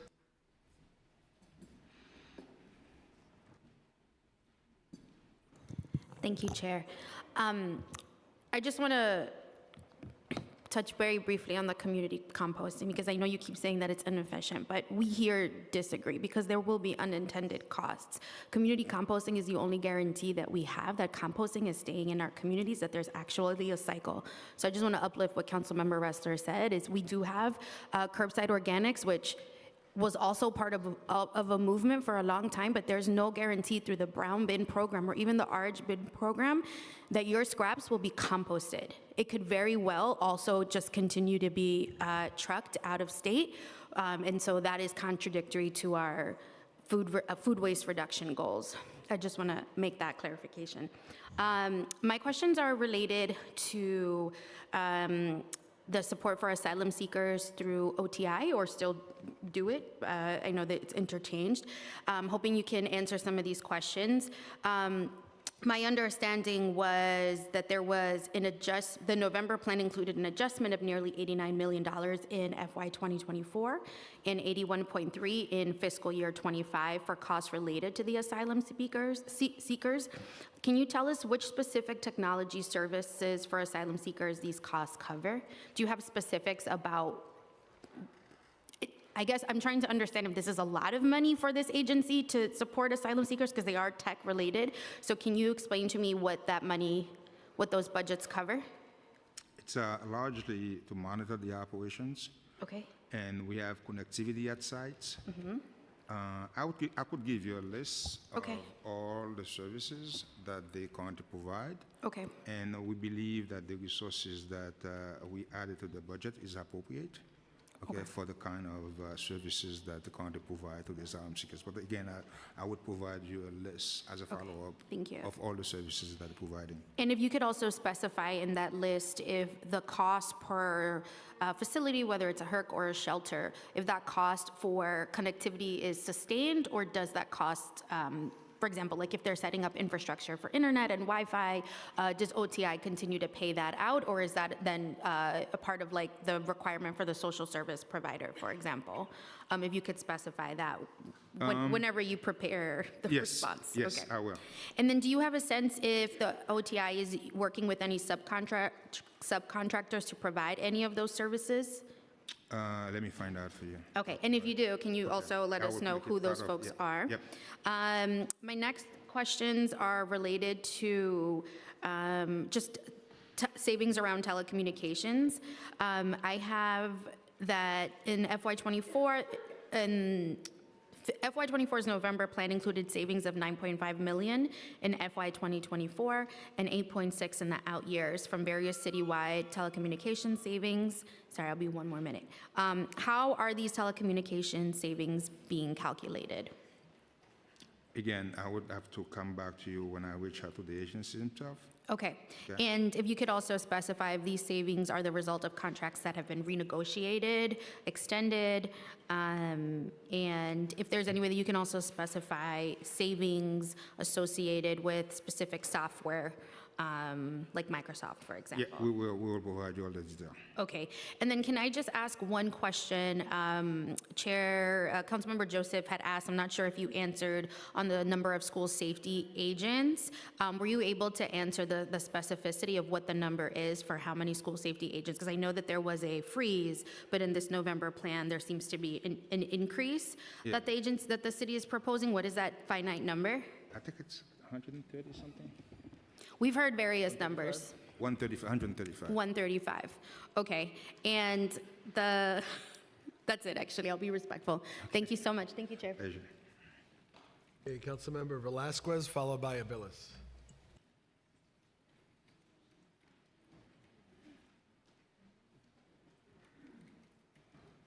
All right, thank you, Chair, and thank you for staying. We appreciate it. Very quickly, in the November plan, the admin baseline cuts. These cuts affected the annual tax season prep provided by the Office of Financial Empowerment. The expansion of this program was added in baseline in fiscal 2024 executive plan. This expansion has now been cut. From fiscal 22 to fiscal 23, financial counseling needs increased 23%. With the demand for the program growing, what is or the reason behind this cut? The rationale is we are only cutting the expansion of the program. Okay? With the existing program itself will continue to be funded. It's only the expansion, again, because of the nature of the crisis that we're dealing with. So to the extent that, a program that is about to expand, if we could save, take those resources away and apply them towards something else, that's what we're doing. But the existing program is funded. It's just the expansion of the program that we're taking the saving from. So, such as for the $1.4 million investment, how much does the average New Yorker get in extra and in return? And is it greater than the $1.4 million?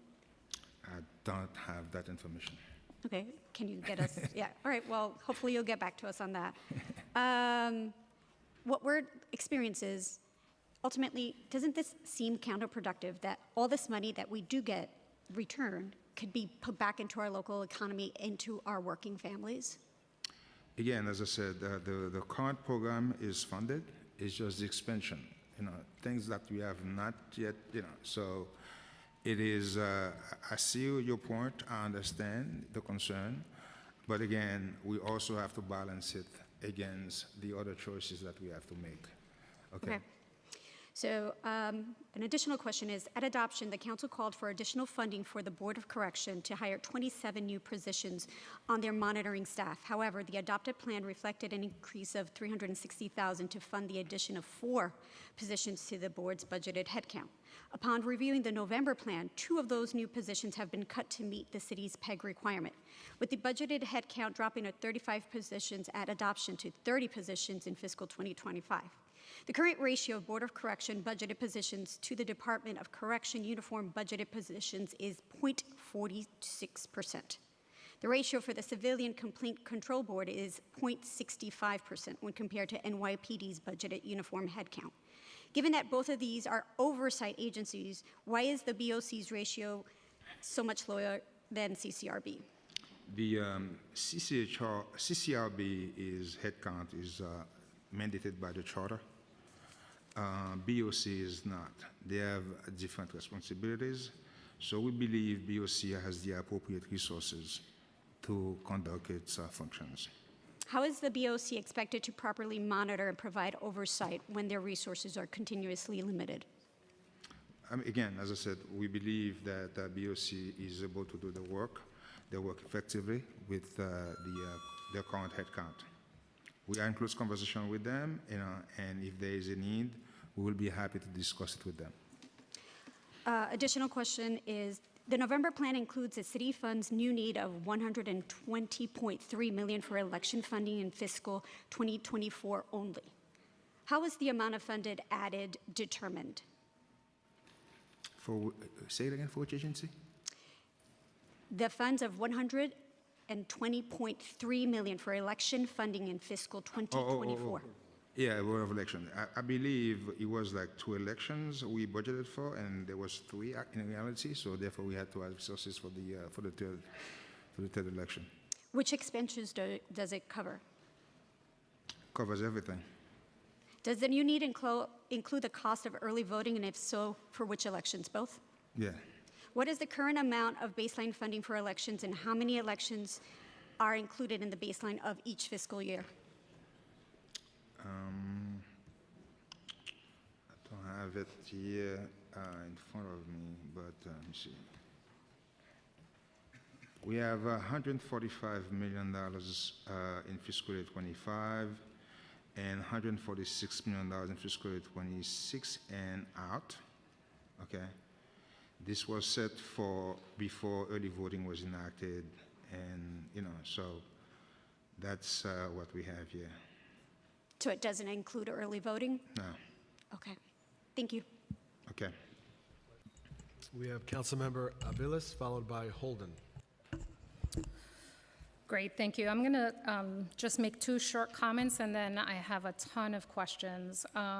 First, I think it's just really important to acknowledge that the many contracts that we provide as a city to our nonprofit providers in the human service field are often inadequate and actually do not pay for the full level of services that many nonprofit providers are in fact offering. So I just want to remind us all that while I do believe our nonprofit providers will provide a much better culturally competent level of service to both migrants and any other New Yorker, and we'll do it at a much more reduced rate, it is important that we hold our nonprofit providers and not get them on the cheap. And I think it's important to acknowledge that in these discussions. You noted that the PEGs will not have a programmatic impact, yet, as you've heard from every council member here today, that is not what we are seeing and hearing in our communities. It is not what you will hear from potentially hundreds of people that will testify later on. I just need you to make it make sense to me. Are you aware of the unfilled mandates and serious service gaps for children with disabilities in New York City public schools? Again, as I said, I guess you are. Are you aware of those service gaps and unfilled mandates in New York City public schools? It's just a yes or no. Okay. I assume you're aware of it. I assume Yes. you're aware of it. We understand that DOE is proposing a cut of $97 million from District 75 schools to adhere to these PEGs, which would cut paras that help children, our most vulnerable children, get to schools and have medical visits that absolutely they need. To me, this is unconscionable. Can we get a commitment from this administration that it would not cut services to the most vulnerable? It would direct its Department of Education to make sure that these children are protected when they are already not serviced appropriately. The PEG is $3 million, and it's coming from underspending. Well, I guess like many of my colleagues said earlier, the underspending looks like underperformance when we know we have outstanding needs and children are not being serviced. And so I think we need to look at that very closely. And I'm adamantly opposed to cutting any services for children with disabilities in our schools, among other things. Can we I want to take a quick segue to NYCHA. A major PEG in November plan relates to the critical yet challenged vacant unit readiness program. Chair, if I may just complete the question. Yes, go ahead. The program helps prepare rehab NYCHA units and turnover placements from homeless shelters, emergency transfers, and the NYCHA's general waiting list. It seems, despite our housing crisis, this program is a persistent target of the administration. The November plan swaps $37.5 million in expense for capital funds over 4 years. We understand that this program has been paid exclusively out of expense funds so far. How will the transition to capital funds impact the program? It would have zero impact. It's just a swapping of funding. So if it's a swapping of funding, are you suggesting that there is no regulatory elements for capital expenditures versus anything funded by expense funding? This is a capital eligible expenses. Okay, so there is a caveat for capital No, eligible. it's not. Because they already give you them. So there are no strings. This is the same thing that can be done. When can we expect NYCHA and OMB to produce the necessary certificate to proceed, which will enable the use of capital funds for the vacant unit readiness program? OMB and NYCHA are currently working on a CP for the capital portion of the program. Can you clarify for the record when we can expect I that? can give you that, but they're currently working on it. Okay, will an equivalent amount of capital funding be added to the capital budget in January? And, it will be self-funded given the size of the NACHA's capital program compared with the program that we have. NACHA has $4 billion over a 10-year period, and it's a very small program, so it will be self-funded. Yes, it is a very small program, and NYCHA currently is sitting with over 5,000 vacant units we need to fill with great urgency. Could there be any delays in keeping the funding flowing so that this program that rehabs precious affordable housing for NYCHA as quickly as possible? There shouldn't be any delay. In terms of the funding swap itself should not cause delay. If there's any delay, something else. Okay.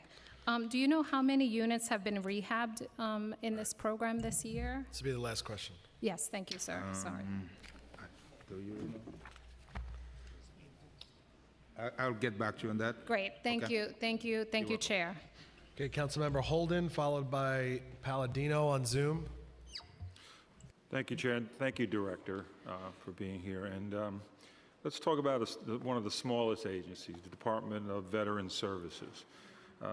Can you clarify the rationale behind including smaller agencies like the DVS in the broad application of the PEGs? Because with a $5 million budget, this agency has to serve 220,000 New York City veterans.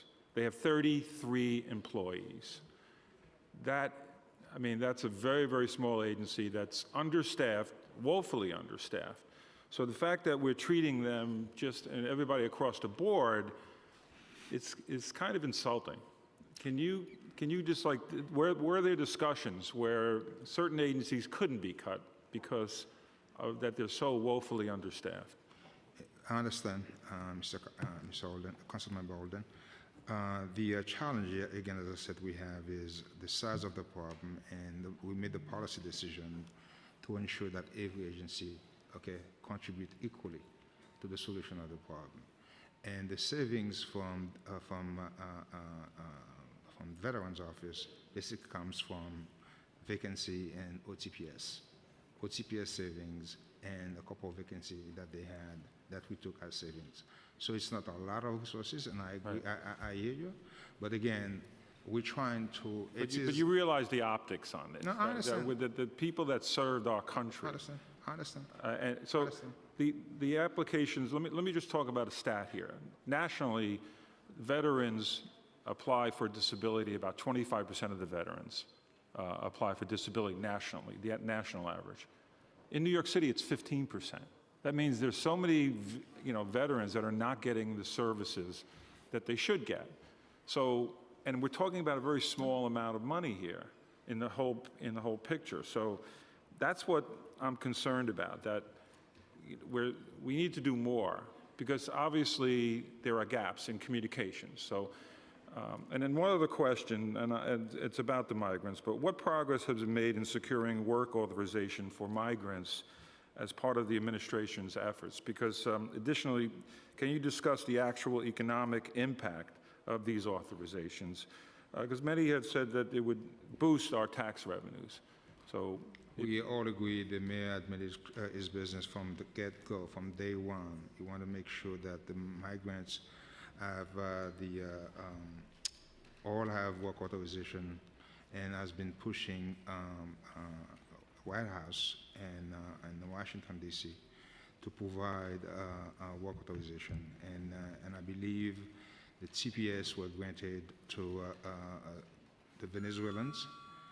TPS were granted to the Venezuelans, and I would provide you the exact number of cases that they... Yeah, because that's important. How many have actual work authorizations? Are we making progress, or is it... This is critical because we want these guys to be added to the tax revenue base as they become workers and they make contribution to the city. So this is our ultimate goal. We'll provide you information in terms of how many of them have applied and how many of them were granted TPS. Thank you. Thank you, Director. Thank you, Chair. Okay, Councilmember Palladino, and then Ariola will close us out.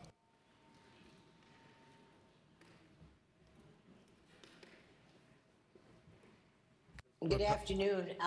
Thank you very, very much. I want to say thank you to the director for your patience and a lot of miscommunication here today. You know, we could go back to, 6 months to a year ago. This was all projected that this was going to happen. And what shocks me with my colleagues is that they don't understand that they can't have their cake and eat it too. When we said okay to the migrant crisis and we allowed, it became a crisis, when we first allowed the migrants to come in and welcome them with open arms, we did not expect it to balloon into what it ballooned into. Approximately a year ago, 8 months ago, the mayor did state quite clearly that this was going to cost our city over $4 billion, and over the course of 3 years, $12 billion. So I asked my colleagues in council, where did you think this money was going to come from? Did you think we go out and pick it off trees? Councilmember, No. We're questioning OMB, not your colleagues. Excuse me, what's that? We're questioning OMB. If you want to talk to your colleagues, Well, you could. I don't have, excuse me, Councilmember Brennan. This has what to do with why we are in the situation that we're in. He has tried very hard to explain to everyone why these cuts are being made. Do you have a question? When I have a question. Not really. You know me. I have more of a statement. Okay. Because I'm listening. Well, if you want to forward your resume to OMB, you can. Oh, that's very funny. Very funny. Very funny. That's why the budget will never be balanced in the city of New York, because you and others refuse to understand what we actually have taken on. Thank you. By giving. Okay. Thank you. you, Justin. Very unfair what you're doing today. We follow Very Councilmember unfair. Areola. Questions for OMB. Please.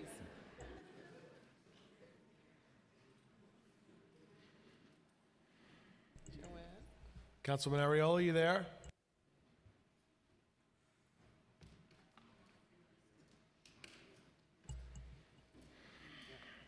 Councilwoman Areola, going once. You did finally. I'm here. Okay, go ahead.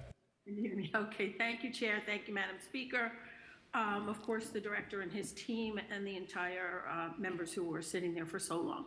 Director, I'd like to talk to you about the cuts to the FDNY's long-term staffing separations, which will affect about 190 uniformed members of service. And I'm going to bundle my questions in an effort to save time since I'm the wrap-up. So of the 190 individuals, how many does the administration anticipate will be subject to potential separation due to being unable to return to full duty, and how it will be determined? Next, the council was informed that the FDNY would make offline positions to those subject to separation. What types of roles would be made available, and would they receive the same rate of pay? And 3, what will become of the members of service who are unable to return to full duty and are considered boarded internally? Will they be terminated? And if so, how much notice will they be given? Okay. The employees that are subject to this proposal have already been determined to be unable to return to duty. To the extent that they have reasonable accommodations, and we have positions that fit, they'll be given positions that fit their reasonable accommodation. To the extent they do not, it would be reasonable to assume that they would take disability retirements because they've already been found to be disabled and unable to return to the job. In terms of the rate of pay they have when they're on assignments off the line, that's covered by the labor contract, won't change because of their assignment. I don't know if I got all your questions. So we're going to take people who are injured, saving someone's life, or going into a fire, and now have become light duty and have been doing a job for the FDNY that was of value, and have reasonable accommodations, and will they be given the only option is disability, or or they will be also given some other option, or is the only option disability? Because that The seems policy is in line completely with. unfair, and it also seems that it could be litigated. Right. This policy is in line with what we're doing, what we do in the other uniformed agencies.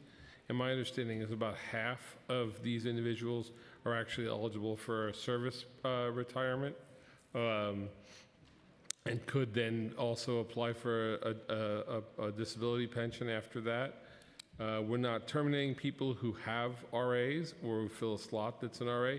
It's for persons for whom there is not an RA position that would fit with their disability. But this would not be an option for them. They would have to retire, go on disability, because they would be terminated, correct? People who cannot, have been found to be unable to return to full duty, for whom there is not a position, right, where they could fulfill duties in an RA, those people would be terminated. Okay, and just, we've heard a lot of my colleagues, they were all talking about their own specific committees, and mine, of course, being fire department and all the budget cuts that are so severe. So my final question is, estimate. Now, you said the budget gap right now is $7.9 billion. If the city was not shouldering the lion's share of the financial cost of migrant services, what do you think the approximate budget gap would be if we were getting the right help from federal and state government? I can't give you exactly what it would be at this moment in time, but as when we adopted the budget, good example was the budget gap for fiscal year 25 was slated to be about $5.1 billion. Okay? So, so you could infer from that, and that also included appropriation for the asylum seekers. So you're talking about something south of that $5 billion. Typically around November, we have a budget gap within, what we call manageable level. This is the first time we're looking at budget gap growing from adoption to now. And again, as I said, it's because of the unexpected costs of the asylum seekers that we had to bear for about a year and a half, without any assistance from the federal government, or little assistance from the federal government in general. Thank you so much, Director. Thank you, Chair. Thank you, Speaker. Okay, we have Gail Brewer for 2 minutes, and then we're going to close out this panel. Thank you very much. I have two questions. One is hiring halls. I know that we had them, so I wanted to know how many were hired, what agencies, what was the total, how many in each borough, and how will the hiring freeze affect the continuation of these events? I have to say, in some cases, I've heard at testimony during the last couple of months that agencies are planning to have hiring halls. I've also heard other agencies say they're hiring even though there's a freeze, kind of strange. So I wanted to know, are there still funding in the budget for the hiring halls? That's question number one. Question number two, I'm very concerned about Oversight Department of Investigation. And I wanted to know from the DOI's perspective, I know the budget included 2 new needs for DOI, I appreciate it, an asylum seeker integrity mentorship and a borough-based jail integrity monitorship. But there was also no funding added to increase their vendor integrity unit. And that unit is to benefit the city as a whole through funding, and I think there's a need for them. We've obviously talked about vendors here quite extensively today. So those are my 2 questions, hiring hall and vendors for money for DOI. The hiring hall, because of the crisis, was put on hold. You should know that people come here as agencies and say they are scheduling them. I'm here and I hear that. Okay, they are put on hold. We had about 2,000 offers were made from, at the hiring halls, with 41 mayoral and non-mayoral agencies participating. If you want a breakdown of where these offers, which agencies, we will provide them to you. Okay. Okay. Thank you. And the second question was regarding the The vendor DOI vendor. integrity. Yeah, I need as much oversight of the administration as possible, and that would be one place where they need funding for that. Yeah, we provided DOI, as you mentioned, resources.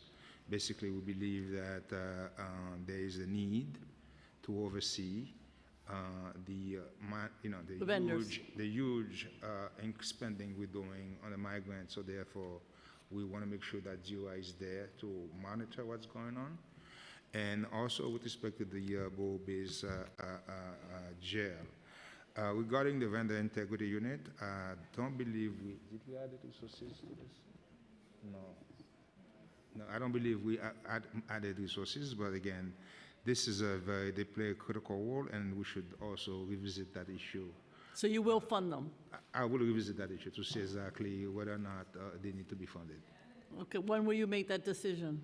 As we go through the budget cycle. Okay, all right, thank you, Mr. Chair. Okay. Speaker Adams. Thank you so much, Mr. Chair. Mr. Director and team, thank you so much for staying for the duration of questionings by my colleagues of the council. We really do appreciate your time and you staying.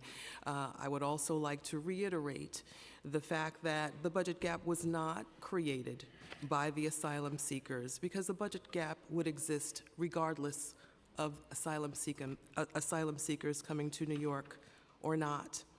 We look forward to collaborating with OMB on a continuing basis to reach reasonable solutions for the benefit of all New Yorkers. Thank you all again for your time. Chair Brannan. Thank you, Speaker Adams. We're OMB. We are not in denial about these budget gaps. We want to work with you to close them, and continue our partnership heading into January. So we thank you for your time. Thank you. Okay, we have the next panel is going to be our organized labor panel. We have Henry Garrido, Michael Mulgrew, Melissa Kahn, Joyce McClaney, and James Davis. So DC 37, UFT, PSC CUNY. Thank you. And then after that, we will hear from IBO.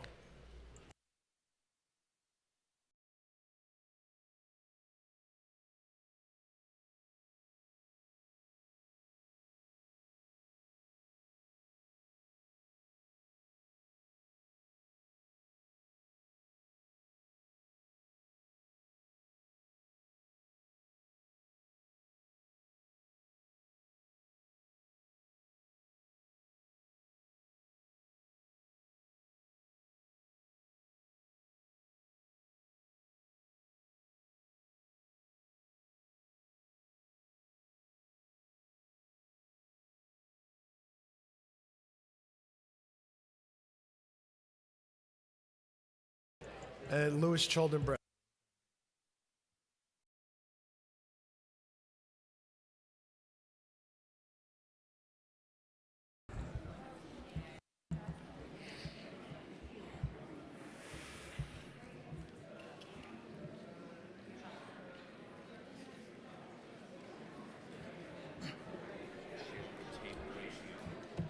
What?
Okay. We're going to start the second panel of this hearing. We'll start with UFT President Michael Mulgrew. I want to thank the City Council, Speaker, and all the chairs for holding this hearing.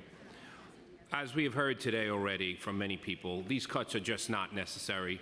We have record reserves, we're running a massive surplus for this year, and we are still here discussing cuts. And I want to be clear, the agency that just testified, this agency that just testified over the last 3 years in the budget process has underestimated revenue by $30 billion and overestimated the cost by $3.5 billion.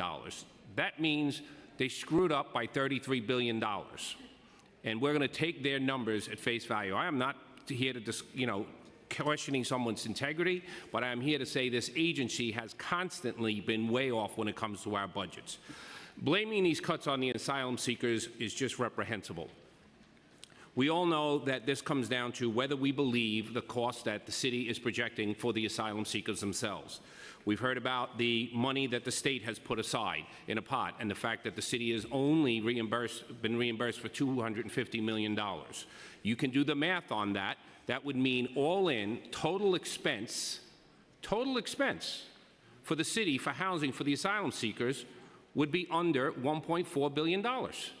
So where are we coming up with a $7 billion problem? It just doesn't add up.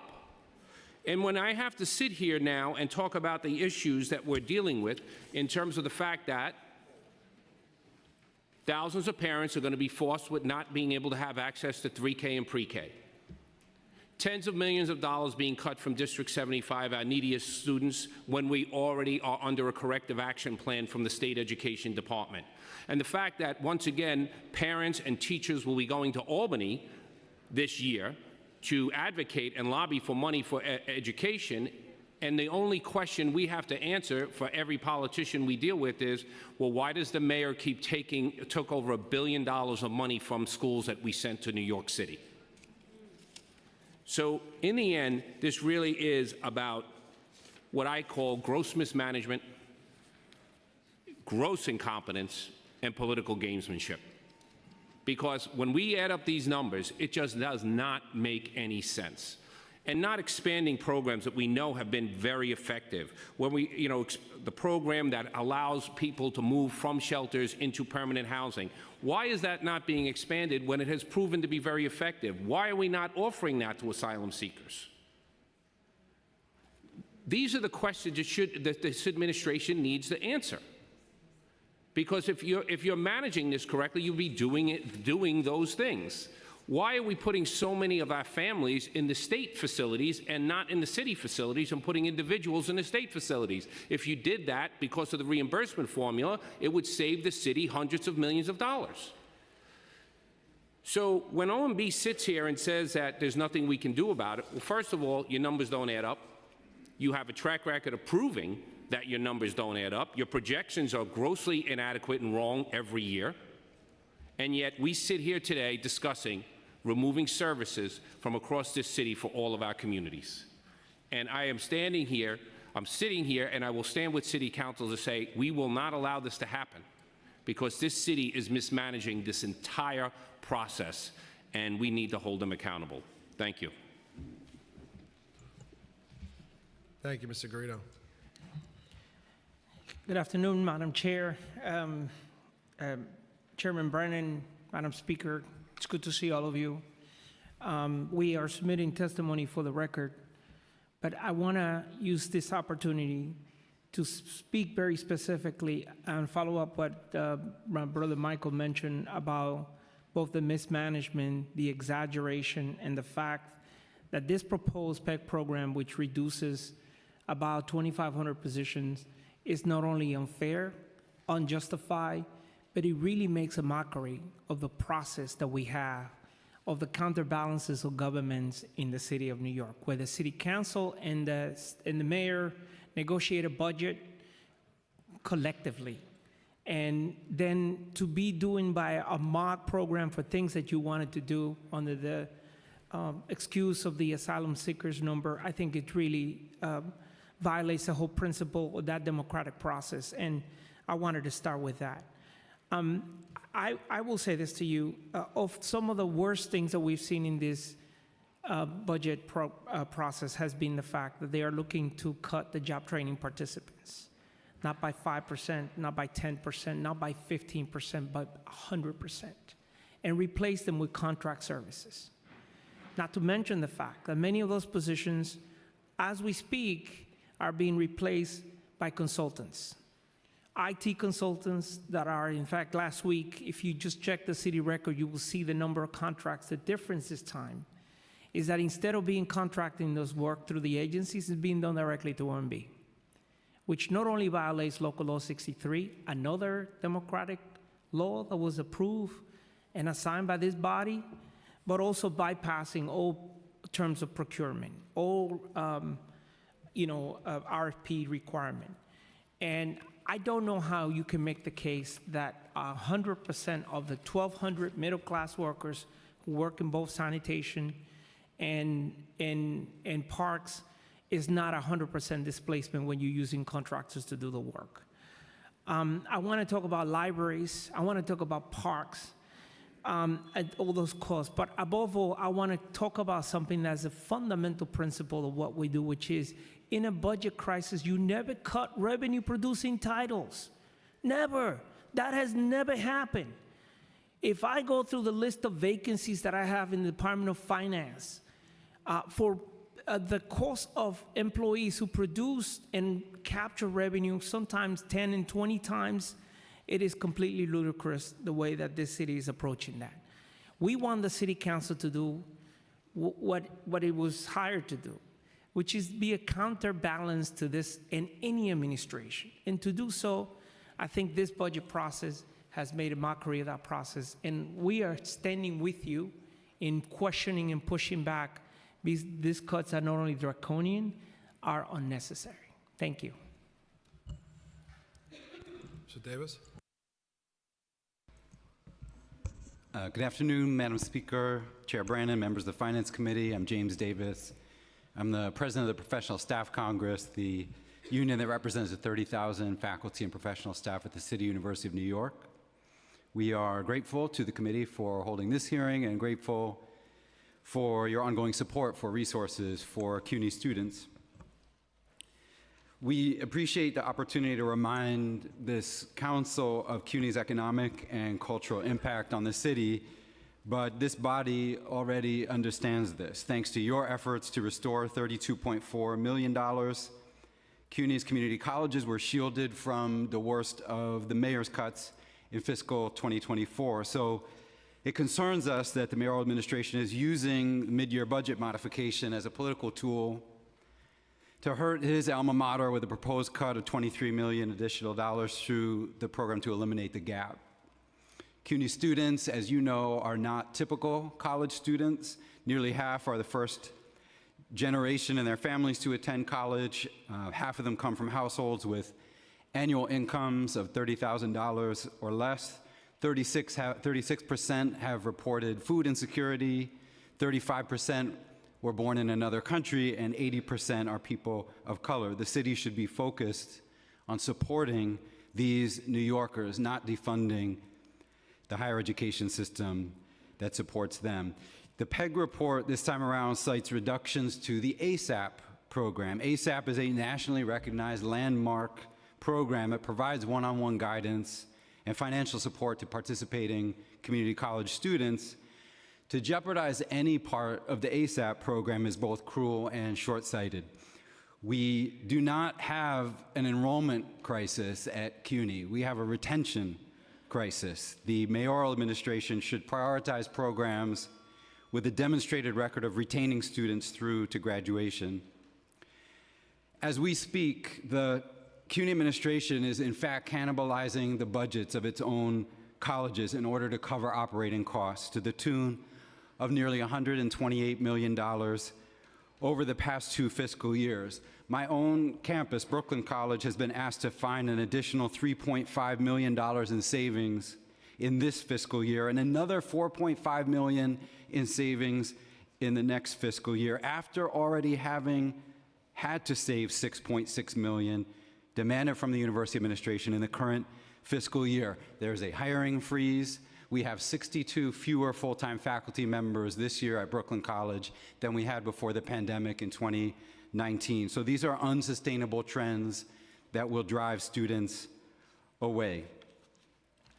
I'll just wrap up by noting that the middle class is the backbone of the city. As my colleagues have been pointing out, the proposed PEG cuts directly target us. Our members, our students, and all New Yorkers benefit from a robust social program and safety net and a well-managed set of city services. Essential services like those mentioned benefit all New Yorkers.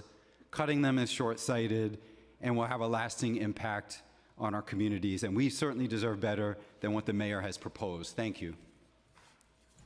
Thank you. My colleagues have questions? I have a question. Councilmember Ayala? Hi, yeah, this question is for the UFT regarding the 3K program. So we've heard from OMB repeatedly that we don't have the number of students enrolled or waitlist pending that would justify keeping those dollars in place. Is that an accurate assessment on your? It's accurate the way they're running it, because before they took over, we moved the seats every year. You're not guaranteed a definitive number of 3-year-olds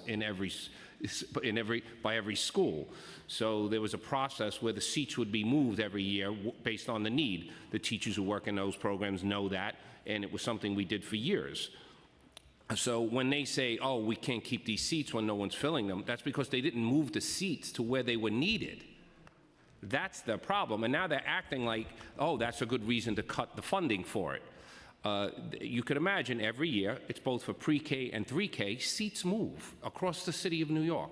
I don't think we are in a place where we live in a society where we can guarantee everyone doing certain things so we have enough children for every three years coming into our school system.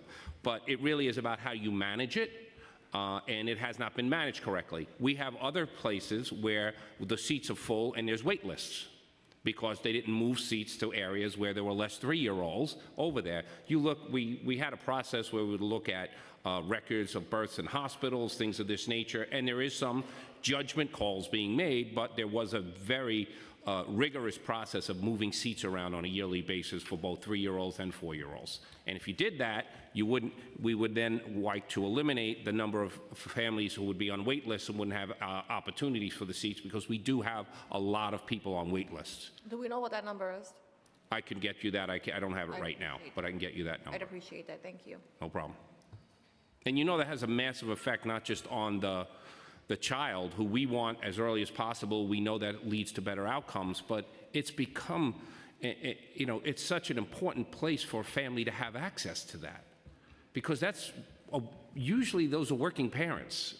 So it has a real negative effect on everything about for our economy, for our city, and most importantly, on a family itself.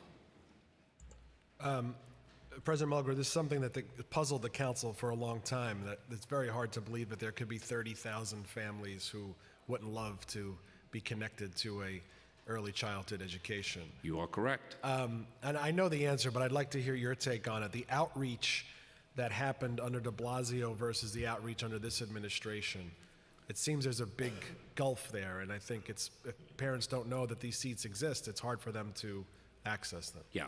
There was a definitive change in the running of the program between the two administrations. Obviously, the de Blasio administration thought this was the most important thing that they did as an administration, was to create a 3K pre-K program. So it was constant outreach. It was everywhere. And they had a team in place that actually was not inside of the DOE. They worked outside of the DOE, who did all the outreach, did the enrollment, moved the seats around. We don't have that same structure at this point. And that's why we get a lot of complaints from families who are now saying, well, I want a seat, but I can't have one. And then in other areas where we're seeing that there's no one in a seat because the combination of bad outreach and not moving seats when it was the appropriate time to move them to another area. Councilmember Krishnan, followed by Holden. Thank you, Speaker Adams and Chair Brannan. This question is for President Garrido, DC 37. The mayor is making sweeping cuts to the Parks Department. As we mentioned earlier, a 12% peg or cut when you consider everything, the elimination of the POP program, among other things. Your members are cleaning our parks every single day and caring for them. We're very grateful to them for their service. Can you talk a bit about how this massive cut will affect your members, our parks workers, and what are your members telling you? What are their concerns that they're sharing with you in light of these sweeping cuts? I mean, I will say this, it goes into the category of broken promises. The effect on New Yorkers, first, garbage will be piling up. The ability to provide services in tree services, in parks facilities, in lifeguards across the board, won't allow us to open the beaches, won't allow us to open sections, entire sections. The amount of vacancies that we have already is mind-boggling, but to also disproportionately cut the park program that you mentioned in both sanitation in parks at a time where we're battling with rats and battling with, sanitation issues. I think it affects the quality of work life in the way that New Yorkers use parks. And I want to thank you for your leadership for speaking up about that. I just want to go back to the idea of the process. This was a hard-fought battle during the budget process, where the administration had to, as any give and take, agree to make some concessions to and so did the council, only to find out 3 months later that they want to institute the very same thing they wanted to do in the process of budget. That undermines this democratic process. At a time, I might add, that the IBO came in with today with a process that we are going to end up conservatively with a $3.8 billion surplus. To me, that is, that cries in the integrity that was raised earlier of the process, not of the individuals, but the integrity of the process. And I'm hoping that you can help us push back, because your constituency are going to be the ones that are going to be most affected. Thank you, and thank you all for your testimony. Councilmember Holden, followed by Joseph. Mr. Davis, thank you for your testimony. As someone who was saved by CUNY and actually taught for 4 decades, in a budget crisis, CUNY is always the first to take the hit, which is a disinvestment, which doesn't make any sense for recovery. Can you tell me the impact now to the community colleges, especially, in the faculty, full-time faculty versus adjuncts? Because the full-time faculty actually helps certainly mentor on a full-time basis the students, and actually can keep them in the college, can keep them working, can work with them. Tell us the impact that these cuts might have on the faculty at the schools. Thanks for the question, Council Member. The impact of the cuts overall on full-time staffing at the city level alone has meant a reduction of upwards of 350 faculty and staff positions combined.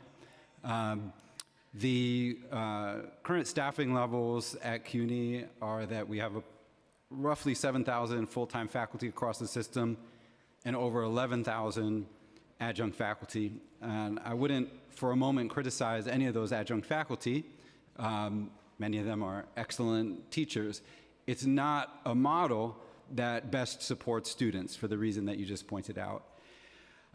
It's very difficult in this moment when the state has in fact invested additional funds to increase the ratio of full-time faculty to students at CUNY.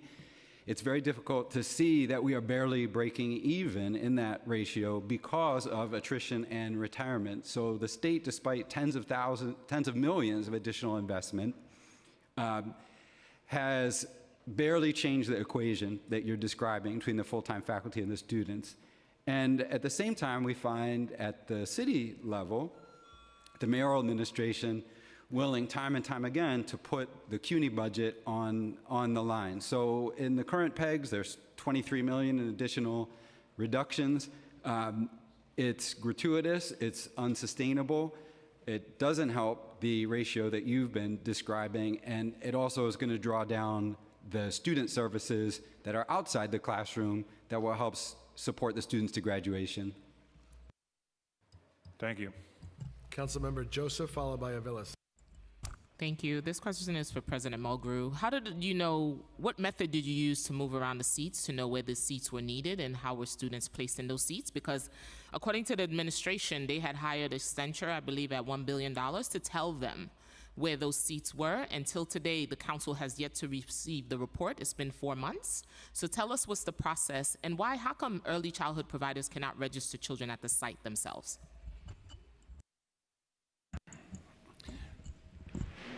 There used to be a complete team that would look at the number of children and the age in each geographic area. And that's how they were moving from one place to another. We don't have that team anymore, so then they went to an outside contract. That's not working out so well from everything I understand because nobody moved. It was just that simple. The team that ran it and set it up originally, they are not there. I mean, all of them are not there. So it was taken over by a team from inside of the DOE. And if you remember, we've had some difficulties with them, to say the least. Yes, the ideal system, of course, you want to make it as easy for a parent as possible. They should be able to register either online or at a site itself. The whole idea is to make it accessible, not putting up any deterrence for a family to access the service. So we've had major issues with the new folks who are running it since they came into place, is how I will say it right now. What about the report that we're supposed to locate the seats? That report. The seats did not move, so I'm assuming the report didn't come in on time. That's all best, but they should be answering that. Those are the questions they need to be answering, because there are thousands of families who need childcare in the city, and they just don't have access to it because of the lack of management by the Department of Ed to move it to the right places. Because the council on the record so many times had told them the outreach that was in place before is no longer there. It is not. That's just a fact. It just is not even close. Thank you. Councilmember Aviles. Great. Thank you so much for your testimony. Thank you for being here. What we heard over and over again for the past several hours from the administration is that there's a crisis. There's a $12 billion gap. There's a whatever billion dollar gap. We need to close the gap. We've only seen kind of a one-hit wonder here of cuts and no talk of revenue generation. I'd like to know, given the expanse of your membership, have you heard this administration actually pursue any type of revenue generation tools beyond asking the federal government for resources, which we deserve and we should get, but any actual proactive revenue generation discussions or tools that have been pursued? And any of you can answer that. Yeah, so if you don't mind, I'll take this. We represent the lion's share of the people in the finance department, for instance, and I sit as an advisory member of the IBO, and there were several recommendations on vacancies that we have on auditors, tax auditors. We are leaving millions of dollars on the table. I think it was Councilwoman Gail Brewer who requested from IBO an analysis that showed over $1 billion in potential revenue that we should be capturing, but we don't have the people to do it. So I can tell you that as of last week, we have 60 vacancies on the traffic device maintainers. Those are the people who install the meters, meters. We are way behind 60 positions there. We have traffic enforcement agents. These are the people who work in the towing of illegally parked cars and things like that. We are 32% vacancy there. Every time that you have a position there, the amount of money that they generate is 10 times the amount of cost that would be to hire them. We have inspectors who issue fines on environmental violators. We have 22% vacancy there. The Department of Building, we have a huge backlog on building permits that could not be processed, which has a tremendous effect because not only can you not hire folks to do the job, construction goes down, tax revenue goes down. And so those are being frozen as well. I can go on the number of positions that generate revenue that the administration is literally cutting out of this PED program. That is wrong. I'm going to jump in for 1 second. Even if we say we took that ridiculous, undocumented, unvalidated number of $7 billion, say we take that number, that would require a 3% growth in the city's revenue to eliminate. And I'm talking about the taxable revenue. I'm not talking about the cameras and everything else that's generating hundreds of millions, billions of dollars. Anyone who drives in New York City loves getting a little envelope, the orange envelope in the mail. You know, that's not even considered yet. You're talking a 3% growth would eliminate a $7 billion. We don't have $7 billion problem. I don't care what they say. They can't prove it. Their own numbers prove them that it's wrong. So in the end, this is just getting ridiculous. And the fact that the OMB is only projecting a 1.6% growth for New York City when anybody else projecting growth for New York City is over 3%. So it's like weapons of mass destruction again. We're just trying to come up with some reason to do a government to do something it shouldn't be doing. And more particularly, what I was getting at is not necessarily the fines and fees that would be collected on everyday New Yorkers who are suffering already, but I'm talking about taxing the rich. I'm talking about transfer wealth tax. I'm talking about no discussion of millionaires tax. What we saw in a New York Times article just a few days ago is, you know who's growing in New York City? The millionaires. You know who's leaving New York City? Working class folks. And yet this administration does zero advocacy. I want to know if y'all have seen anything, because I certainly have not, any advocacy around generating that revenue that would actually save the services that are important to New Yorkers. So thank you. Thank you. And for us in education, it's going to be a very difficult year for us at the state level, because the state is facing some challenges that New York City is not when you look at its revenues and its projections, except for what you heard here today. And they're getting sick and tired of sending extra money to the school system of New York City, only to have this administration supplant it, you know, plunder it, whatever word you want to use, and put it into their general reserves. Okay, we're going to pause and take testimony from Andrew Ansborough, the president of UFA, who's on Zoom. Andrew, you there? I'm here. Do you hear me? Yes, go ahead.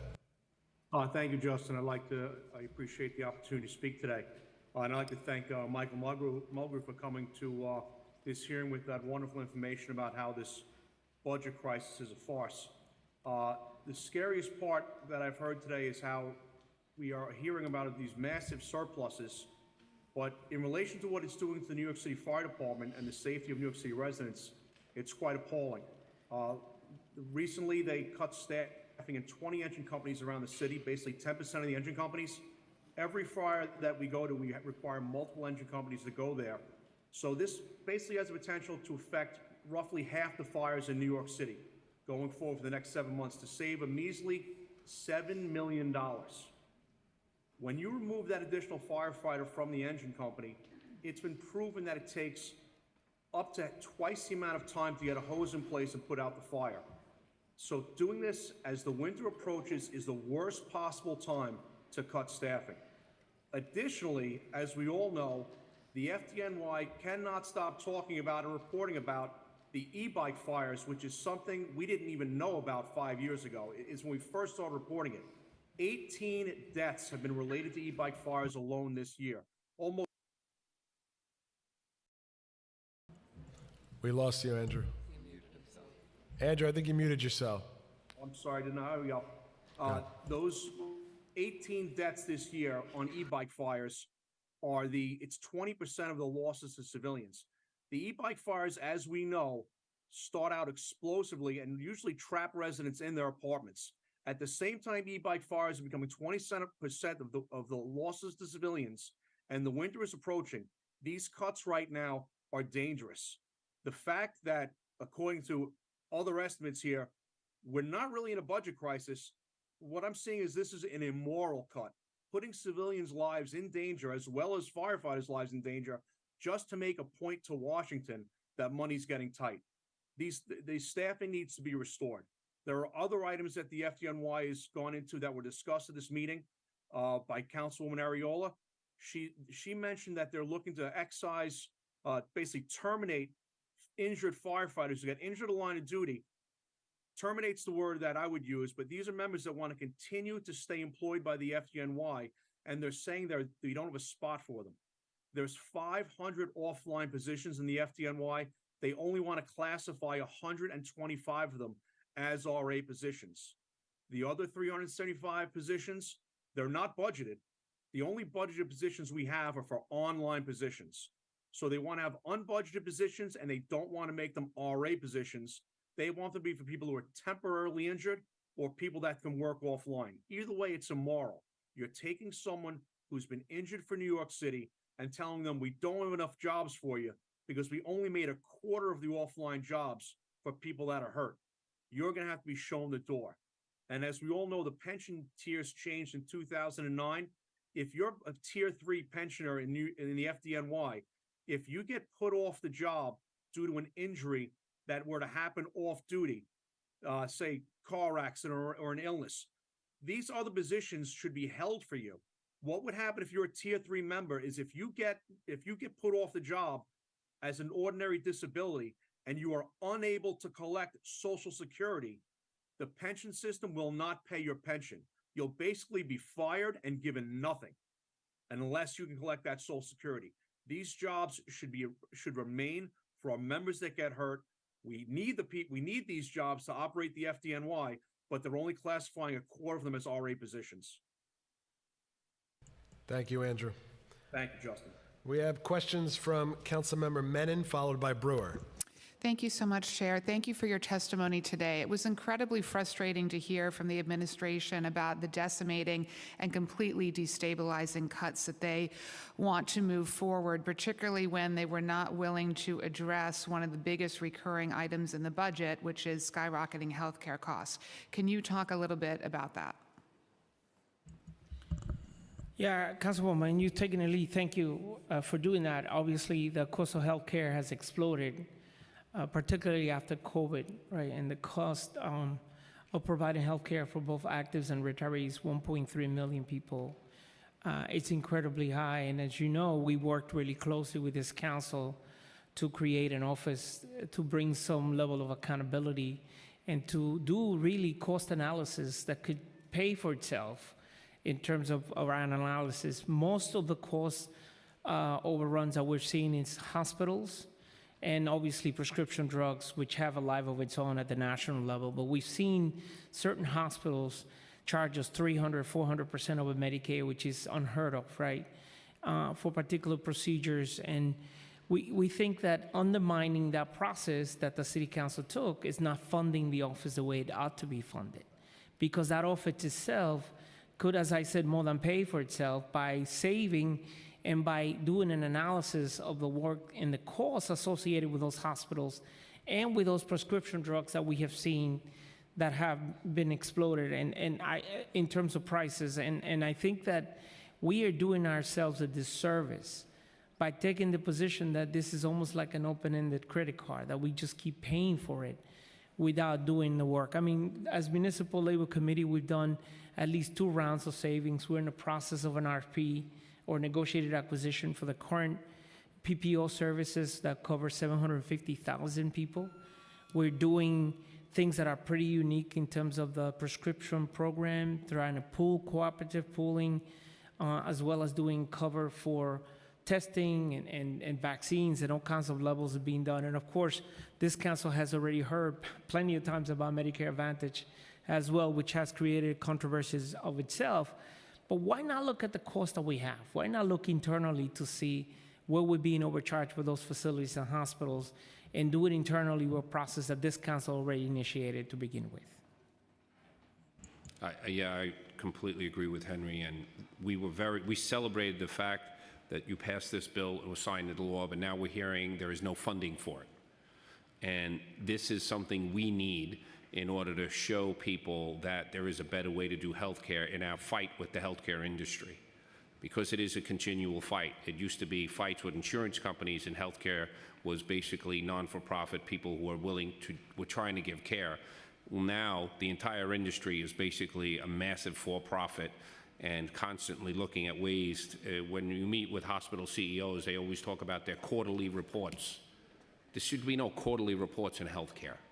And that's why we're looking forward to actually using this bill, for you to be able to use this bill and do what needs to be done, because the costs in New York City for hospitalizations are dramatically more over the last 10 years than the rest of the country. So something is going on here. Councilmember Brewer, followed by Brooks Powers. Thank you very much.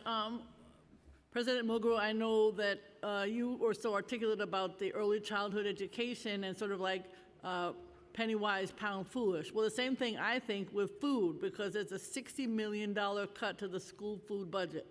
And the problem with that, it's also DC 37 and UFT both, I think, in terms of the workers, because there is often federal money that comes in, but if you don't take that into account, in other words, if you make sure that nobody knows about breakfast, if the food isn't correct for lunch, et cetera, then you're not going to have the kind of support that you would have, and you bring in money when you have that kind of support. So I guess I wanted to know how much headcount that, if you know of, that will be involved in terms of this, which makes no sense to me, and also if the city expects to receive federal revenue to offset the $60 million, why in the world are they talking about cutting in the November plan? And also, they have more students now.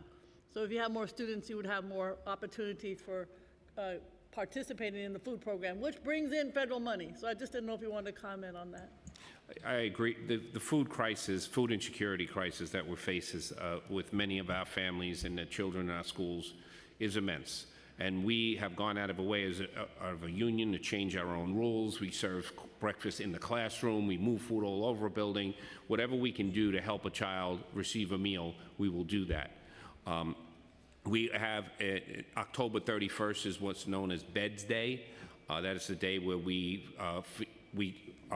where the Department of Education is supposed to get, that's the final day for us to get numbers for children to qualify for food at the federal level. We have not seen those numbers yet, so I don't know the actual impact at this moment. Where they're cutting the $60 million from, I just have not seen. The Department of Ed has not shown us any of those things, but this is something that is a very important piece to our schools that really is not spoken about enough, because many of our students, this is their access to food, is their school. So I thank you for really paying attention on this and always focusing on it. And as you know, we represent the lion's share of people in the school lunch program. We have over 1,000 positions less, over 1,000 positions less in the school lunch program that we had 2 years ago. And we saw during COVID that we were not only feeding these kids, we're also feeding parents and other folks. Since that program, my understanding is the $60 million is more revenue that had actually come in from the federal government that the city is keeping. Let me say this. The food service program is a reimbursable program, a federal reimbursable program. The same thing is happening with Medicaid, money that is coming in with school nurses. The thing seems happening across the board. We talked earlier about the early childhood education. We represent people there. There's a COLA coming in from the state and a COLA coming in from the federal government at 5%, 5.3, 6.4, and yet DOE has paid less than 1.8. So they're keeping this money, right? So the idea is not cut in the sense that they're reducing the number by laying off, or they're just freezing the lines and cutting it and asking our members to do more with less, which in most instances, it means overtime.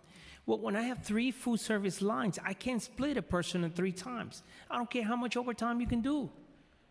Our folks are literally, they are exhausted. They can't do it anymore. You can't take a blood for a stone. You can't expect somebody to do overtime and man 3 lines at the same time, or attend 3 ovens or 3 cutting boards. It's not happening. So to me, this is one of the untold stories about this budget cut. How much people are exhausted from doing the overtime, or exhausted by being mandated to stay behind, many times not even compensated for that. And I think that's one of the biggest tragedies, and this school food cut is one of those examples. Thank you, Councilwoman. Thank you. Councilmember Brooks Powers, and close it out with Areola. Thank you. I just had a quick question for Mr. Mulgrew.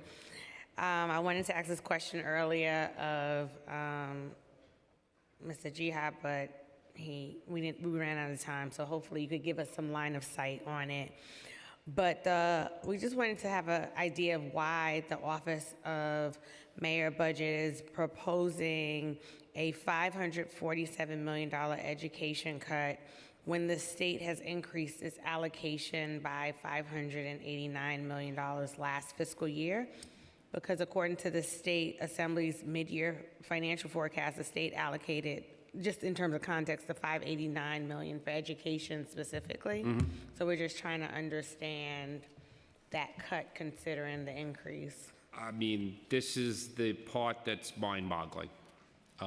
The state and federal government have, for the last 2 years, have funded New York City schools at record numbers, and the only governmental agency that has cut has been its own.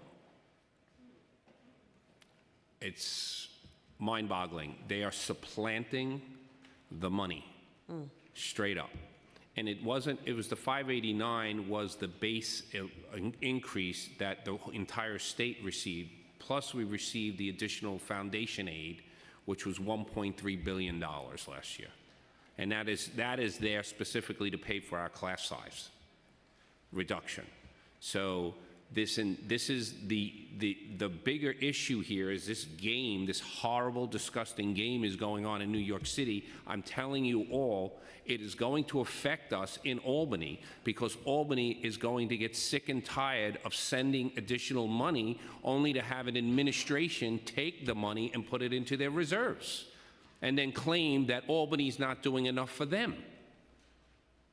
So right now, state elected officials are, I get the phone calls. They're right there, they're doing their things like all you guys do. They're out in their communities and they're getting yelled at for doing education cuts. General public doesn't understand this. All they know is they hear the schools are being cut. So they want to hold every elected official accountable. And so they're getting sick and tired of this.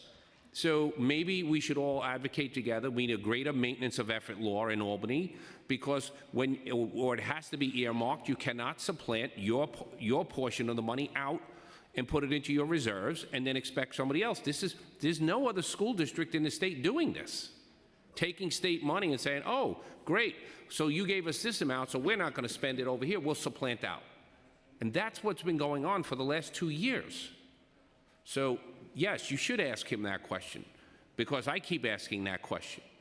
And the only response I've ever seen publicly was when the mayor said that's the way these things work. Well, yes, I know there was a previous mayor, not the one right before him, the one before that, who was very good at supplanting also. But this is unconscionable that the state of New York is fulfilling its commitment that we fought for over 2 decades for, and then we have an administration supplanting that money out of our schools. That money is for the children of New York City. It is not to grow the reserves of New York City to unprecedented amounts. I mean, even under your own rules, the $8 billion surplus, you have to reallocate $1.5 billion of that. You have to, this year alone. And then next year you got to do another $1.5 billion because of the way your timing and your rollouts go. So this is just a big, horrible game where a lot of families are going to be hurt. Thank you. Councilmember Ariola.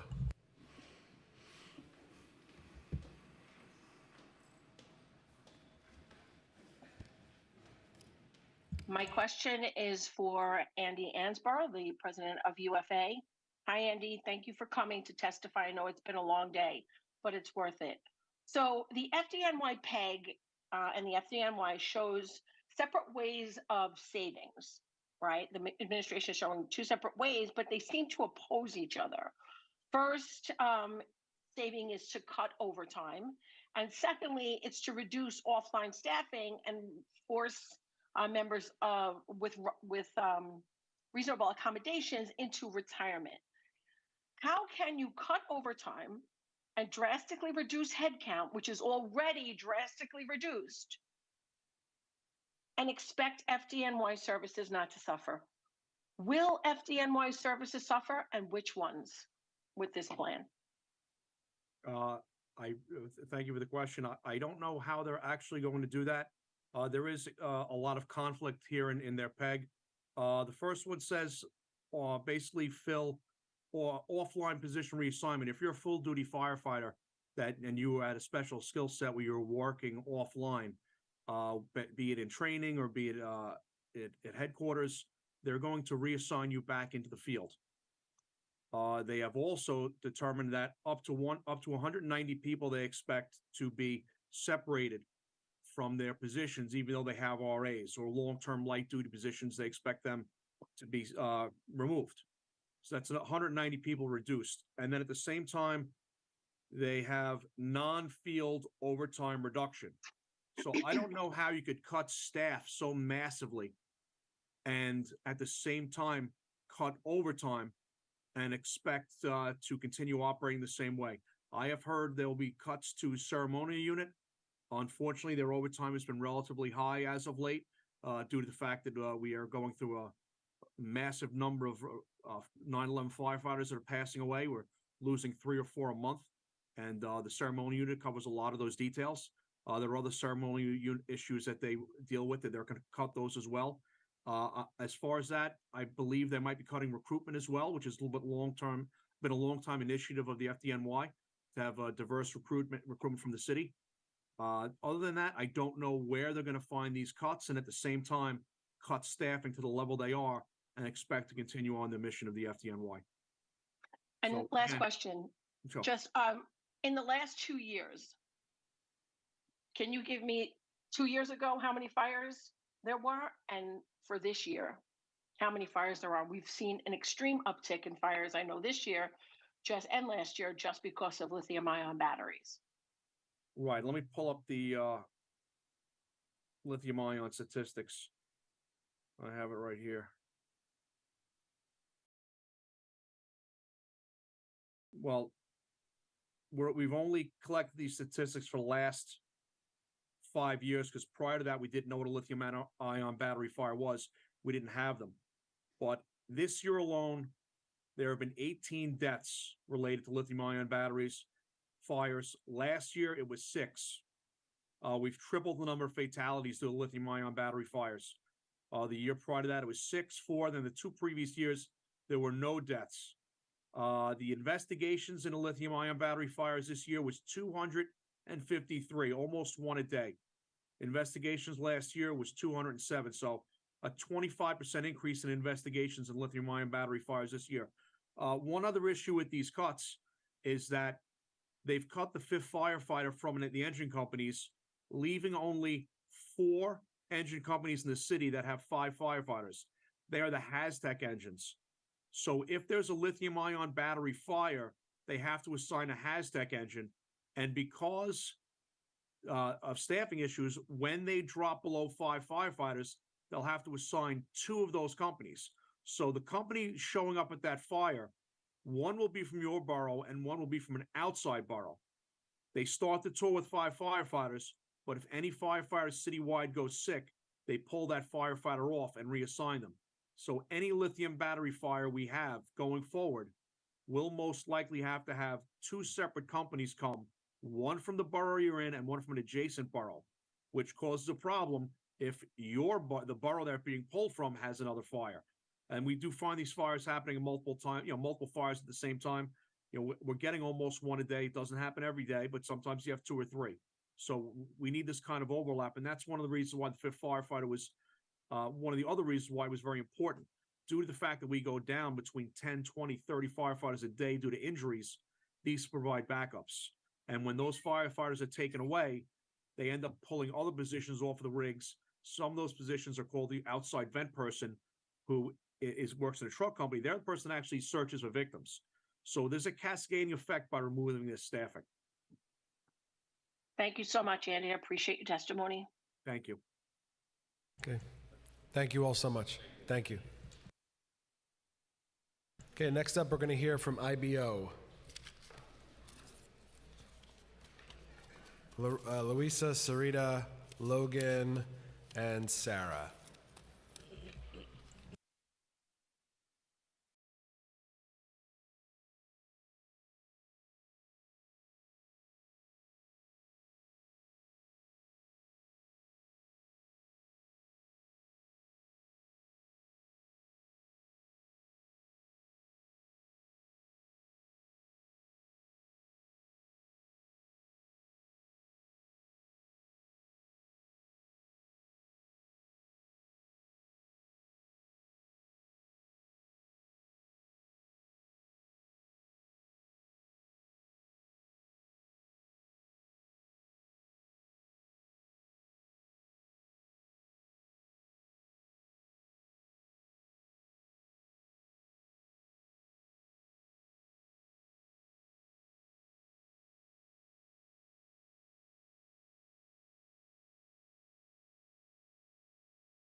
Good afternoon, IBO.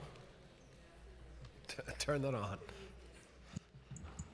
Good evening. Whenever you guys are ready. Good afternoon, Speaker Adams, Chair Brennan, members of the Finance Committee. Thank you for hosting us today. My name is Louisa Chafee, and I'm the Director of the New York City Independent Budget Office, the IBO. I am joined here today by my colleagues, Sarah Parker and Sarita Subramanian, IBO's Senior Research and Strategy Officers. Thank you for the opportunity to testify at this hearing on the November plan. Is that better? Mm-hmm. The chair's a little uncomfortable. In accordance with the New York City Charter mandate to enhance official and public understanding of the budgetary process and budget documents, IBO published the Fiscal Outlook Report this morning, which presents highlights of IBO's independent economic forecast and re-estimates of city revenues and expenses across the financial plan years. IBO projects that the city will end 2024 with an additional $3.6 billion in surplus above OMB's estimates. If the surplus prepays 2025 expenses, IBO projects a $1.8 billion shortfall next year. Alternatively, any surplus may be used to cover increased spending in the current year instead of prepaying next year's expenses. The Mayor's Office of Management and Budget projects a larger shortfall of $7.1 billion for 2025. IBO's projections for 2026 and 2027 at $7.2 billion and $6.6 billion are higher than OMB's at 6.5 and 6.4. While New York City continues to face major budget challenges, the local economy continues to rebound from the COVID-19 pandemic, with an expected return to pre-pandemic levels of employment in the very near future and a strong outlook for personal income. Not dramatically different than our projections in May, the national economic outlook has strengthened somewhat since then, with stronger GDP growth driven by sustained consumer spending, even amid high interest rates, which are contributing to falling inflation. However, substantial risks to both the national and local economy remain. In the November plan, OMB raised its 2024 revenue forecast by $592 million to reflect stronger recent tax receipts, in effect the month-to-month. Consistent with past practice, OMB did not adjust its revenue forecast for 2025 through 2027. IBO has reforecast all major tax revenues to reflect the present economic outlook, which drives differences in revenue projections between IBO and OMB. IBO's tax forecasts exceed OMB's for almost all taxes, particularly for the property and personal income taxes. Barring an unexpected change to the economy, IBO expects that as OMB revises its its revenue projections for the January plan, IBO and OMB revenue totals will much more closely align. Overall, IBO estimates that the city will spend $3.5 billion less than OMB forecasts in 2024, but $366 million more than OMB's estimate for 2025. So here are some highlights. One, the cost to asylum seekers. IBO has updated its 3 models of cost scenarios, and they are on our fantastic website, published this morning. These assumptions are for the projected population as well as daily costs, and we believe they may decline further from higher rates under emergency contracts to lower rates likely to emerge from the competitive procurements now required thanks to the requirement of the controller. These scenarios all result in lower expenditure than OMB projects for 24 and 25 and incorporate trends seen through 2023, whereas OMB's estimates reflect trends observed earlier and presented as of last August. IBO did not re-estimate costs associated with asylum seekers in 26 and 27 due to uncertainty in future trends. Another major issue, rental housing vouchers. IBO estimates $200 million in additional annual expenditures for future years to match current levels for the city's primary housing voucher program known as the City Family Homelessness and Eviction Prevention Supplement, City FAHEPS program, relative to OMB's projections through 2025 through 2027. To be clear, this is not including the legislative changes. Another factor, end of the federal pandemic relief funding for out years. New York City received $13.5 billion in federal funding for the pandemic, which is ending. Some of these funds were used for programs that are ongoing. In the Department of Education and DYCD alone, IBO estimates that the administration will need to add over $700 million in each year from 2025 through 2027 to replace this expiring federal COVID-era funding. Additional education spending. IBO projects additional annual expenditures of over $600 million from 2025 through 2027 for Carter case settlements and implementation of the state class size law. City personnel costs. During the first quarter of the calendar year, active city headcount dropped to its lowest level since 2015. As a result of the reduced headcount, IBO estimates that uniform personnel overtime will continue to create upward pressure on the budget, requiring additional funds totaling $575 million in 2024 and growing to $840 million in 2025. Existing vacancies and hiring attrition produced by the hiring freeze on non-uniform staff will produce $2.4 billion in savings.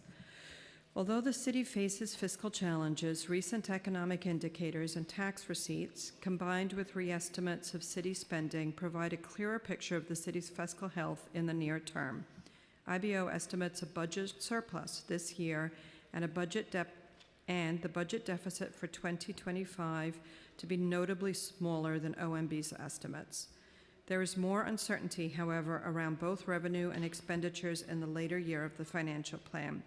The city maintains several reserve funds, which may be a cushion for unexpected expenses or to make up for lower than anticipated tax revenues, although the city has not established clear standards for when and where the substantial use of reserves would be appropriate. Thank you, and we welcome your questions. Thank you. Have you heard anybody else still talking about a potential recession? There was... The reason I ask is because Director Jihas seems to be the only one who's still raising that specter. Should we use the short version? Short version or long version? In May, when we were having executive budget discussions, it was unclear. There was a lot of questions on whether the Federal Reserve, in raising interest rates, was going to trigger a mild recession or whether they would hit what's known as the soft landing. So controlling inflation while not materially causing harm to the national economy. Where we sit now in December, it seems largely that the Federal Reserve has managed that very fine line of a soft landing. So I don't want to say for sure, because any forecaster will never give a firm and hard answer. Sure. But given where we sit now, it seems largely that between May and December, a lot of that uncertainty has been resolved. And do you anticipate that the Fed will raise, but will do one further rate hike? There's been 11, right? I think even as of today, they were being very cryptic and vague on where they will go. And I think part of that is they're looking at the jobs numbers, they're looking at where we sit and how consumers respond. So what do you think is the main reason why the council's forecast, IBO's forecast, from what I'm hearing, the controller's forecast, why are they so different, so wildly different from what OMB is forecasting? I think there's two pieces to this puzzle. One is on the revenue side. So IBO and council and the controller are looking at where the economy is currently sitting and looking at what that economic forecast, which does not include a recession, means for city revenues. OMB has their revenue forecast, they've adjusted 2024, but for 25 through 27, they're still using revenue forecasts based on what their economic forecast was in May, which was on the premise that there could be a recession. So that's one of the big drivers in revenue forecasts being different from OMB. And then IBO also looked at expenditures, and there's several major places that Louisa highlighted where we think expenditures will come in higher or lower than what OMB has said. And so between differences on revenues, how much money you have to spend, but also differences on the expense side is how IBO ended up with a gap projection different from OMB. Questions from my colleagues? Okay. Thank you very, very much. Thank you. Thank you.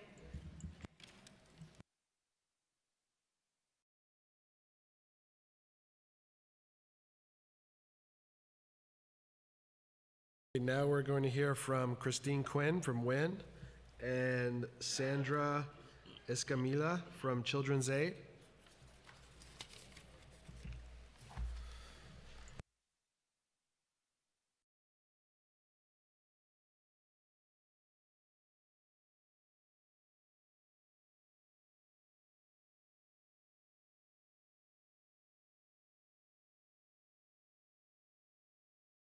Yeah, go ahead. Thank you.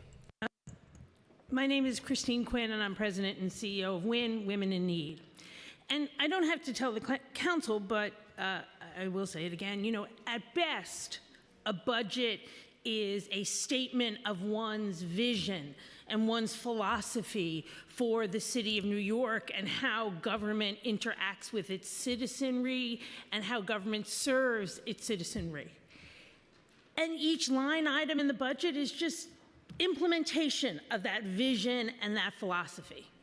At worst, a budget is a knife wielded in a political manner to hurt constituencies or individual people and not really care what the collateral damage is.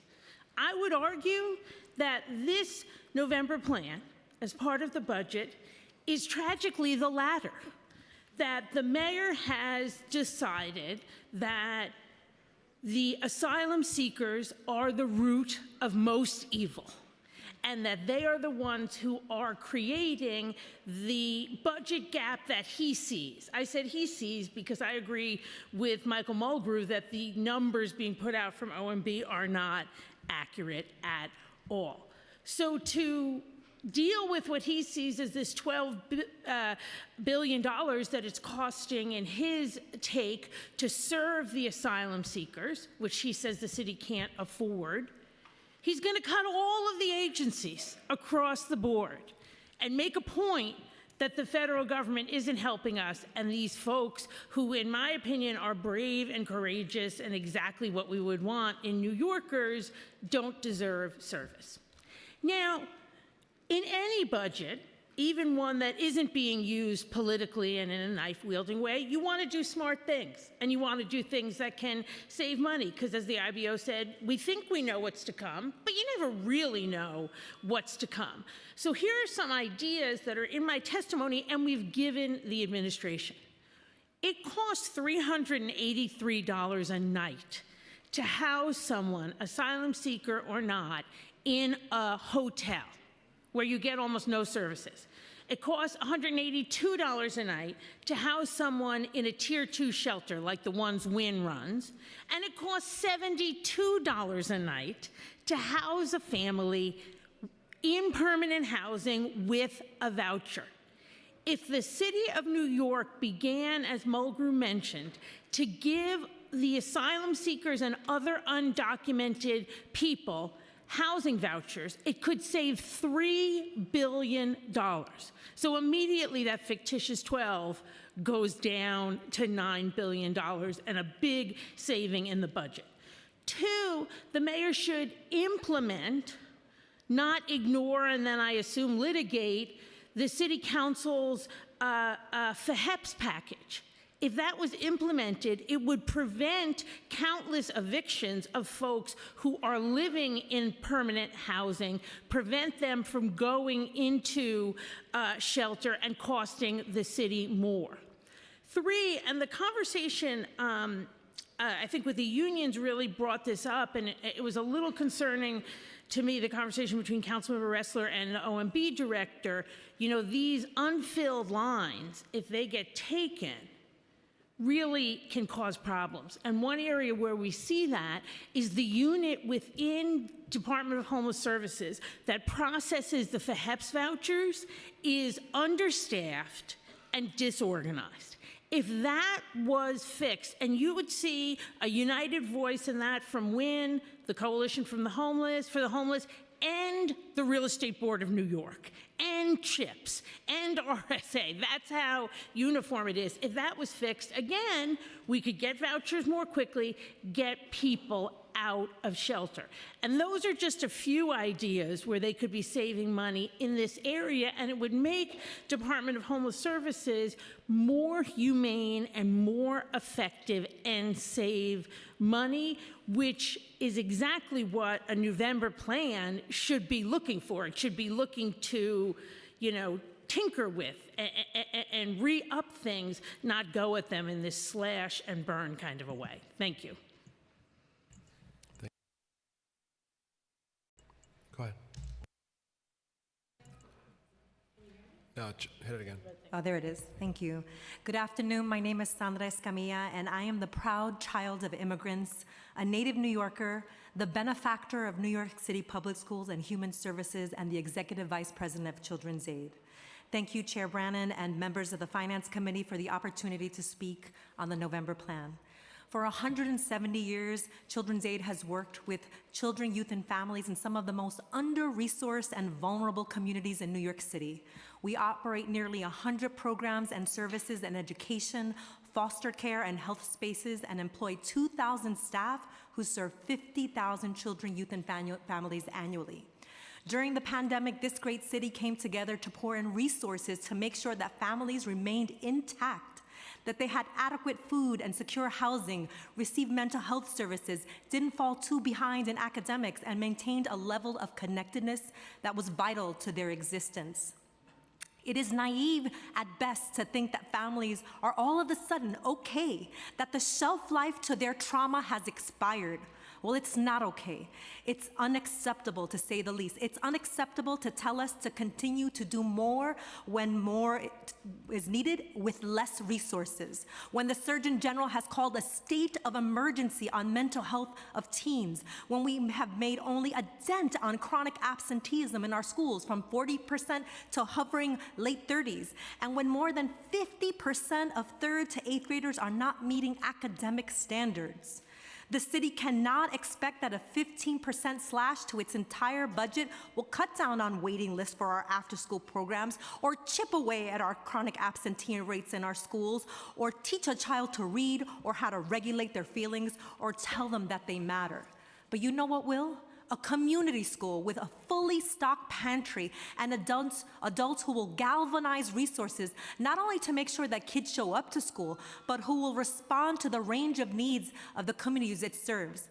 A neighborhood after-school program with enough slots for any child who wants a safe space, including asylum seekers, to be while their families work so that they may grow, develop, and thrive. An early childhood center that could be the only place a toddler can get a nap in peace before they have to go back to a crowded shelter where their family picks them up from after a long day searching for work.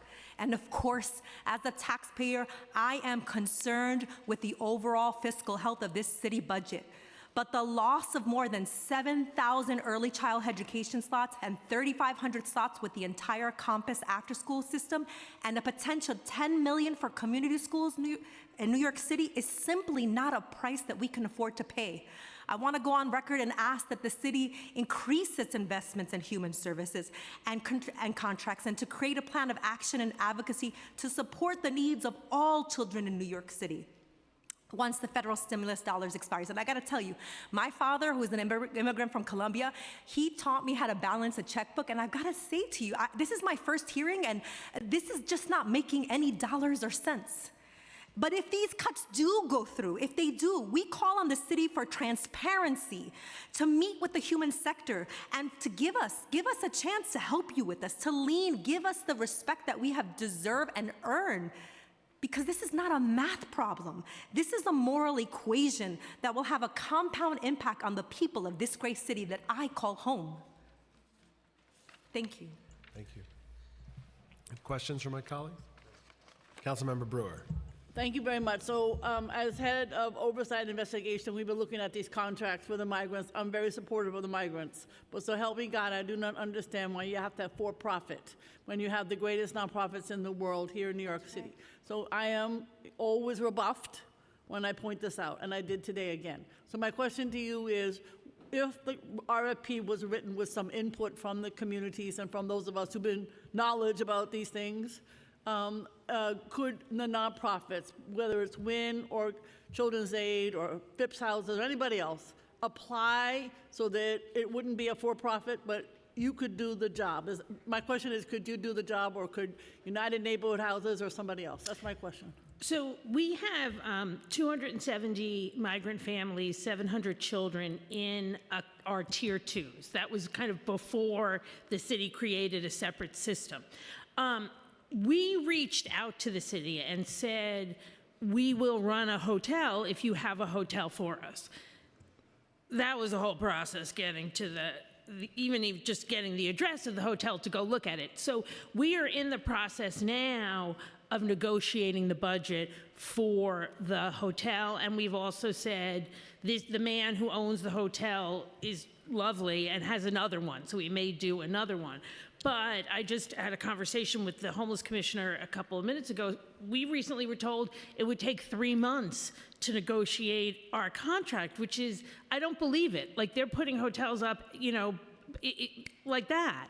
So she said she would look into it and check, and maybe they were just giving us a long version. You know what I mean? I'm thinking the one at the Roosevelt Hotel didn't take 3 months. So the way it is now, you can make it work.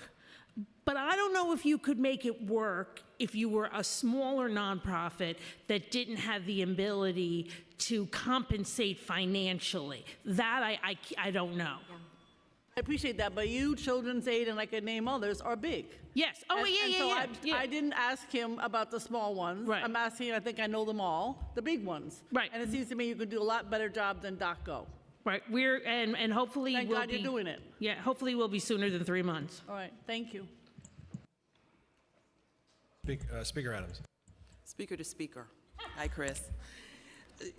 Do you see, it's great to see you, by the way. Do you see, thank you.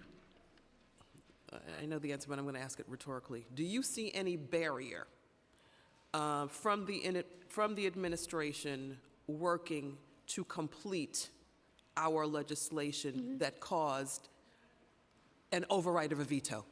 An aggressive veto, if you can say that about a veto. I don't think they're doing anything. I do not think they're doing anything to implement the bills. Local Law 35, which you all passed with Eric Botcher, as the prime sponsor, mental health, we are having ongoing meetings, good conversations, fair questions, the council members involved in that. When we've said to them, when can we start having meetings, about the council's package? Oh, we'll get back to you. Oh, we'll get back to you. And I said, are you going to sue? And they were like, we can't really comment on that. And we all know when you can't comment, it means yes, right? It's like temporary in government means permanent. You can't comment means yes. So I think they're going to put up a big fight, which is really unfortunate because I always thought this when I was speaker. I didn't you don't understand why they can't balance their checkbook, and I agree with you. But I never understood, what a veto was a veto, and you overrode the veto, and then things are supposed to go forward, not be ignored. But that's what I think they're doing. Thanks very much. Yep. Any other questions from my colleagues? Okay, thank you both. Happy holidays, everybody. You too. Thank you. We're going to take a 2-minute break, and we'll hear from our next panel.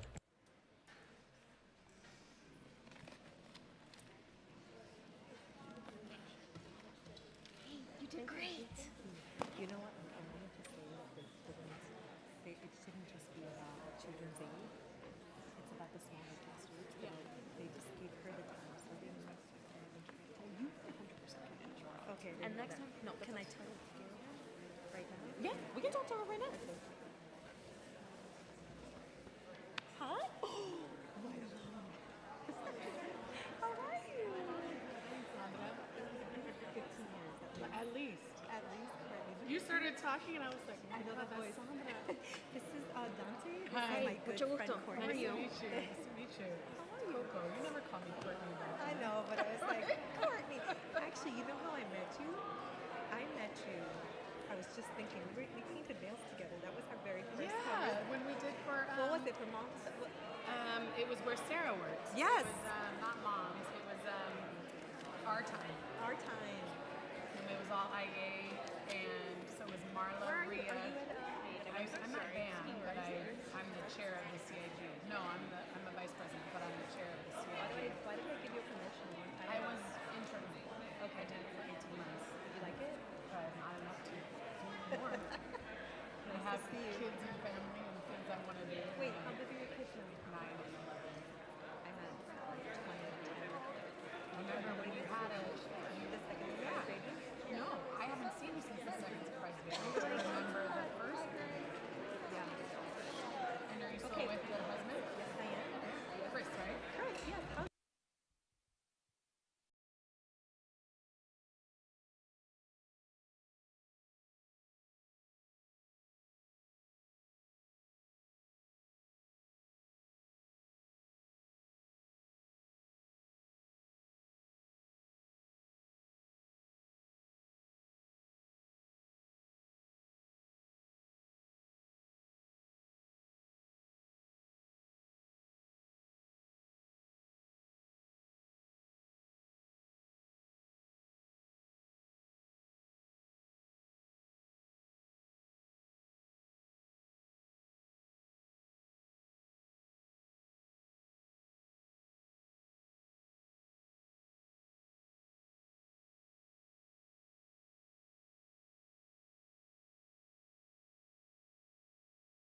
Can I have your attention, please? Ladies and gentlemen, please find your seats. Please find your seats.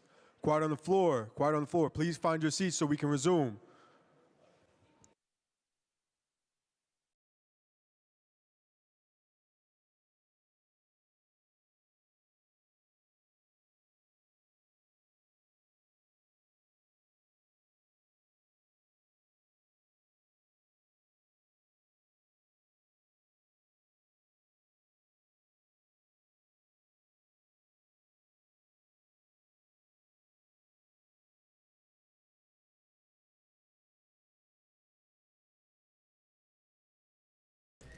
Sarge, we're good? Okay.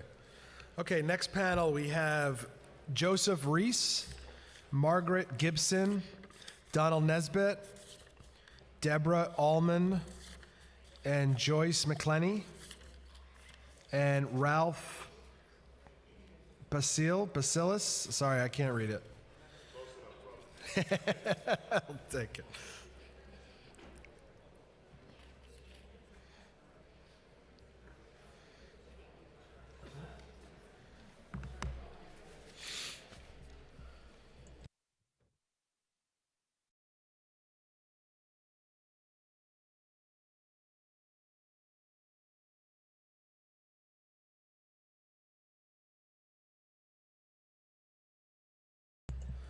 Okay, you want to go left to right? Just say your name, your organization, and begin.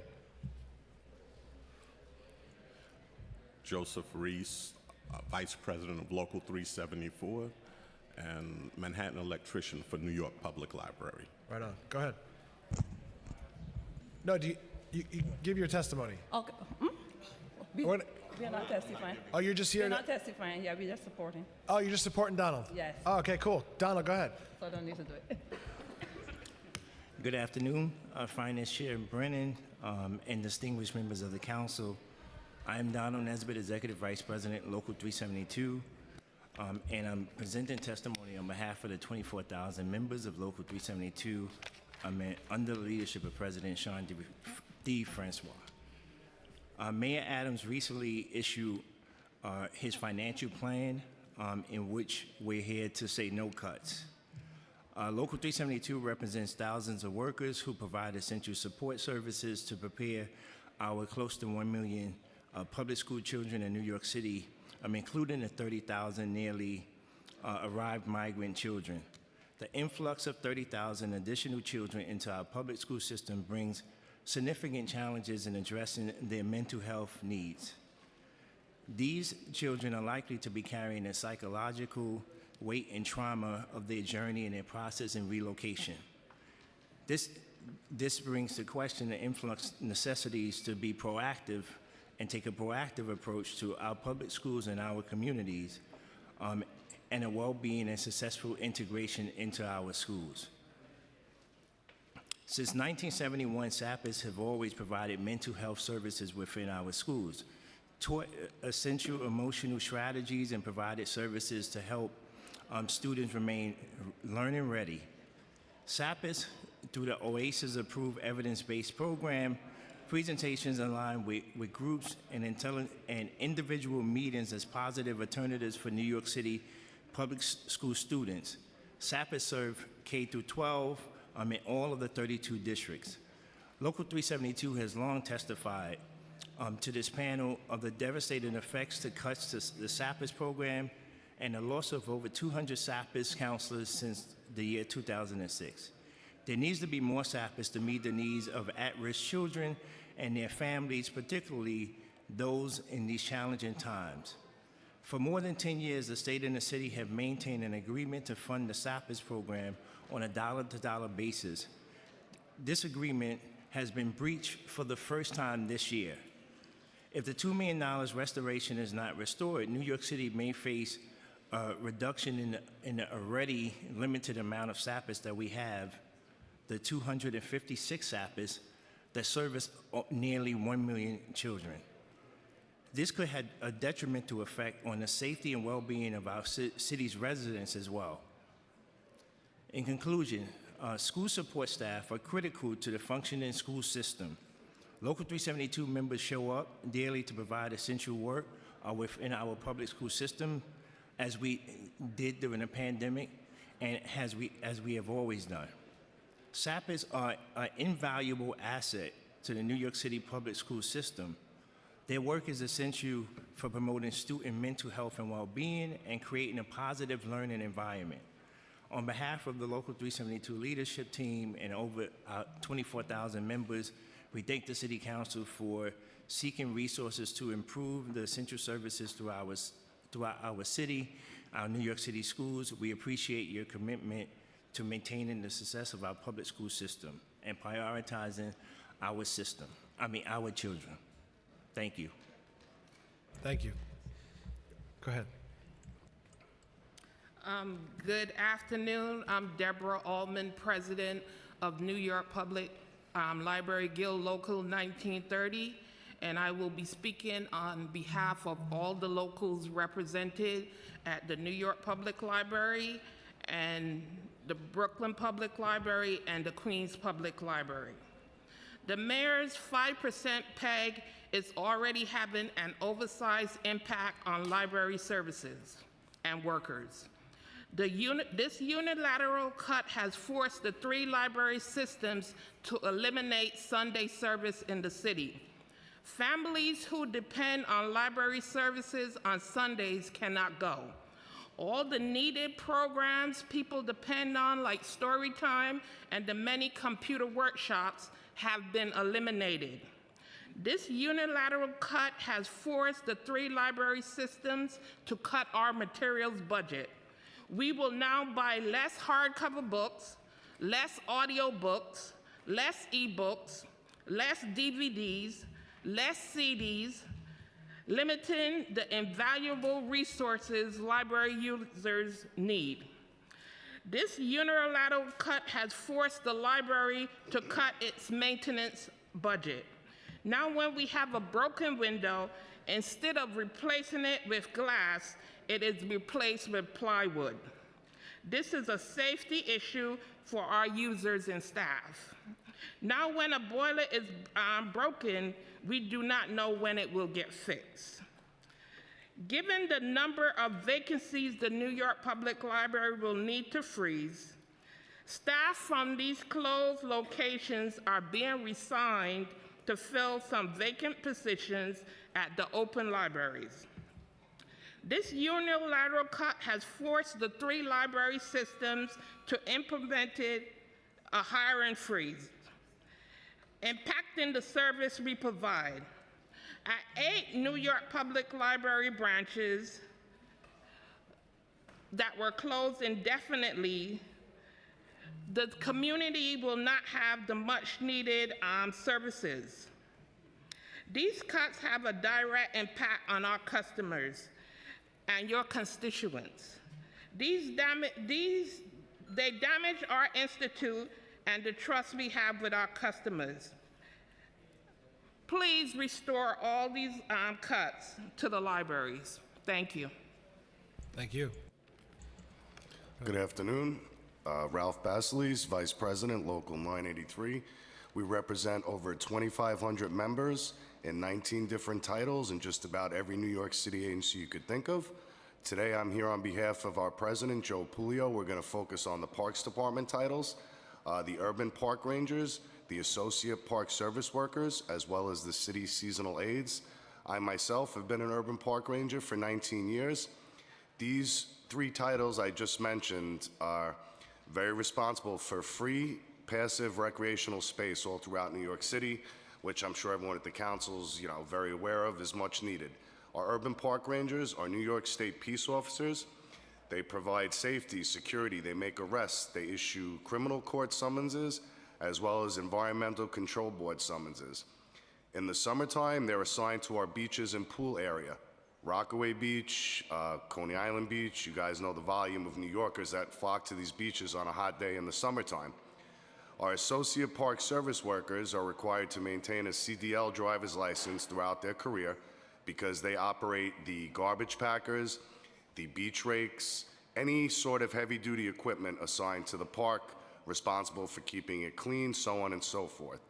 Our city seasonal aides are not only New York State fire guards assigned to over 35 rec centers in New York City, they're also our filter plant operators, which maintain public pools throughout New York City on a hot day heat wave. So again, to sum things up, these are very necessary titles. I have to remind everyone, throughout the pandemic, there was birthday parties, graduation parties, anything you could think of was free events in the park. People need that. You talk about mental health, folks need to have this free, passive recreational space. And I'm here to represent the 3 titles I just mentioned. They need to be refunded. Every year we're here, they need to be baselined. The UPRs, the CSAs, and the APSWs, Associate Park Service Workers. On behalf of Joe Pulio, I'd like to thank you guys for hearing us out, and you could also go to local983.com to find out more about us and the titles we represent. Thank you. Thank you. Thank you. My name is Joyce McClammy. I'm Local 205 Vice President, and I work in daycare. To all the council members, thank you, Councilman Brannaman, for hosting this hearing on the budget cuts of the mayor that will have a tremendous impact on our city. The $120 million cut will take away from our most vulnerable people that cannot fight for themselves. Daycare is vital to our children's formative years. Education is the key to our children becoming our next president, becoming an attorney or a doctor, or anything that they would like to be.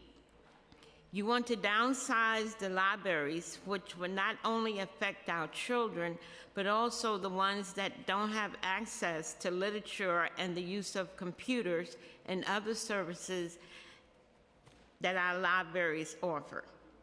Downsizing our police and fire departments can be devastating to our city. Daycare in our education system cannot survive any more cuts. Mayor Adams, this city cannot function properly if you remove $120 million from the budget. It seems like these days, community-based centers are constantly fighting to stay alive, which is not fair to the children, to the parents, and our communities we serve. Mr. Mayor, have a heart and work around these budget cuts. Thank you. Thank you.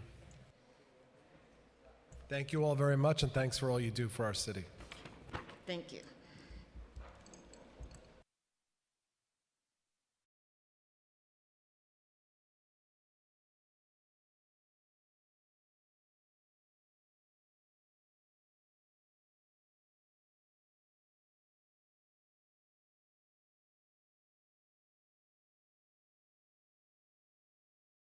Stand by a sec.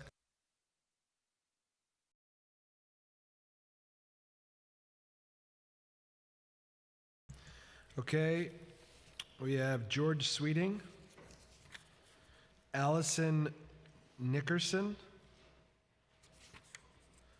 Randy Levine, Gregory Brender, and Nicholas Kasich from Good Shepherd.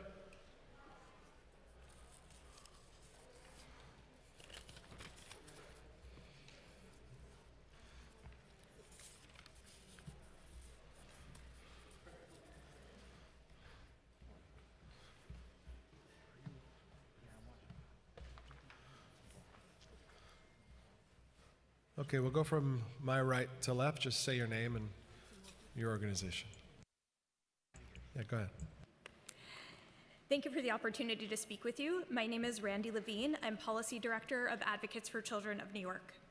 As an organization that works every day with families of students who face some of the biggest barriers to educational success, students with disabilities, immigrant students, students who are homeless or in foster care, among others, we are deeply concerned about the impact of the $547 million cut to New York City public schools this year and the more than $600 million cut next year. In addition to the concern about cuts to programs like community schools and 3K, we are already seeing the impact of the hiring freeze and vacancy reduction. While central staff is needed to operate the school system for all students, staff working outside of schools are particularly important to support students with the greatest needs. Cutting hundreds of DOE staff members means it takes longer for immigrant students to get a school placement, for students who are homeless to get a bus route, and for students with disabilities to get services. As just one example, we have had calls about families of preschoolers in the Bronx who cannot get services because the blanket hiring freeze has left the Committee on Preschool Special Education short-staffed. The city has legal obligations to these students that cannot be ignored. It is important to note that in addition to the cuts listed in the November financial plan, there is a slew of additional education programs on the chopping block. Over the last few years, the DOE has been using around $1 billion per year in temporary federal COVID-19 relief funds for important long-term programs that were necessary long before the pandemic and will continue to be needed long after, such as 3K, preschool special education, Summer Rising, 450 school social workers, community schools, restorative justice, 75 shelter-based coordinators, bilingual staff, and the list goes on. While this federal funding will run out in June, the need for these supports will continue. In addition, there are important programs like the Immigrant Family Communication and Outreach Program, the Mental Health Continuum, shelter-based coordinators, and additional community schools that are funded with one-year city funding, slated to end in June as well. We need elected officials to act, because without that, we're at risk of seeing cuts to each and every one of these programs, cuts that are on top of the cuts laid out in the November plan. Thank you for the opportunity to speak with you. Thank you. Thank you, Speaker Adams and Chair Brennan and members of the Committee on Finance for hosting this important hearing and opportunity to testify. My name is Allison Nickerson, and I am the Executive Director of Live On New York, a membership organization representing aging, home, and community-based service providers. Our members include more than 120 community-based organizations that provide hundreds of core service programs that allow older New Yorkers to thrive in communities as we age, such as older adult centers, home-delivered meals programs, affordable senior housing, NORCs, and many more. Live On New York joins over 225 organizations in the Y15 campaign to ask for transparency and inclusion in the city's budget. I want to be really clear on aging. There is no fat to cut. NYC Aging's total budget is $466.7 million, less than half of 1% of the city budget, and covers services for almost 1.4 older New Yorkers. Aging service staff are already some of the lowest paid workers in the city. Older adult centers already are not given enough funding to support their physical spaces and go without HVAC systems and other critical infrastructure needs. The system has already been cut to the bone, and there is no more to lose before the system starts to fall apart itself. With such a small budget, these additional cuts would save pennies for the mayor, but will cost New Yorkers their community, their food security, and their health and safety. Based on these factors, we recommend the following recommendations. Number one, hold aging services harmless in the fiscal 25 budget. Our members have become vaccination clinics, housing clinics, intergenerational community centers, food pantries, transportation providers, and refuges for folks who have nowhere else to go. Cutting this funding not only threatens the city's funded programming and food, but threatens to collapse an already precarious service network. Thank you. You could finish. My other recommendations, or our other recommendations, are to provide an analysis for the Y15% cut and why it's necessary, be transparent about working with upcoming programs and service reductions, establish a city council committee on nonprofits, and absolutely, to all the questions that the council members asked, the city should absolutely be working with nonprofits. That it cannot be stated and underscored enough. Thank you so much. Thank you. Good afternoon, Chair Brennan. I admire your persistence, and Councilwoman Brewer. I'm George Sweeting. I'm a senior fellow at the New Schools Center for New York City Affairs, and thank you for the opportunity to appear before you. We submitted written testimony, so I'm not going to read that. I'll just give you a couple highlights. I think the key thing is, the budget as proposed by the mayor makes it, has these very large out-year gaps. There are certainly things that are likely to shrink those. I mean, I think the revenue forecast that OMB is still carrying is well, for one thing, it suffers from not being updated since May, but it's also, I think, even then it was quite conservative. And, you know, in the last few days, IBO and the City Council have come out with forecasts that, to my eye, look a lot more realistic. But even if revenues get a whole lot better, the city still faces significant challenges. And I think it's important that we try to use all of the tools that are available and that the city has used in the past. These are carefully chosen budget cuts rather than across the board, continuing to pressure state and federal leaders for assistance that they definitely owe us in the face of the crisis with the migrants.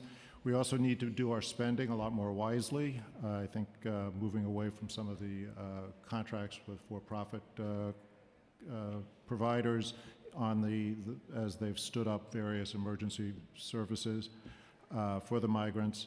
And then I also think we can be thinking about drawing down some of the reserves the city has built up. And finally, I think it's time to consider some tax increases. If you look in the, over the past, at least the period of time I've been involved with city budget, which goes back to the late 1980s, there have been several periods where the city faced serious fiscal crunch. There was the early 90s, when the city had been through a very severe recession, then after 9/11, and then after 2008. And in each case, there were a combination of sources of relief for the city. There was some state or federal aid, but the city also had PEG programs and raised taxes. And so I think, I don't have particular ones to recommend, but I'll just suggest a few that I know are in general discussion. One would be to repeal the Madison Square Garden property tax exemption. Another would be to make the personal income tax a bit more progressive by adding a higher bracket at the top. Right now, the top bracket begins for married couples with an income of $90,000, which is, the state has several brackets well above that, and the city, I mean, it's not an easy thing to raise taxes, but it's certainly something to think about, and making the income tax a bit more progressive would be one to think about. And then finally, I think there's definitely room towards trying to negotiate pilot agreements with the colleges, universities, and perhaps the hospitals, other than H+H. Any of the, some combination of those things, I think, would be a way of getting the city through this fiscal crunch. As I said, there's, history is, we've dealt with these level of problems in the past, and we've succeeded by making sure we take advantage of all the tools that are available to us. So, thank you. Thank you. Thank you, Chair Brandon, Councilmember Brewer, for the opportunity to testify and for sitting through this hearing and questioning the administration about so many of these devastating cuts. My name is Gregory Brender. I'm from the Daycare Council of New York. We are the membership organization of New York City's early childhood provider organizations. Our member organizations provide childcare at over 200 sites in all 5 boroughs and employ over 4,000 New Yorkers, the majority of whom are Black and brown women. The cuts that are being proposed in the Mayor's November plan to early childhood are truly devastating and historic. I've had the opportunity to testify before the City Council about early childhood for over 15 years, and we have never seen cuts of this magnitude. Nearly 7,100 children per budget year, per budget action would be losing childcare. And these cuts are on top of the loss of federal funds that Randy mentioned that are also going to be devastating to the 3K and pre-K system. I wanted to briefly address some of the rationales that the administration has given for reducing both pre-K and 3K. They have cited under enrollment. However, they have the administration has known the solutions to under enrollment for a long time. Advocates, child care providers, and this city council have been telling them how to improve enrollment for a long time. On February 28th of this year, 29 members of the city council, led by Speaker Adams and the Black Latino Asian Caucus, signed a letter with recommendations, which included recommendations that will ensure more families can access child care, including developing a two-pronged enrollment system where families can enroll directly on site with their known and trusted community-based organizations, ensuring the distribution of early childhood care and education matches neighborhood needs, including the increased use of merging child care funds for extended day programs, and making it easier to have for families to access care by investing in a multi-pronged, multi-racial, multilingual enrollment campaign. Thank you so much for holding this hearing. We really call on the council, the administration, to make sure that we do not lose the progress we've made towards universal child care, that we do move forward and invest in these crucial early years for New York's children. Thank you. Thank you. Gail, you have anything? You good? Okay. Thank you all very, very much. Thank you.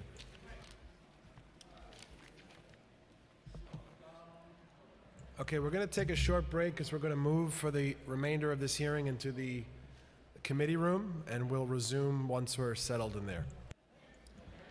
Also, a reminder, if you're here to speak to give public testimony, we do remind you to fill out a witness slip with the Sergeant at Arms at front. That's how we know you're here and how we know to call you up. So please do that. Thank you.